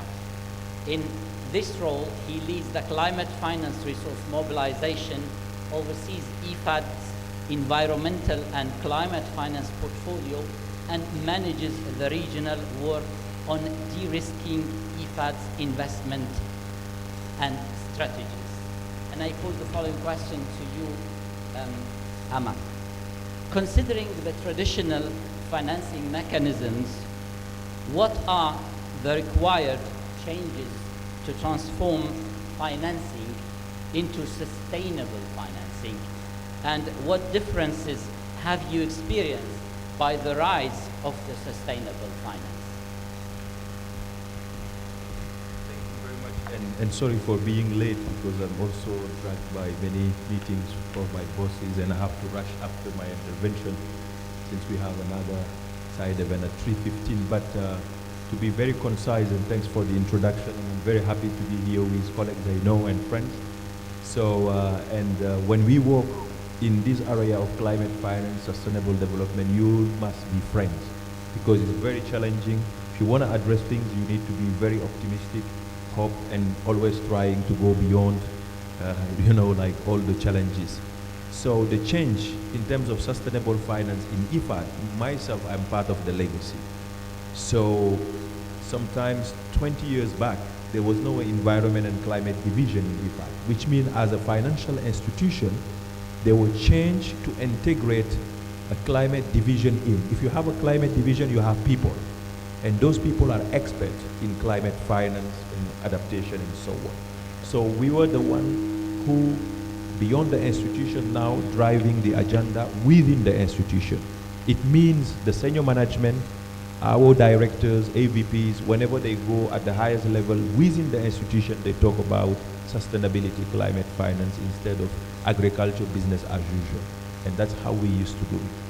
So this call came from all these conventions and also all these big global frameworks, which is the Paris Climate Deal, the SDGs and other ones, which now most of the institutions need to align. So from an institutional point of view, number one, we are aligned. We are a team of more than 70. And now with a full decentralization, myself, I was in Rome.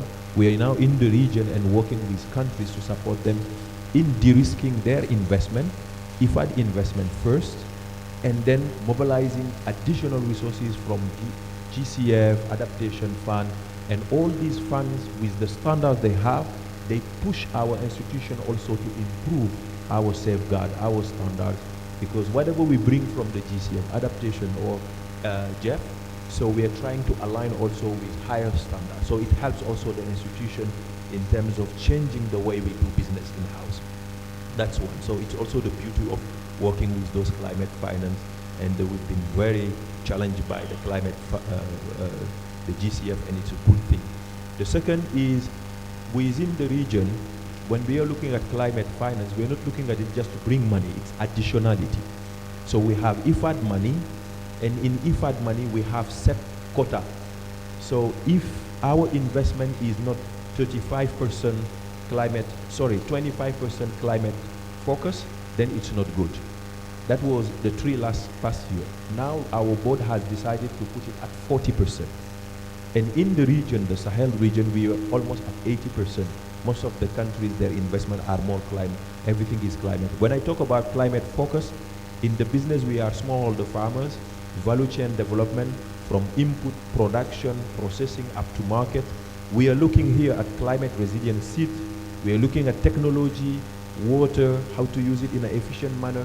We are looking at also processing, manufacturing, climate resilient roads. Instead of having a road when you put millions of dollars and the next rain it's gone. So, the different fabrics and all the technology around that road to withstand to any climate shocks or any floods and so on. And all these activities need to be costed. It has an extra cost, and that extra cost is what we are integrating from our investment. And when we need additional resources, we have to go outside IFAD. First, it's a good learning experience and partnership. Second is also bring additional co-financing to our work. So these are blended, and when we blend it, then we implement on the ground. Today I'm here talking in a panel, but the next 2 weeks I will be maybe somewhere in Central African Republic. By the way, I will be going to Central African Republic after this one, and we are on the field sitting with those people, designing project and finding the right instrument to do so. So on a program, just to conclude, we have program of loan and grants in IFAD. That has been our traditional way of channeling money to the countries with government. Then the last past years, we meet young people, young guys on the field. They say, we don't want to wait government. We want our business directly with you, IFAD. And our president introduced the private sector facility, where you have a cooperative, MSMEs and so on. You can come directly to IFAD, submit your proposal. You don't need the government, and then also get financing. So those instruments have been put in place, and in the private sector you have guarantees, loans, and now equity. So to make sure that these MSMEs in the agri sector are also climate proof, and we put also investment criteria, borrow investment criteria from the green funds to improve our investment criteria and make sure that whatever we finance is sustainable. I'll stop there, and thank you so much. And I'm really sorry I have to rush, because I need to go and do the preparation for the next one. But I would love to stay here and spend more time sharing other discussions. So Thanks so much. Merci beaucoup. Actually, I pick up a point here when you talk about additionality and, in a way, blending maybe a factor for sustainability. That's important. And thanks for contribution. And we can give a applause for Amate as well. Let me move to our third guest, actually, Mr. Chris Dickinson, an ecosystem management senior specialist at the Green Climate Fund. Chris actually is responsible for the development at the GCF, responsible for the development of strategies, policies focused on ecosystem management and investment. Chris has over 25 years experience in tackling the challenges of maintaining productive ecosystem and landscapes while enhancing food security, maintaining water provisioning services, and building climate resilience. Let me pose the following question to you, Chris. Drought risk financing often falls under the financing for adaptation. What are the most common instrument types of drought financing, and how is the performance of projects measured, let's say from GCF point of view, if you would like? Okay, thank you. That's a good question, and thank you to my colleagues for their very good answers so far. I work for Green Climate Fund, which is the world's largest investment fund in climate. We've invested $10 billion so far in projects, including $37 billion of co-financing. We try to aim for a balance between 50% mitigation, 50% adaptation. Currently it's about 48% adaptation, so we're almost getting to the balance. And I work on ecosystem services.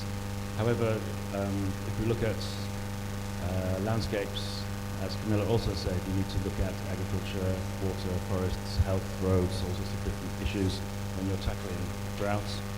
And also we should talk about flood, because in many drought areas we don't have rain, and then when it rains we have too much all at once. So there's a lot of technical things that need to be looked at. In terms of financing, we have a number of different instruments, depending on the entity that's working with us, grants, loans, working with equity and guarantees. So we're quite diverse in the types of instruments that can be applied, and we welcome innovative, transformational projects from our partners, and these are the ones that are the most probably likely to succeed, that have exit strategies, that have capacity building, that have adaptation finance, such as We have some projects we're looking at insurance. We have some proposals looking at bonds, all sorts of things, and also working with impact investors to fund smallholder farmers to be more resilient. We also have some technical sector guides which have been published on the website. This is the one on ecosystems, but we have agriculture, water, climate information. So we have a number of different paradigm shifts. In terms of agriculture, there are 3 pathways. The first one is like resilient agroecology, which isn't not specific to drought, but it's like climate resilient agriculture, building up soil resources, utilizing water efficiently, and circular economy in terms of fertilizer and new technologies for climate resilient seeds, for example. And also the second pathway is using climate information systems. So we saw a presentation a while ago from a gentleman about the agri-mix services and drought monitoring. This is also quite important for insurance mechanisms. So we have one project in the Sahel with ACAP, which is looking at agricultural insurance. And this shows the link between technology, monitoring, measuring droughts and what's going to happen, and also delivering on finance. And then the third one is reconfiguring food systems, which is looking at circular economy and reducing food waste. So I guess we're looking at agriculture not just specifically drought, but also holistically. But all our projects have to have climate rationales, have to tackle climate drivers. And in terms of measurements, we have the results framework, which monitors various different impacts. From my perspective, I think sometimes organizations, because an organization is at a large scale, it's difficult to measure the on-the-ground stories from local people. When you have lots of data, I think it hides the benefits that have been delivered to local people. And I think organizations like GCF should also use stories and case studies and examples of actually what happens in a farmer's field, farmer's life, farmer's household. So we have lots of different examples. Mr. Pape, who's just left, has been the lead for the iGreen Fin project, which was approved in January, which is working in 13 African countries to provide finance through national banks for climate smart technologies and climate smart investments for smallholder groups, smallholders, farmers, enterprises, women's groups, and small businesses. I think it's very important to work with the national banks because they are the ones in the country who have buy-in, that be there for a long time.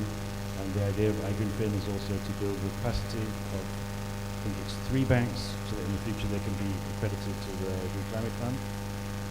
We have projects like this also in Tanzania, a similar project, which is also in a drought-prone environment, working with the national banks. The national banks obviously need to work very carefully with technical aiding entities like FAO and ministries and technical providers, so that they have the right tools to be able to know what to invest in. So I think that's also a bottleneck as well, is that sometimes it's not just, people always talk about we need more money, but sometimes it's also a lack of projects. If you look at carbon finance, for example, which is not adaptation, but there are lots of money around there, and very few projects to invest in. But we need to try and find better projects and also do the same for adaptation. And one of the challenges is that compared to large-scale mitigation projects, you're working with farmers, it's sometimes more difficult in terms of implementation. And then to take things to scale is complicated compared to energy projects, for instance. So we have that in the adaptation fields, but I think this is ultimately it's my major interest, and look forward to working with FAO and other partners in the future. Thanks so much, Chris. It's one point that reaching 50% adaptation and knowing that, I mean, around 40% now with GCF, and knowing that drought risk financing falls under adaptation. That's good news that they increase. But also, what is also important is the performance assessment of projects. The indicators, the framework of indicators that GCF has to assess actually the impacts of its project. That we had the chance to study in our publication that is next to you. Thanks again, Chris. Let's move to our last, let's say, panelist, Mr. Cecile Nati, who's a program coordinator of the Africa Disaster Risk Financing Program at the African Development Bank, actually. Cecile is leading the development and implementation of the bank's flagship program in climate disaster risk financing, ADRIFI. Key components of the program actually are capacity building and risk transfer and premium financing. Cecile led the bank's establishment of a multi-donor trust fund to facilitate premium financing support to participating countries. Let me pose the following question to you, Cecile. Drought financing is not about a single financing method or financing instrument, but the right mix and the right time of them. What could be the current best practices, or better put, financing methods to build resilience which proved effective, and where are these positioned along the timeline of a drought event, pre, during, or post-drought period? I hope I did not complicate your life. Thank you very much. It's a very loaded question, and given that we only have a few minutes, I will do my best to see how I can respond to the question. Thank you all for coming, and the members of the panel. Yes, I do agree with you that we need different financing instruments, to better address drought disaster comprehensively. Now, not only that, we also need the right mix of instruments that is tailored to the financing capacities of different countries. Now, as we know, drought is a slow onset disaster, if you like, at least as compared to tropical cyclones and floods.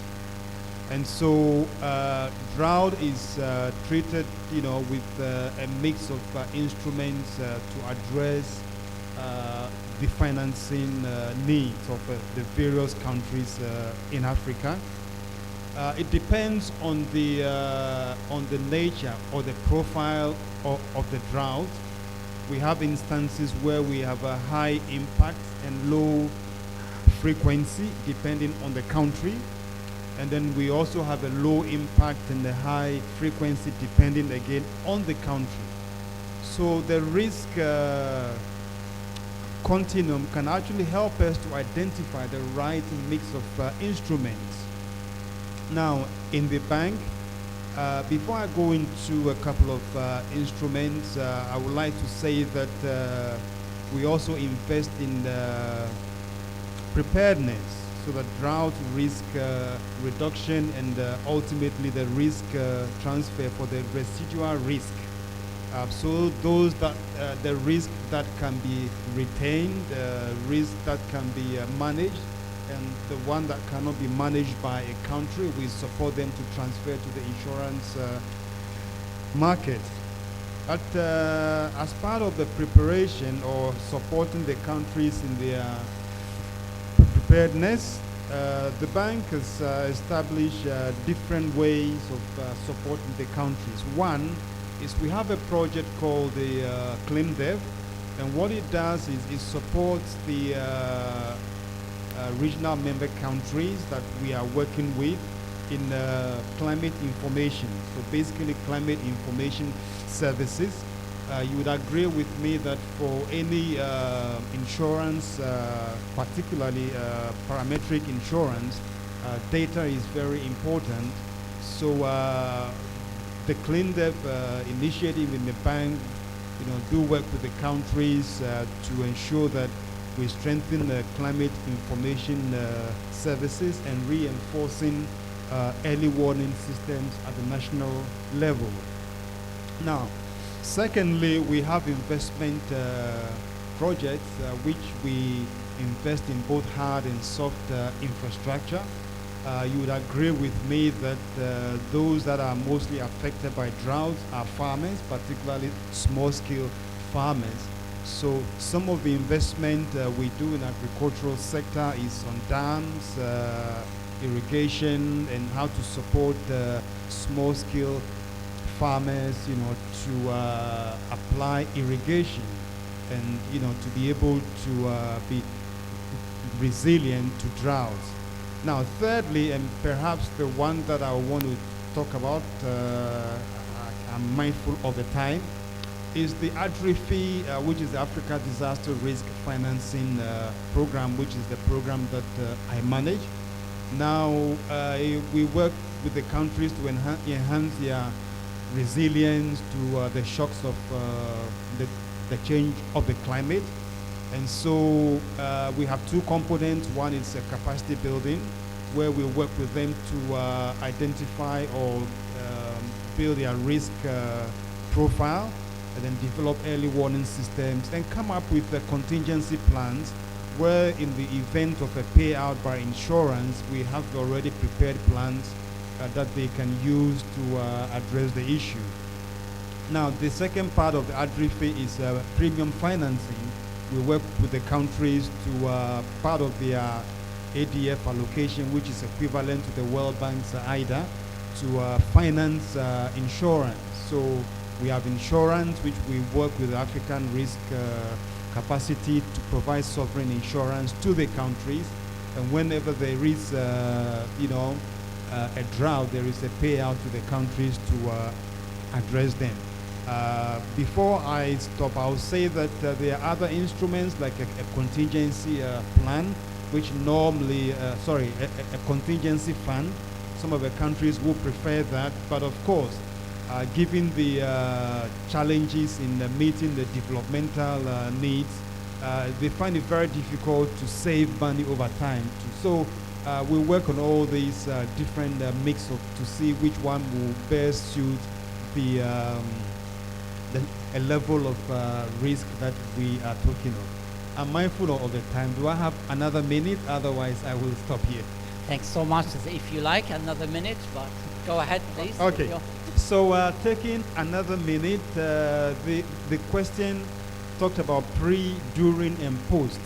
Now, in the pre, we talk of, as I said, with a Clean Dev initiative, it focuses on climate services, and then give the countries time to prepare for disasters. Now, during is more of a relief and recovery. So when there is an insurance payout, they're able to use it to, support, let's say, small-scale farmers or communities that are impacted by drought, to be able to have seeds or feed for their animals and so on. So the relief is the immediate support provided to minimize suffering and provide basic human needs such as food, water, and so on.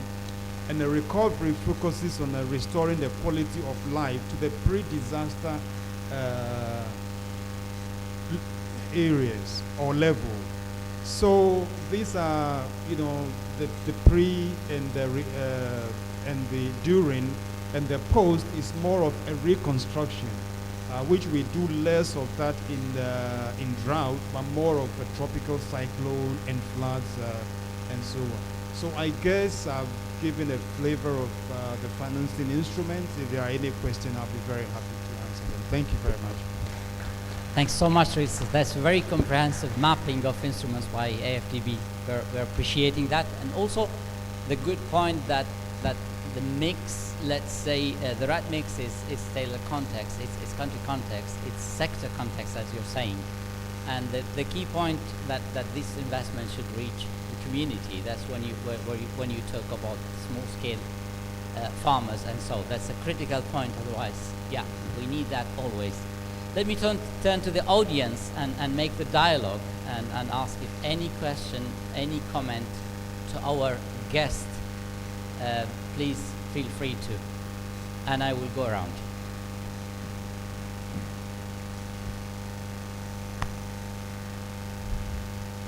take the occasion of first mover.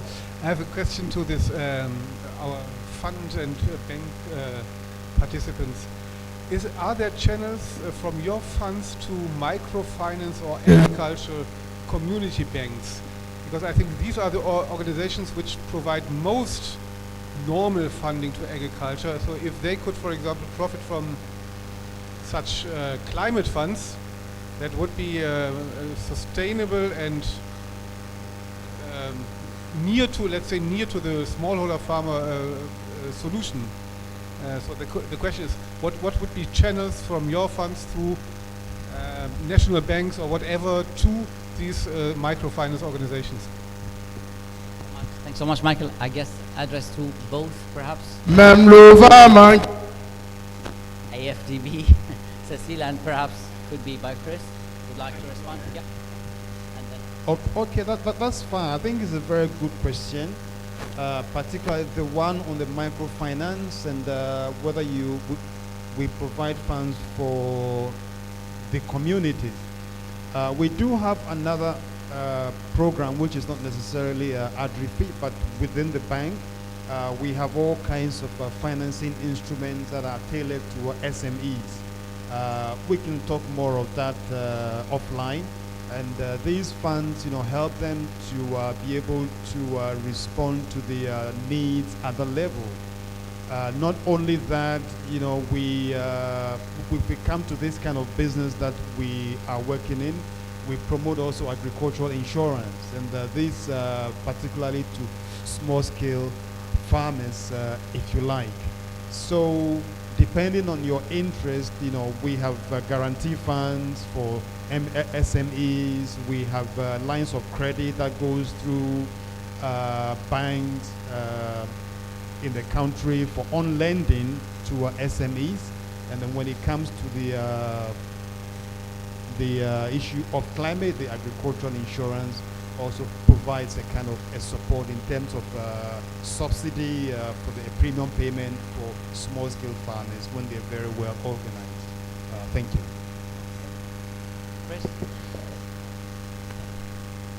Good question. Yes, the Green Climate Fund has projects that work with institutions that support microfinance in a number of ways. So, for example, the iGreenFin gives money to local banks, which then passes this on to local finance institutions for much smaller sized loans.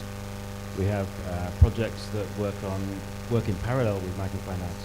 So some projects, perhaps like some with FAO, provide technical assistance to farmers, supporting the value chain, help with equipment and training, and then bring in the microfinance, helps to make the investments less risk averse, more sustainable. And also we have some projects that work, for example, one in developing in Angola with a regional direct access entity, which is working with women's groups to provide very small amounts of revolving funds for small farming activities. And we also have projects that work on financial equity. So a lot of the poorest people don't have telephones, they're not very literate, so you need to also, or numerate, so you need to also do that basic training that's needed for microfinance. There are projects in the Pacific to do that as well. So yeah, I think we have quite a few that supports the small scale farmer as well, the small investments, which often big projects sometimes overlooked by looking at large numbers. But you can reach a lot of people that way. Yeah. Thanks so much, Chris. Any other question? Yes, please.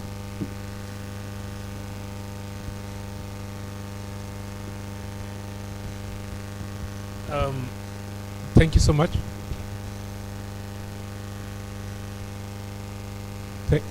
Thank you so much. My name is Chris from IUCN, and it was a pleasure to listen to you intervene.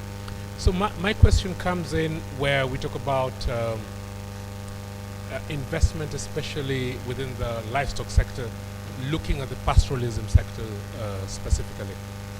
We know it is a risky environment, but it would be good to hear from you what are probably some of the barriers to more investments in livestock and addressing drought risk in this way, and what would be some of the steps that you would see necessary to create an enabling environment towards more investments in this sector. Thank you so much. Since Camila tried to, at the beginning, go through that, maybe you can have a word on it. Thank you. I think maybe the financing colleagues will be able to talk to it more, but I think that in terms of the enabling environment and in terms of the partnership needed, there's a lot of different actors that have a role to play.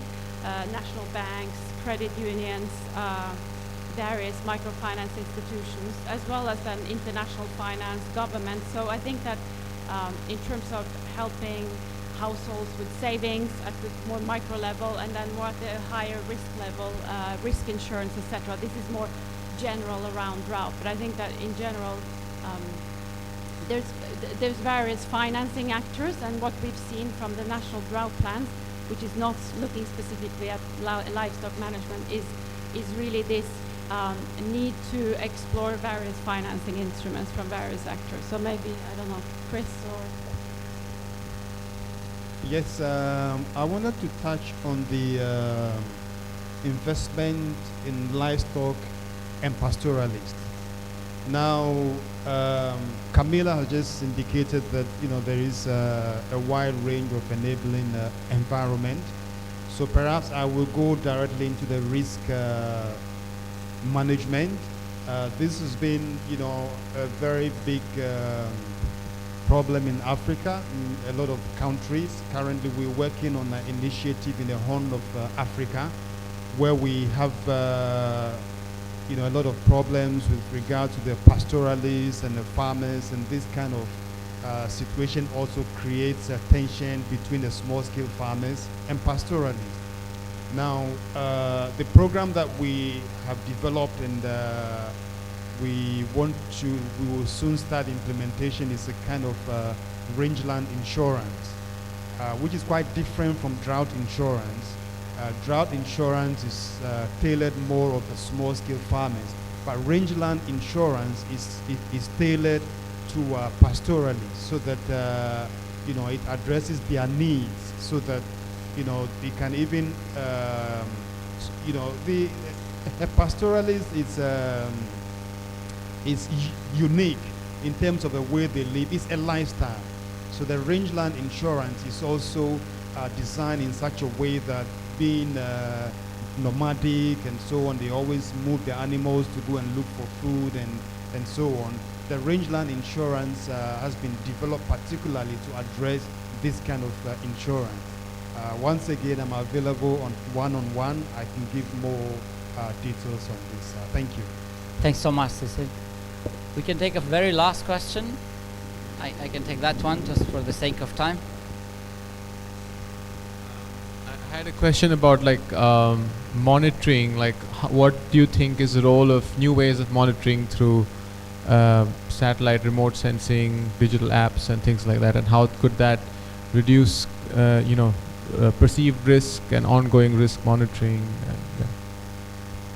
Maybe more to Chris, since you spoke a bit on about monitoring. Okay, good question. Yeah. At the COP26, there was a request for more innovation to be used to tackle climate change. So innovation in these applications needs to be integrated. So GCF itself doesn't implement projects, we implement through our partners. But for example, remote sensing, FAO Forest Program develops some really fantastic tools, simple tools for monitoring forest cover change. There's tools we saw on droughts, drought monitoring presented earlier, which also look to be very useful. And there's also potential tools in the future for predicting crop and pest outbreaks or all sorts of things. And I'm not an expert on this field, but I know the potential of big data and these things is also immense, and even blockchains to track products. I can see that there's a honey project tracking, I think it was in India, tracking certified honey to the market. There's a lot of fake honey in the marketplace. I think most of the world's honey that you buy in a supermarket in England, for example, is made from sugar syrup. So there's a huge potential for different types of technologies and monitoring to be used. Thanks so much, Chris.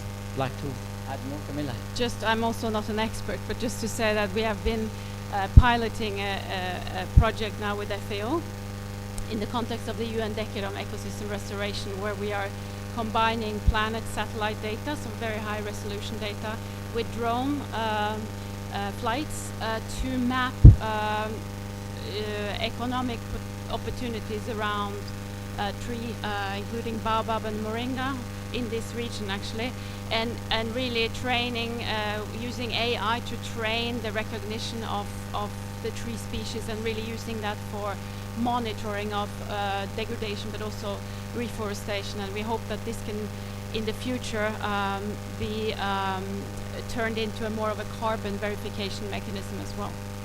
Thanks so much, Camilla. Perhaps Cecile, last word. Yes, I had indicated that climate insurance is very important in terms of parametric insurance. And so satellite information, on-the-ground information, whether it's from a rain gauge, all these are very important to have a comprehensive data to support insurance. Now we have a situation where there could be a basis risk in the event that we do not have all the necessary information. There was a case in Malawi, I think in 2016, where they took an insurance, and the data used for the calculation of the insurance was faulty. And so whilst there was drought on the ground, the insurance didn't trigger for a payout. And that caused a lot of problem between the country and the insurers. And so when they were able to recalibrate and put in the correct information, then they were able to know that it should have triggered in the first place for a payout. So the country was given a compensation. Without that level of good information, this wouldn't have been possible. Thank you. Thanks so much, Cecile. We're just on time. Thanks so much. Actually, last words we expected from Ms. Caroline King, actually, the author of the co-author of the review of financing of Drought, the publication we spoke about during lunch, and some words, Caroline, on how more and more effective financing of Drought. Please. Thanks, Maher. So as last words, I will repeat some of the things that have been said already about the very complex financing landscape for drought. We know that countries are faced with a range of different ways of addressing this problem that we've discussed in this session. For example, as Camilla gave us a good overview at the beginning, there is the disaster risk finance that we've heard about.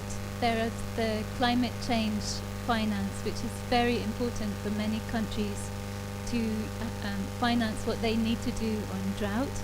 And then there are all these innovative new solutions, the green finance. We have to look at all of these things, and UNCCD has been asked to take this very holistic approach in its work addressing drought. So it's really great that that's exactly what we've been able to do in this session, thanks to Maher and the support that he particularly has provided during the preparation of the report, and also Daniel and other colleagues at the GM as well. But it feels as though we have really only scraped the surface of this topic. And many people from different directions are telling us that we need to think harder and do more in what we are saying about the financing for drought. We're hearing from the donor countries and the northern countries that we really need to present a clearer view of the financing landscape and the rationale for really increasing the support to UNCCD, because they want to know why funds should be reallocated from one use to another use, and whether this would really create the sustainable returns that would continue to benefit people long after the money has been spent. So we have to make that case for them. But we are also hearing from many of the parties that they would also like to be part of this process of mapping the financing landscape, because so far we've just looked at the flows of global funds, whereas this is really a very small part of the financing picture when we look at drought.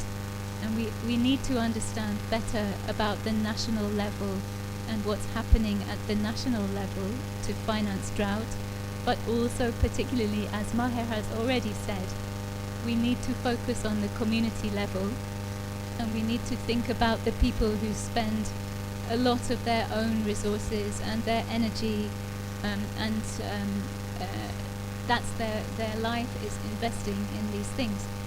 So we've just started. I really enjoyed listening to this panel, and I hope that there is more of this topic to come. Thanks so much, Caroline. We just started. Thanks to the guests. We appreciate contribution. Thanks to you all for the interaction, and big applause to all of us actually, and for such successful work.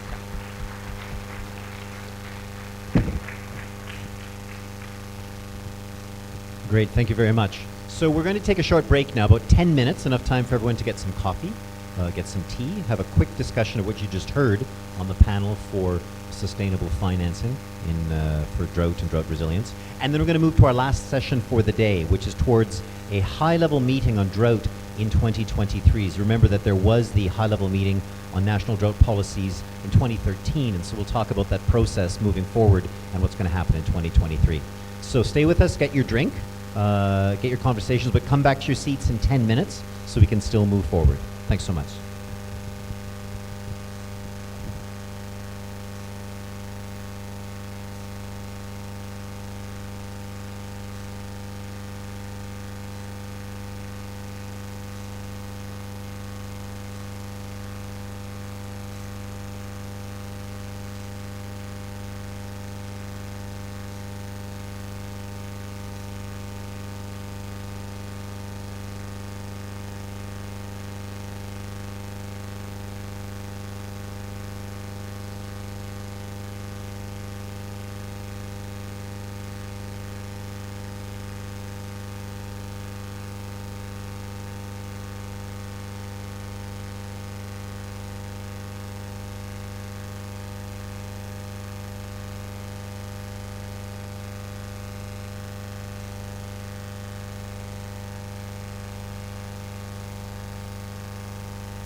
All right, ladies and gentlemen, come on by, come back to your seats.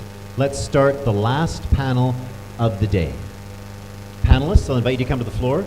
Robert Stefanski is here, ready to guide you through an interesting discussion. We'll talk about this. What we're talking about now is that we're looking at preparing for the next high-level meeting that's going to happen in 2023, very, very close. So we'll look at that process that's, the last time we talked about is in 2013, moving forward.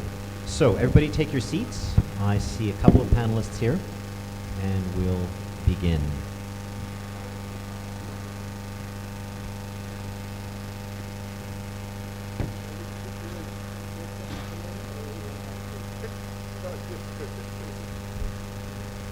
We're not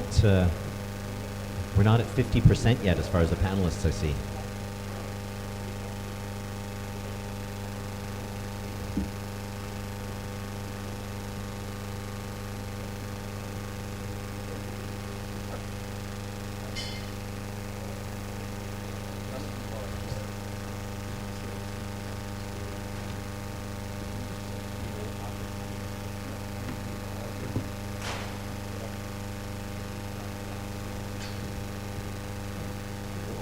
Yes, so, all right, so I will turn the floor to Robert. Robert Stefanski, WMO.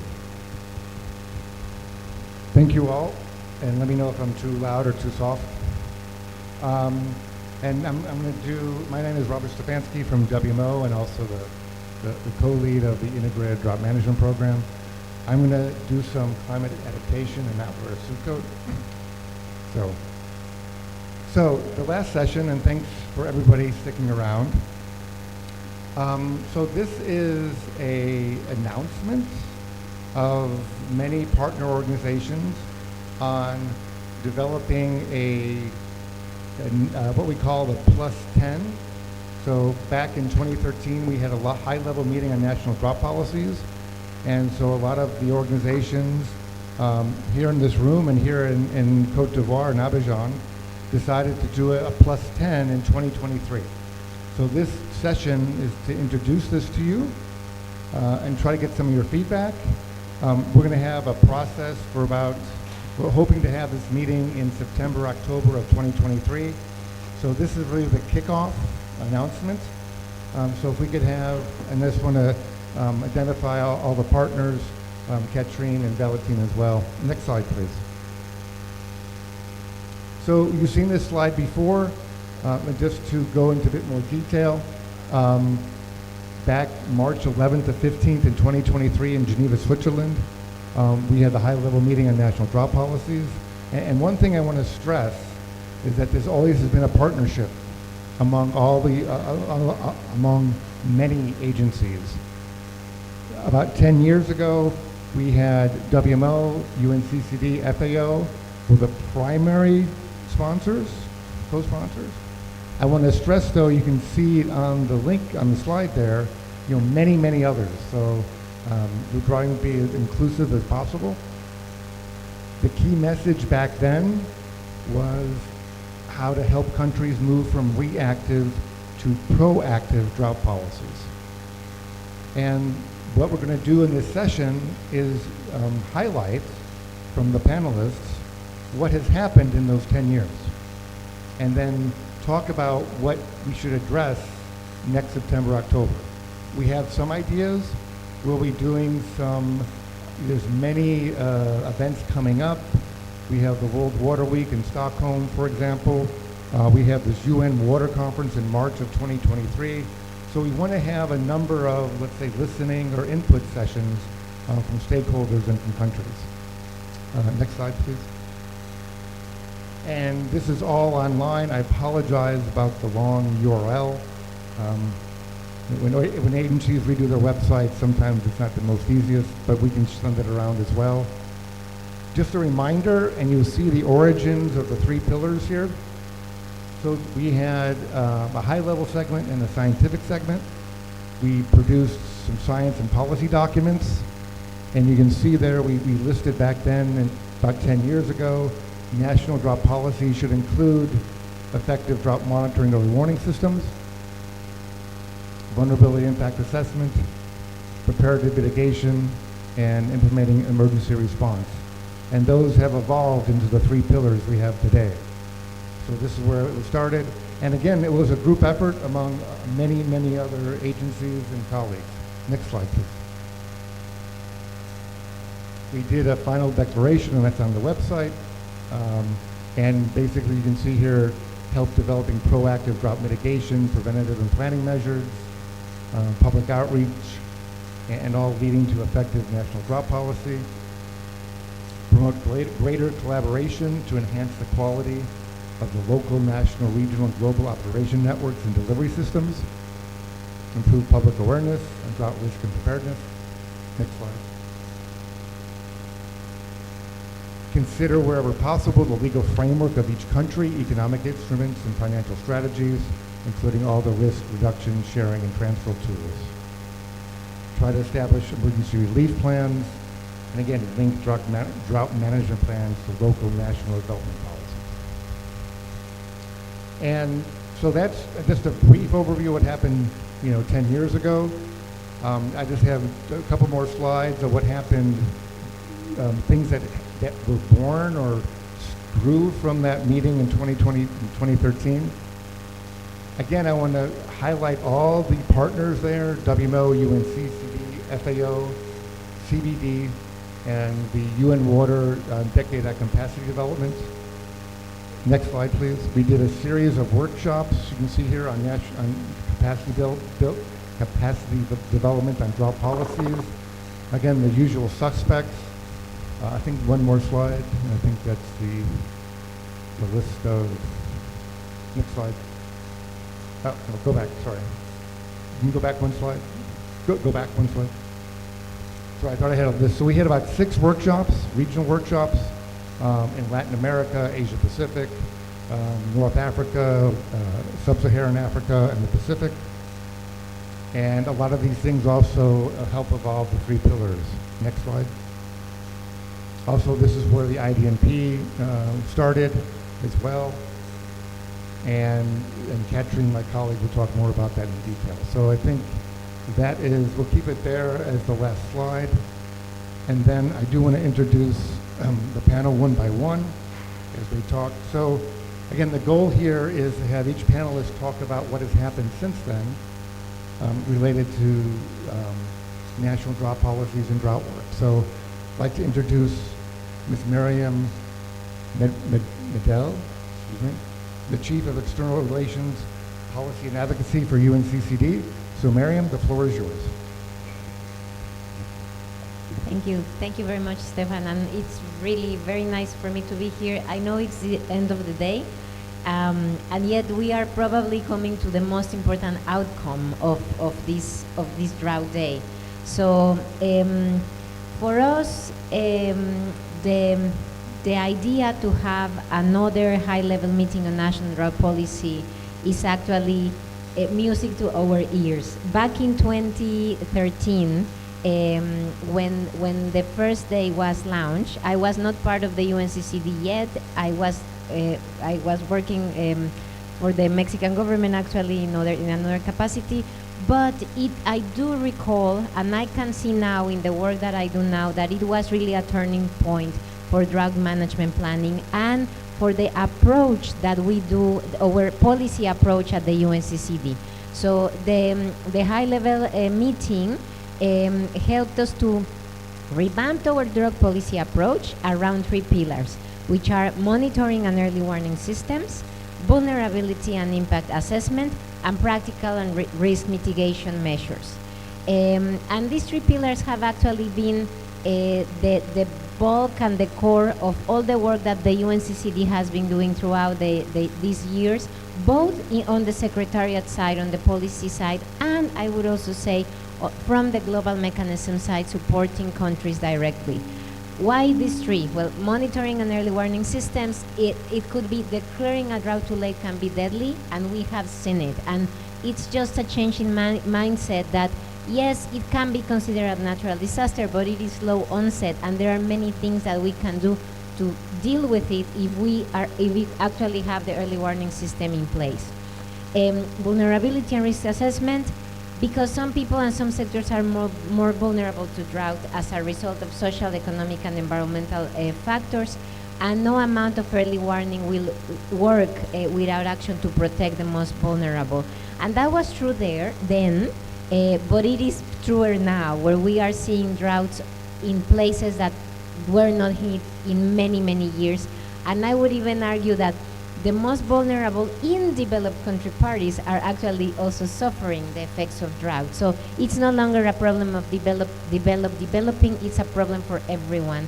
And we really need to work on the vulnerability and risk assessment as a measure to respond. And then risk mitigation measures, this is what our science policy interface has been working on or our intergovernmental working group on drought also discussed this at length. We can identify measures to address drought risks head on. So we can, for example, develop sustainable irrigation schemes for crops and livestock, water harvesting schemes, recycling, reuse of water, and the cultivation of more drought-tolerant crops that could boast water use efficiency. So we have been using these three pillars, as I said, for every activity and in our support to parties. We came up with this online portal, the Drought Toolbox, which it attempts to consolidate recognized techniques, tools, and practices to mitigate the impacts of drought. We are in the process of revamping the Drought Toolbox, and we very much count on the support of partners to have all the information there available and develop a community of practice around drought that sometimes feels lacking. In the framework of the Drought Initiative that the UNCCD also coordinates, nearly 70 countries have developed national drought plans in the three-pillar approach. And now it is about to implement. It is about to making these drought plans into reality and to incorporate them and integrate them into other planning nationally. For example, we are talking about the Rio Convention's synergies. Drought needs to be accounted for in nationally determined contributions, in post-biodiversity framework targets, and or in the current ones, and in the land degradation neutrality targets as well. So it has to be not a sectoral approach, not a water agriculture approach, but a cross-economy approach. So this is what we have, and this is what we got from that first experience in 2013. As you can see, it was changing. It was really a major milestone for the UNCCD process. So we are very happy about the launch of the new high-level meeting, because it will allow us to focus now on a drought management approach that prioritizes prevention over recovery, and that we will ensure that we level the playing field, but leverage the appetite of the different stakeholders, including the private sector, for productive land and water resources. We talk about drought and we tend to forget it is about both. It is about land and it is about water. So in collaboration with partners, we are really getting ready to identify the opportunities for drought policy and advocacy at the highest level, including the high-level meeting. And I would say in the context of the next 2 weeks, I think we have a very good opportunity to discuss, to continue discussing, continue this conversation, and decide how we want to frame that meeting. Also, in relation to the findings or the deliberations of the IWG and the decisions that the parties will ultimately make here in this COP. It is about an integrated approach from, as Daniel, who had to go to the plenary actually, as Daniel always says, from reactive to proactive. So we can really tackle it at the root and be able to turn the tide, but also to utilize this as an anchor to promote sustainable land management and at the end sustainable development for all. Thank you very much.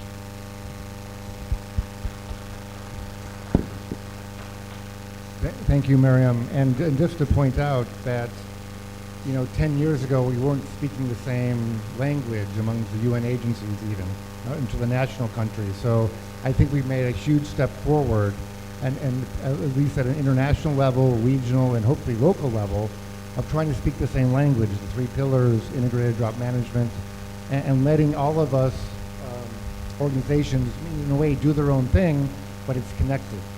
And, you know, I can say in the room, a lot of us in the room, many of us, you know, Maher and the colleagues from UNCCD, Daniel, IUCN, we talk a lot, actually, probably once a month on probably drought issues. So that's the other difference.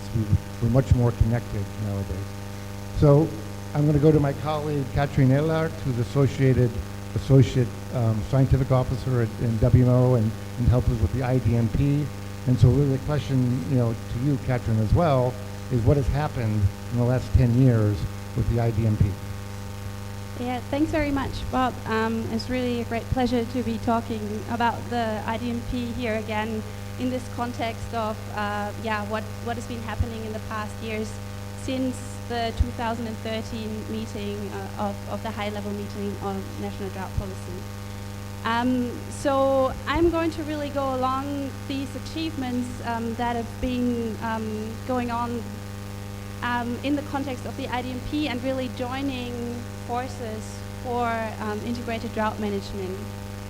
As my colleagues have already said, we are three in the technical support unit for the IDMP, and that is Valentin Eich, who's been speaking in the third session today, Bob Stefanski, and myself.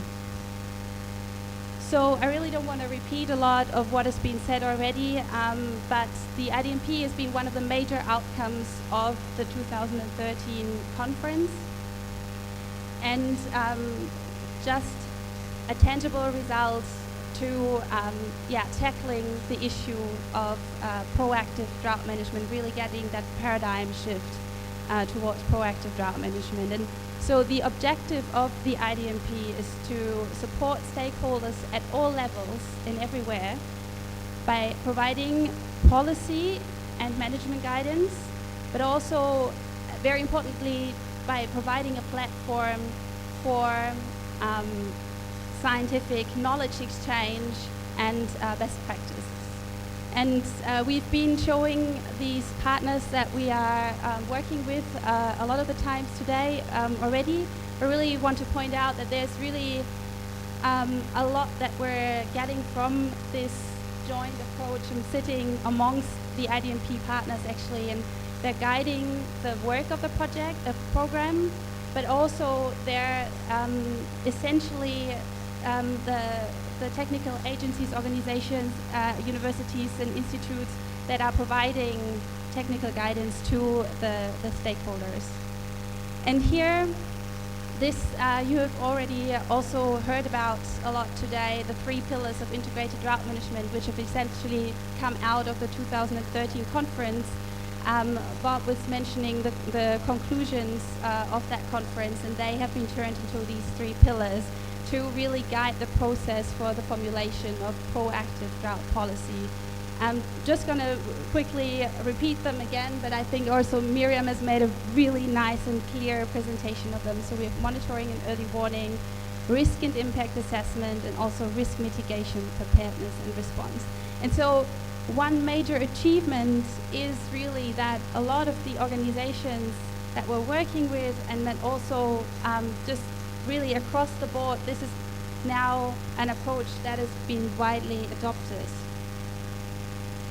So after presenting the approach of the IDMP, now I'm going to talk a little bit about how the IDMP is working in supporting stakeholders. And we have this drought management help desk, which has basically three functions. They are ask, find, and connect. And this is basically a screenshot of our website, so you can access those through droughtmanagement.info. And just to get a little bit more into the details, and thank you for forwarding the slides without me telling you, that's very nice. So the first one is ask, and there's really a direct window for stakeholders to ask any question they have on integrated drought management. So there's a form on the website, and the technical support unit, the three of us, will see these questions and then also work with the IDMP partners to answer the questions that are being posed. The second function is the find function. There are tools and examples of applications on the 3 pillars of IDM and also a list of plans and policies. But importantly, there's also a drought management library, so also the publications that have been launched today will be available in this library, and we're vetting those entries and really trying to provide a good overview of all the technical work that is out there. And including an integrated drought management glossary, which really is looking at giving a definition of the terms used. So the third function is the connect function, and this is about regional activities. We've heard from my colleague Valentin Eich about the regional integrated drought management programs in the various regions of the world. So this is the work on the ground. It's really important for the IDMP also to have this part of the application of these approaches. Also the integrated drought management projects that we are contributing to or leading currently in several world regions, including also the Western African region and the Volta Basin. As I'm sitting here, we're engaging with international processes of the UNCCD, importantly with the IWG and also the SPI, the Science and Policy Interface, but also other organizations such as the FAO or the UNDRR with the recent Global Assessment Report on drought. Last but not least, training and capacity building is a very important part of the program, and Bob has already highlighted this as like one of the first really important activities carried out by the program. So just, get in touch with us. We're keen on exchange, on discussions. You can visit our website, and we're really interested in developing project proposals, reviewing publications, and also working together on capacity building. Thank you. Thank you, Katrine. And I do want to point out in the context of today's session, the partners asked the IDMP to help facilitate the meeting in 2023. So that's really our main function, is the facilitation of some of these activities, like the Plus 10 and other things. We work a lot with Maher and also UNCCD on many publications that we had during lunch, so you can see it's really a group effort. As Miriam said with Daniel, Daniel is in one room, and our colleague Mark Svoboda is in another room talking at the Committee on Science Technology. So I will briefly give his presentation. So what we did is we had Miriam and Katrine talk about really what's happened maybe organizationally with the different organizations over the last 10 years. And then we had 3 speakers talking each about one pillar. So I will present Mark Svoboda's presentation. He is the director and associate professor, director of the National Drought Mitigation Center in Lincoln, Nebraska. I think a lot of you know Mark. Next slide, please. So I'll try to really be brief and not put words in his mouth. So again, the National Drought Mitigation Center, you can see there, again, the 3 pillars. They have drought science. One thing that we're learning from Mark, and this is where the collaboration comes in, is they not only have, let's say, climatologists and meteorologists, but social scientists, communication experts, really a well-rounded group of people to help them. So you can see the drought science. They then have services, education, outreach, and engagement, and then the usual actionable policy informing information with educators and students, policy decision makers, general public, and the media. Next, please. Again, where he works. Again, you can see sort of the color coding here is the darker blue are the countries that they've worked since about 2020.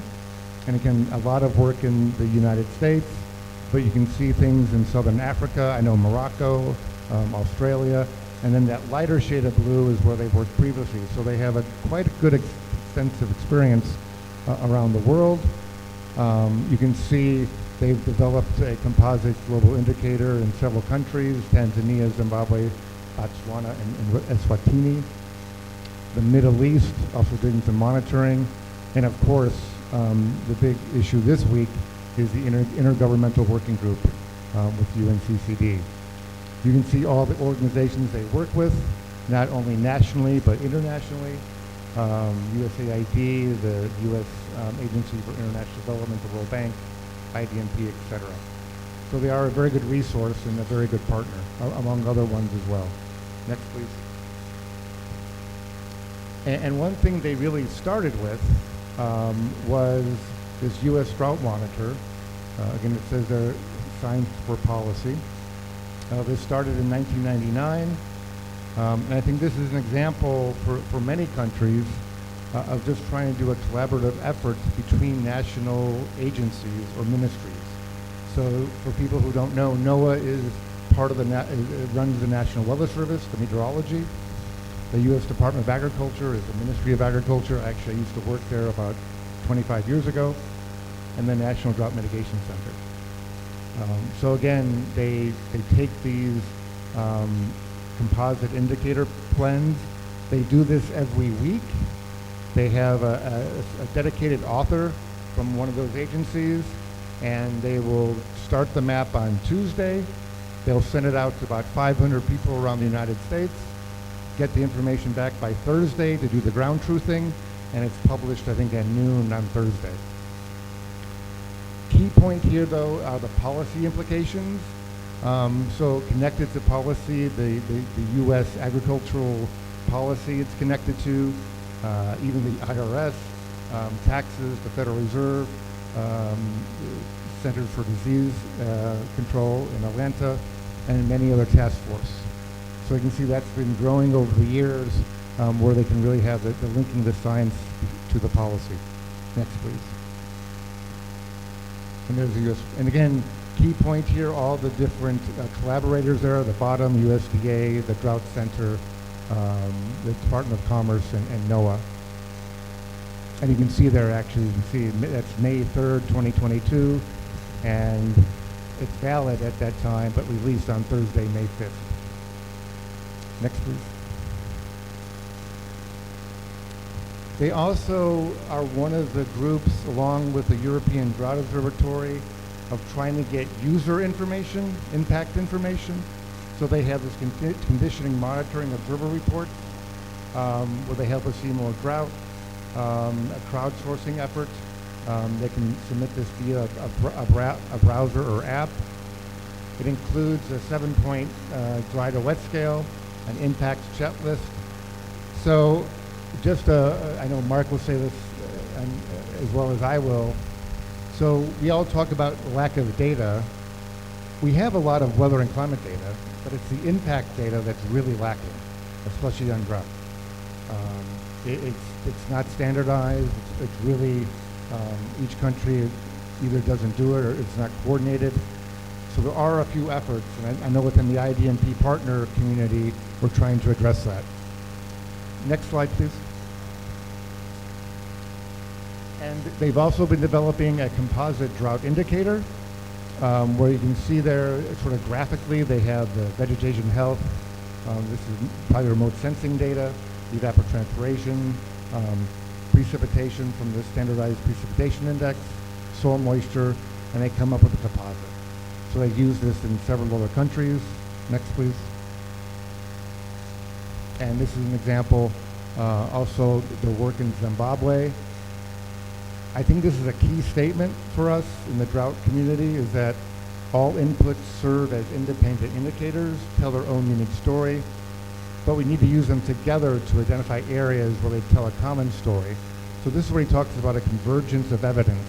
So again, he's looking at this precipitation index, soil moisture, vegetation, and evapotranspiration, to where they can say certain areas are redder and where they should focus on. This is one of the issues in the drought community of trying to identify if there's one single indicator, but we really let people in regions develop their own, because again, they have to deal with their own decision makers and policy makers and national drought plans.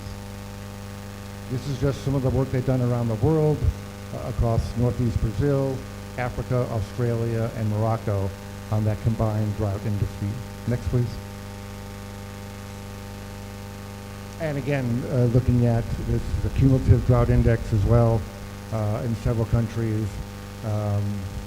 Mozambique, Zimbabwe, Southern Africa, and I think that's Botswana. Yeah, Botswana. Okay, next please. Another important issue, and this is why the 3 pillars are quite important. So we can have all the drought indices and indicators we want, but what does that mean? Where does it lead to? So you develop an index, and then based on pillar 2, looking at the vulnerability and impact assessments from the previous droughts, and developing a plan, you can then link the indicator to a threshold in the index to trigger actions.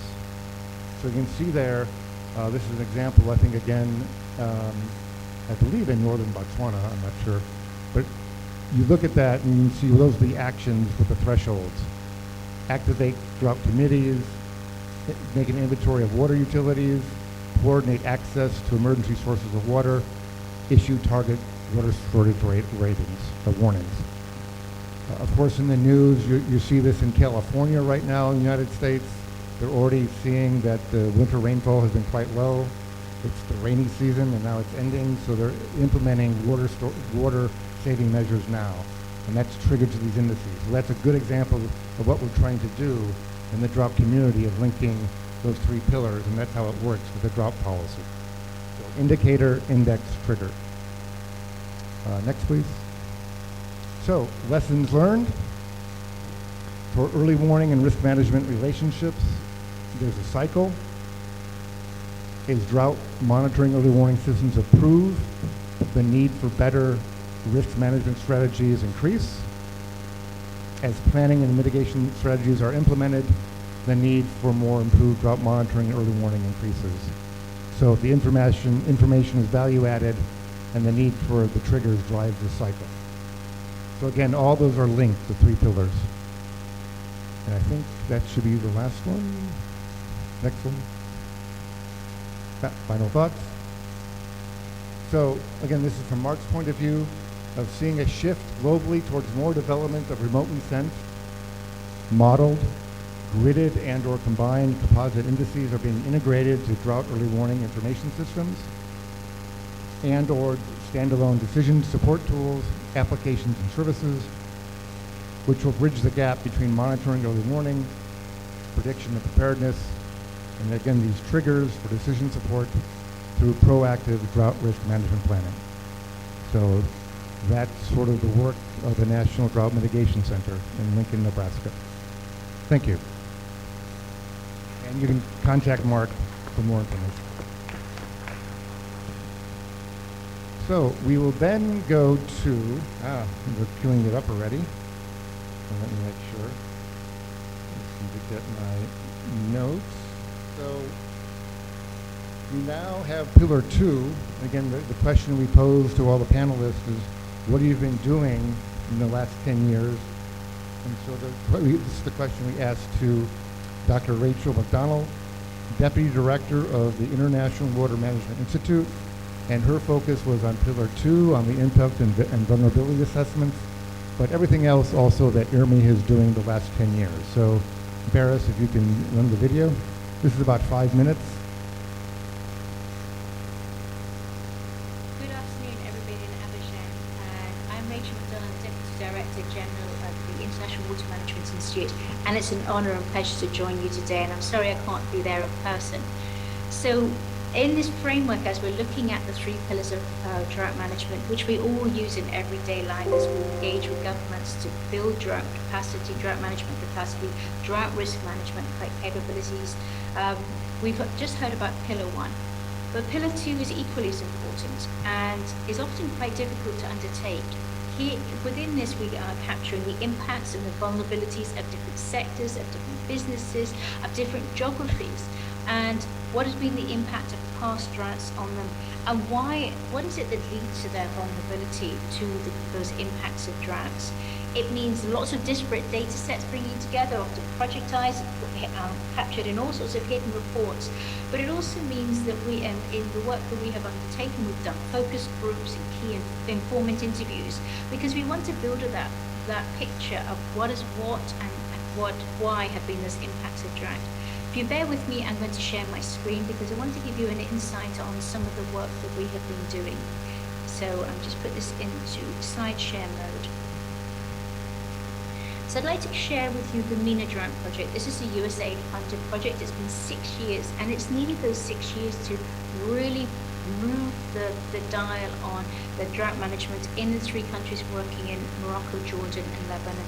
And it's been a great pleasure working with University of Nebraska National Drought Mitigation Center and NASA in this.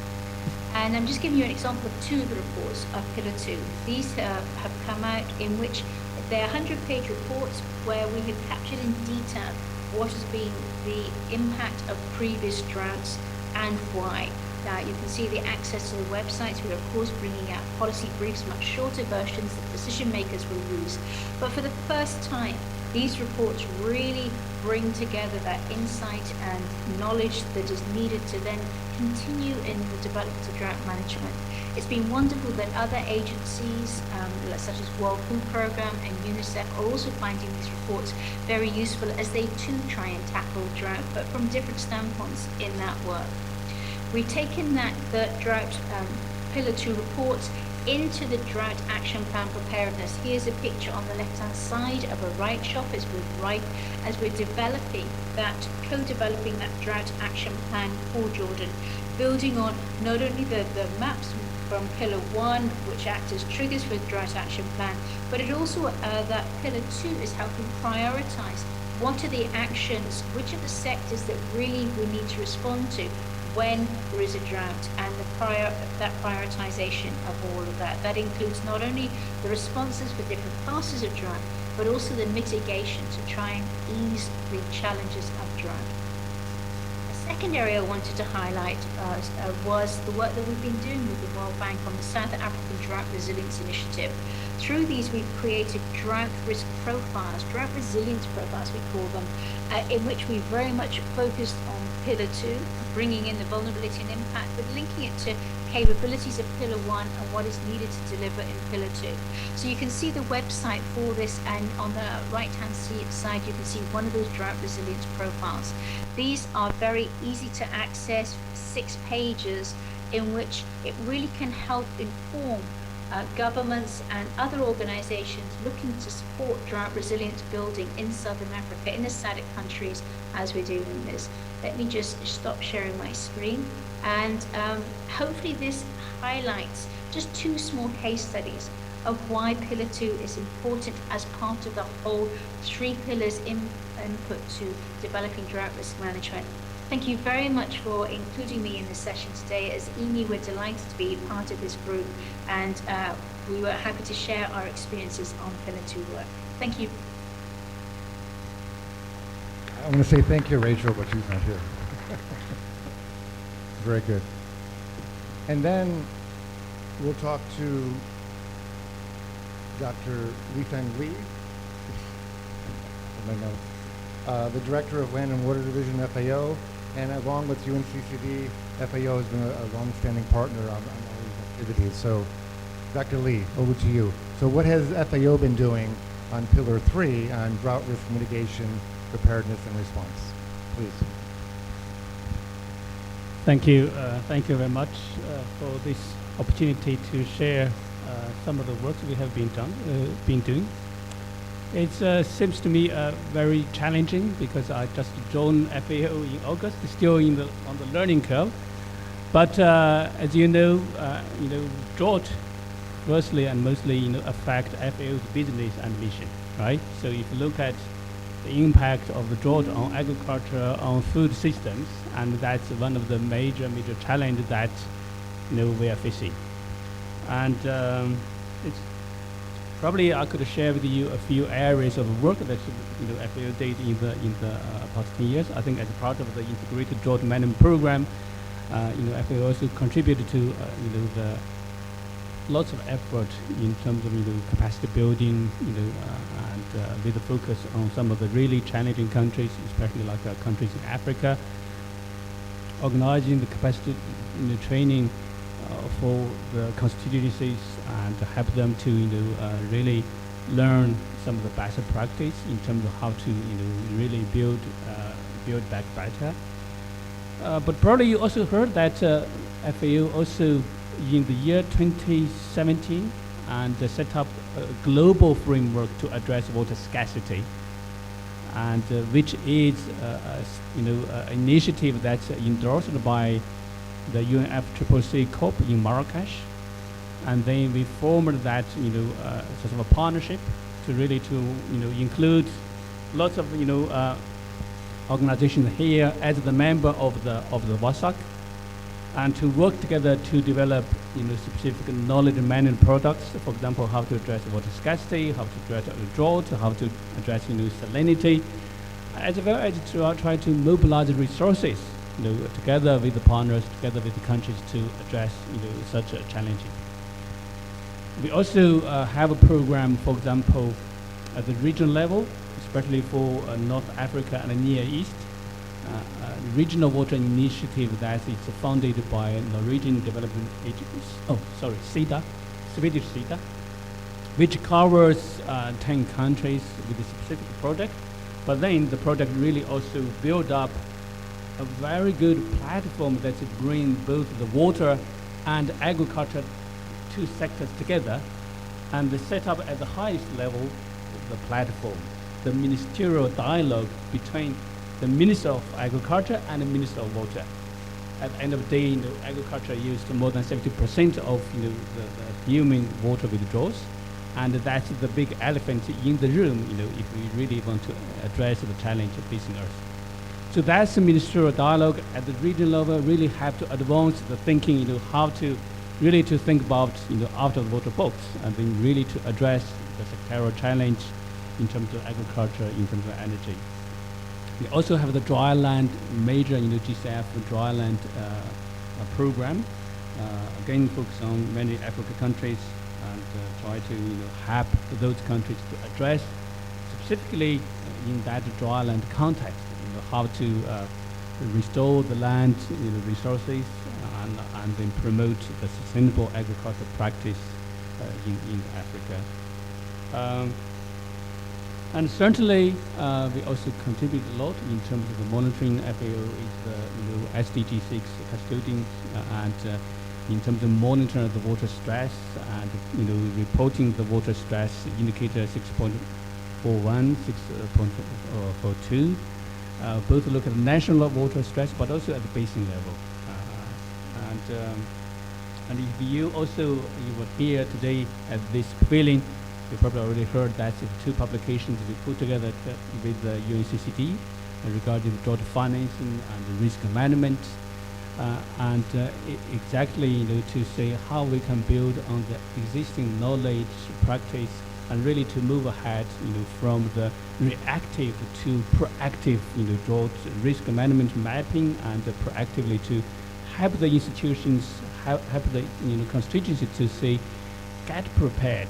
Because the future is going to be much more challenging, not only because of the climate change, but also because of the competition of the water. So get prepared for in terms of knowledge, in terms of data, but also in terms of institutional capacities and potential new financial resources. So I think hopefully if you were here today in the early sessions, I hope that also help you to get even more regarding what we have been doing. In the future, and again we will continue to address this major challenge from FAO perspective, and we build upon the WASAC, the global framework, but also the regional water initiatives. We're going to further to strengthen this work at FAO network-wide. We put forward a new initiative we called OSIM. OSIM is the addressing water scarcity for agriculture and the environment. Basically build upon what we did in the past 10 years, try to bring the data, knowledge, practice, again to work with the members, work with the parties to really to address the drought and the water scarcity challenge. And hopefully we will have the continuous opportunity to work with all of you. Also, since you mentioned that the proposal to organize a high-level drought conference next year, and certainly next year going to be a watershed year for water. Certainly, recognizing the UN conference on water in March, next year, and in that context, FAO is also back to the water forum in Dakar in March. We put forward a new idea to support countries to develop a national water roadmap towards SDGs. Certainly, there's lots of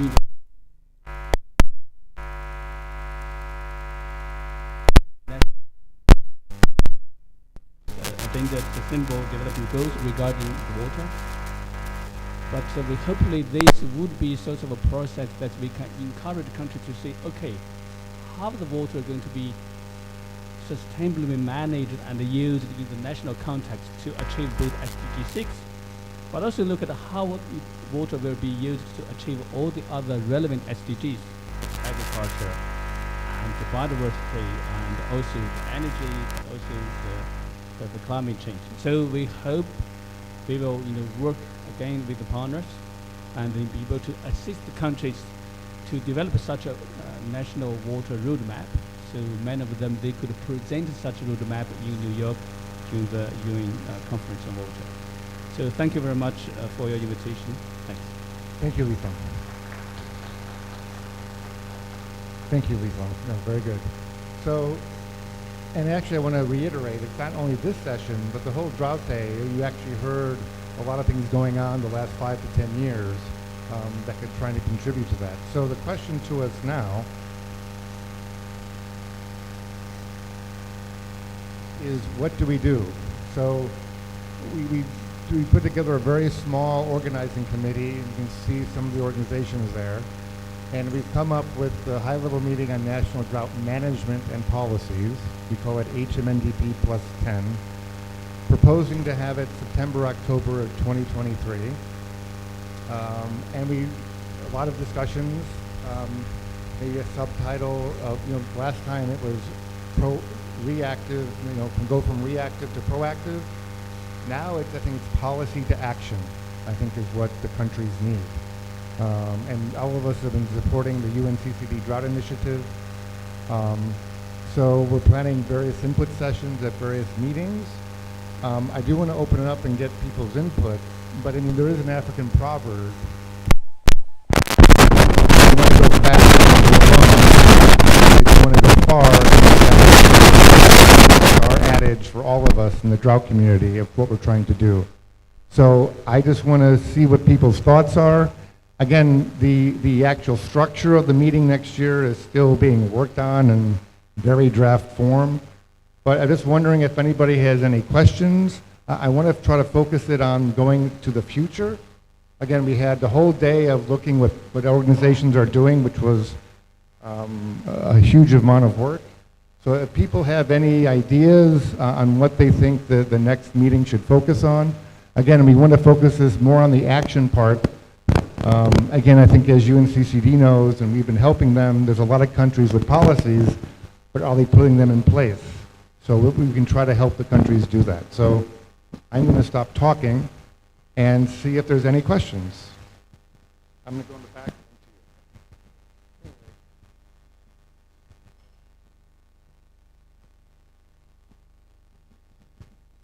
Hi, the action is going to start at the local level. All these big names, that ain't going to cut it. You have to find committed people in each of the territories who will make things go. I remember Global Water Partnership had a meeting in Antigua. It was done through the University of the West Indies. And they sent out lots of invitations to the water authority, the government. And a couple days before the workshop, they realized they didn't get no response. So they said, open it up to the CSOs, the local communities. And, the local groups flooded. And they were so amazed at the turnout of local people, because drought is an issue that affects all of us. I've worked with groups And, you know, we had to do VRAs, but the ideas come from the people. They know how they can make things work. So my advice, find committed people in the different countries, and you'll get things moving, because water is very important. Thank you. Thank you. I have to say, we are trying to get input from the local stakeholders and from the country, so during these various meetings. Maher.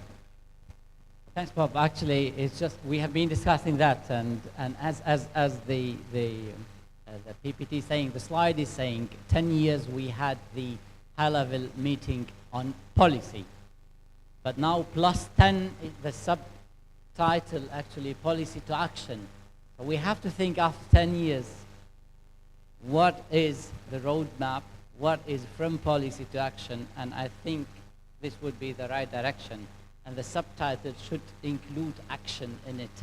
And of course, for the abbreviations, we would find a way how to include the A at the end of the title of the meeting. Thanks, Bob.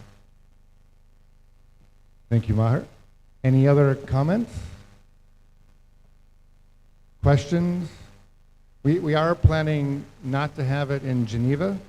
We're thinking of possibly Brazil or maybe a place in Africa to get, again, with the comment from the Caribbean of trying to make it more local. It did gain a lot of attention, so we'll probably keep a high-level segment. Colleagues from the World Bank were saying maybe we could have like satellite or concurrent meetings around the world. That's a logistical challenge. So we have it maybe in one place, let's say in Brazil, but then we could have, you know, speakers from around the world talking about what they need and what they can do. So that's some of just the brief ideas right now. Any other comments or questions? I know it's the end of a long day and you had a lot of presentations, and to ask you to think, I think, is a challenge. Oh, sorry. You're behind the light, Michael. My question would be, I don't find the sister organizations, UNFCCC and CBD, on that list. We are talking so much about bringing the conventions together and working on drought in different aspects. CBD has told us today 50% of the biodiversity loss will be with climate and also with drought. So we had a lot of discussions on this. This is the organizing committee only. This is not the whole meeting. So a lot of, and again, I have to say for myself, I'm just facilitating the discussions of the partners. And we wanted to have a very short, concise group of people to organize the meeting. We will definitely include all the conventions. That's not an issue. This is not, don't think this is the only people be involved in the meeting. So this is just the organizing committee of trying to get things going. And again, we'll have some consultations with many other people. So we've had, I'm looking at Valentine, we had 4 meetings already, I think, talking about this. A lot of it was leading up to this meeting here, so this is what we're trying to do. Any other comments? Oh. Without realizing you have these slides, I already moved ahead talking about what we're going to do.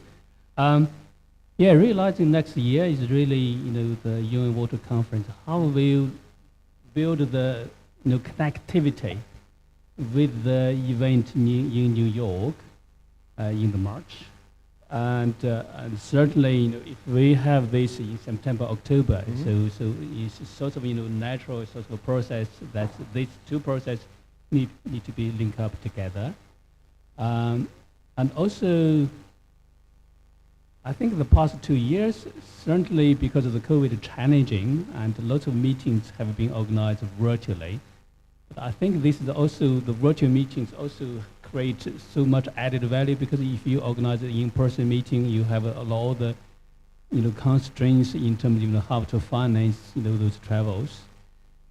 Whether we could also think, okay, so if we have the high level, you know, a meeting in September, October, what we could be doing, you know, to organize like a regional sort of, you know, sort of input meetings, and then you know, get prepared for the high level That's the last sentence there. So the water conference is one of those input sessions. We would have a side event or something like this, a consultation session. So if we have some draft documents or draft ideas, we'll try to get people's opinions on that, and try to, as much as we can, involve local stakeholders and civil society. So that's the idea, is having several of these input sessions, and the water conference would be one of them.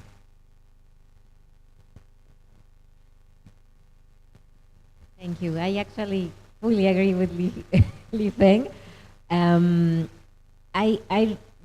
I mean, I think we often do a lot of things in a very uncoordinated way. And I really like these acronyms of the organizing committee, but I would probably advocate, even if it sounds cumbersome, to have maybe another layer, or incorporating the organizing committee. Perhaps we can talk about the other two Rio conventions. I mean, I don't know about time commitment, etc. Otherwise, they will come in. But stakeholders such as youth, women, and indigenous peoples and local communities, I think they need to be at the table together with the institutions, deciding how we're going to do this.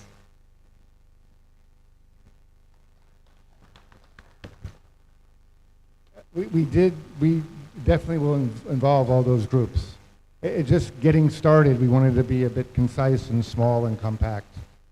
And all those ideas are in I try to keep the presentation short, but we had those ideas in there. We did ask CBD, but we need to ask climate change as well, but they were, had a human resource problem, just too dispersed. But we will definitely, that's fine. No, we always have connections to those groups. And so again, it was just the organizing committee. I think it's, just to be clear, it's just trying to move forward, and we will share this as much as we can. And that's loud and clear. I mean, youth and gender issues are definitely important. So this is great input already. Any other things, any other comments before I give it back to Miriam to close? And we're giving you a gift. We're ending maybe a bit shorter or on time, but maybe before time. I'm just seeing, and please contact any of us, Maher, myself, Katrine Valentine, anybody else. Daniel is involved as well. Please, we're open for any comments. We will be, once we get some documents going, we'll start sharing those. We definitely want to have a consultation process and go forward with that. And definitely have about 4 or 5 consultations before the meeting and getting your ideas.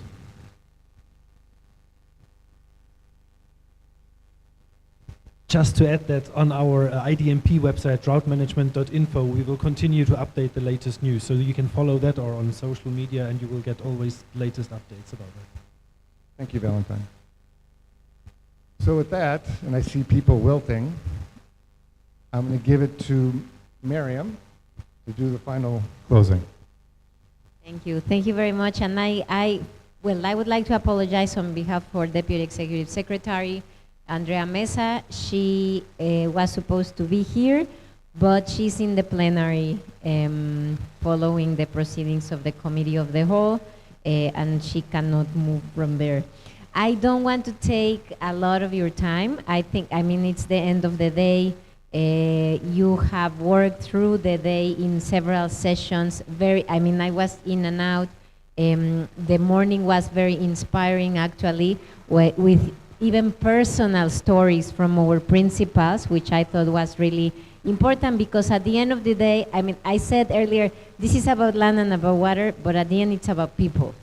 So, and the impact all of this has on people's lives. So to me, it was very inspiring to hear my principal and Elizabeth and and Maria Elena talk about their personal experiences with drought and how committed they are to continue fighting for this cause to move towards drought resilience.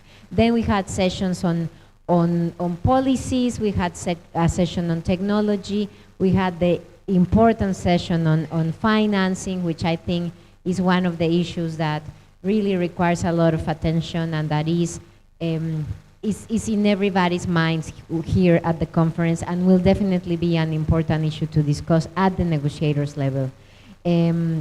Countries are looking to boost financing for drought management. So in our case, we have the global mechanism, which is something very unique for our convention that helps us look at how to support parties in fundraising options. And then we have these discussions. We close with the discussions on the high-level meeting on national drought policy for 2023. On behalf of the UNCCD, I can say we are fully committed. We will also try to convince CBD and UNSCCC to get more involved. And then, I mean, I just want to finish with one reflection. Growing up, we were always, or at least in my case, I was always listening about sectoral approaches, and this sector of economy needs to grow so it can support everything else. I think we have to go beyond that.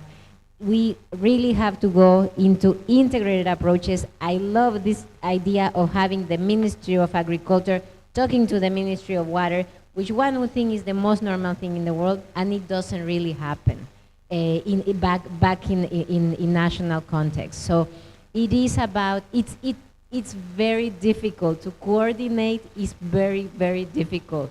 But that's why we're here. It will probably take a lot of effort, a lot of time, but if we want to move forward, this has to be done in a coordinated manner. The day to me was a call of action, a call for action, and I thank you all for your commitment, and we are very ready from the UNCCD to continue working with all of you in advancing a very effective drought resilience policy. Thank you.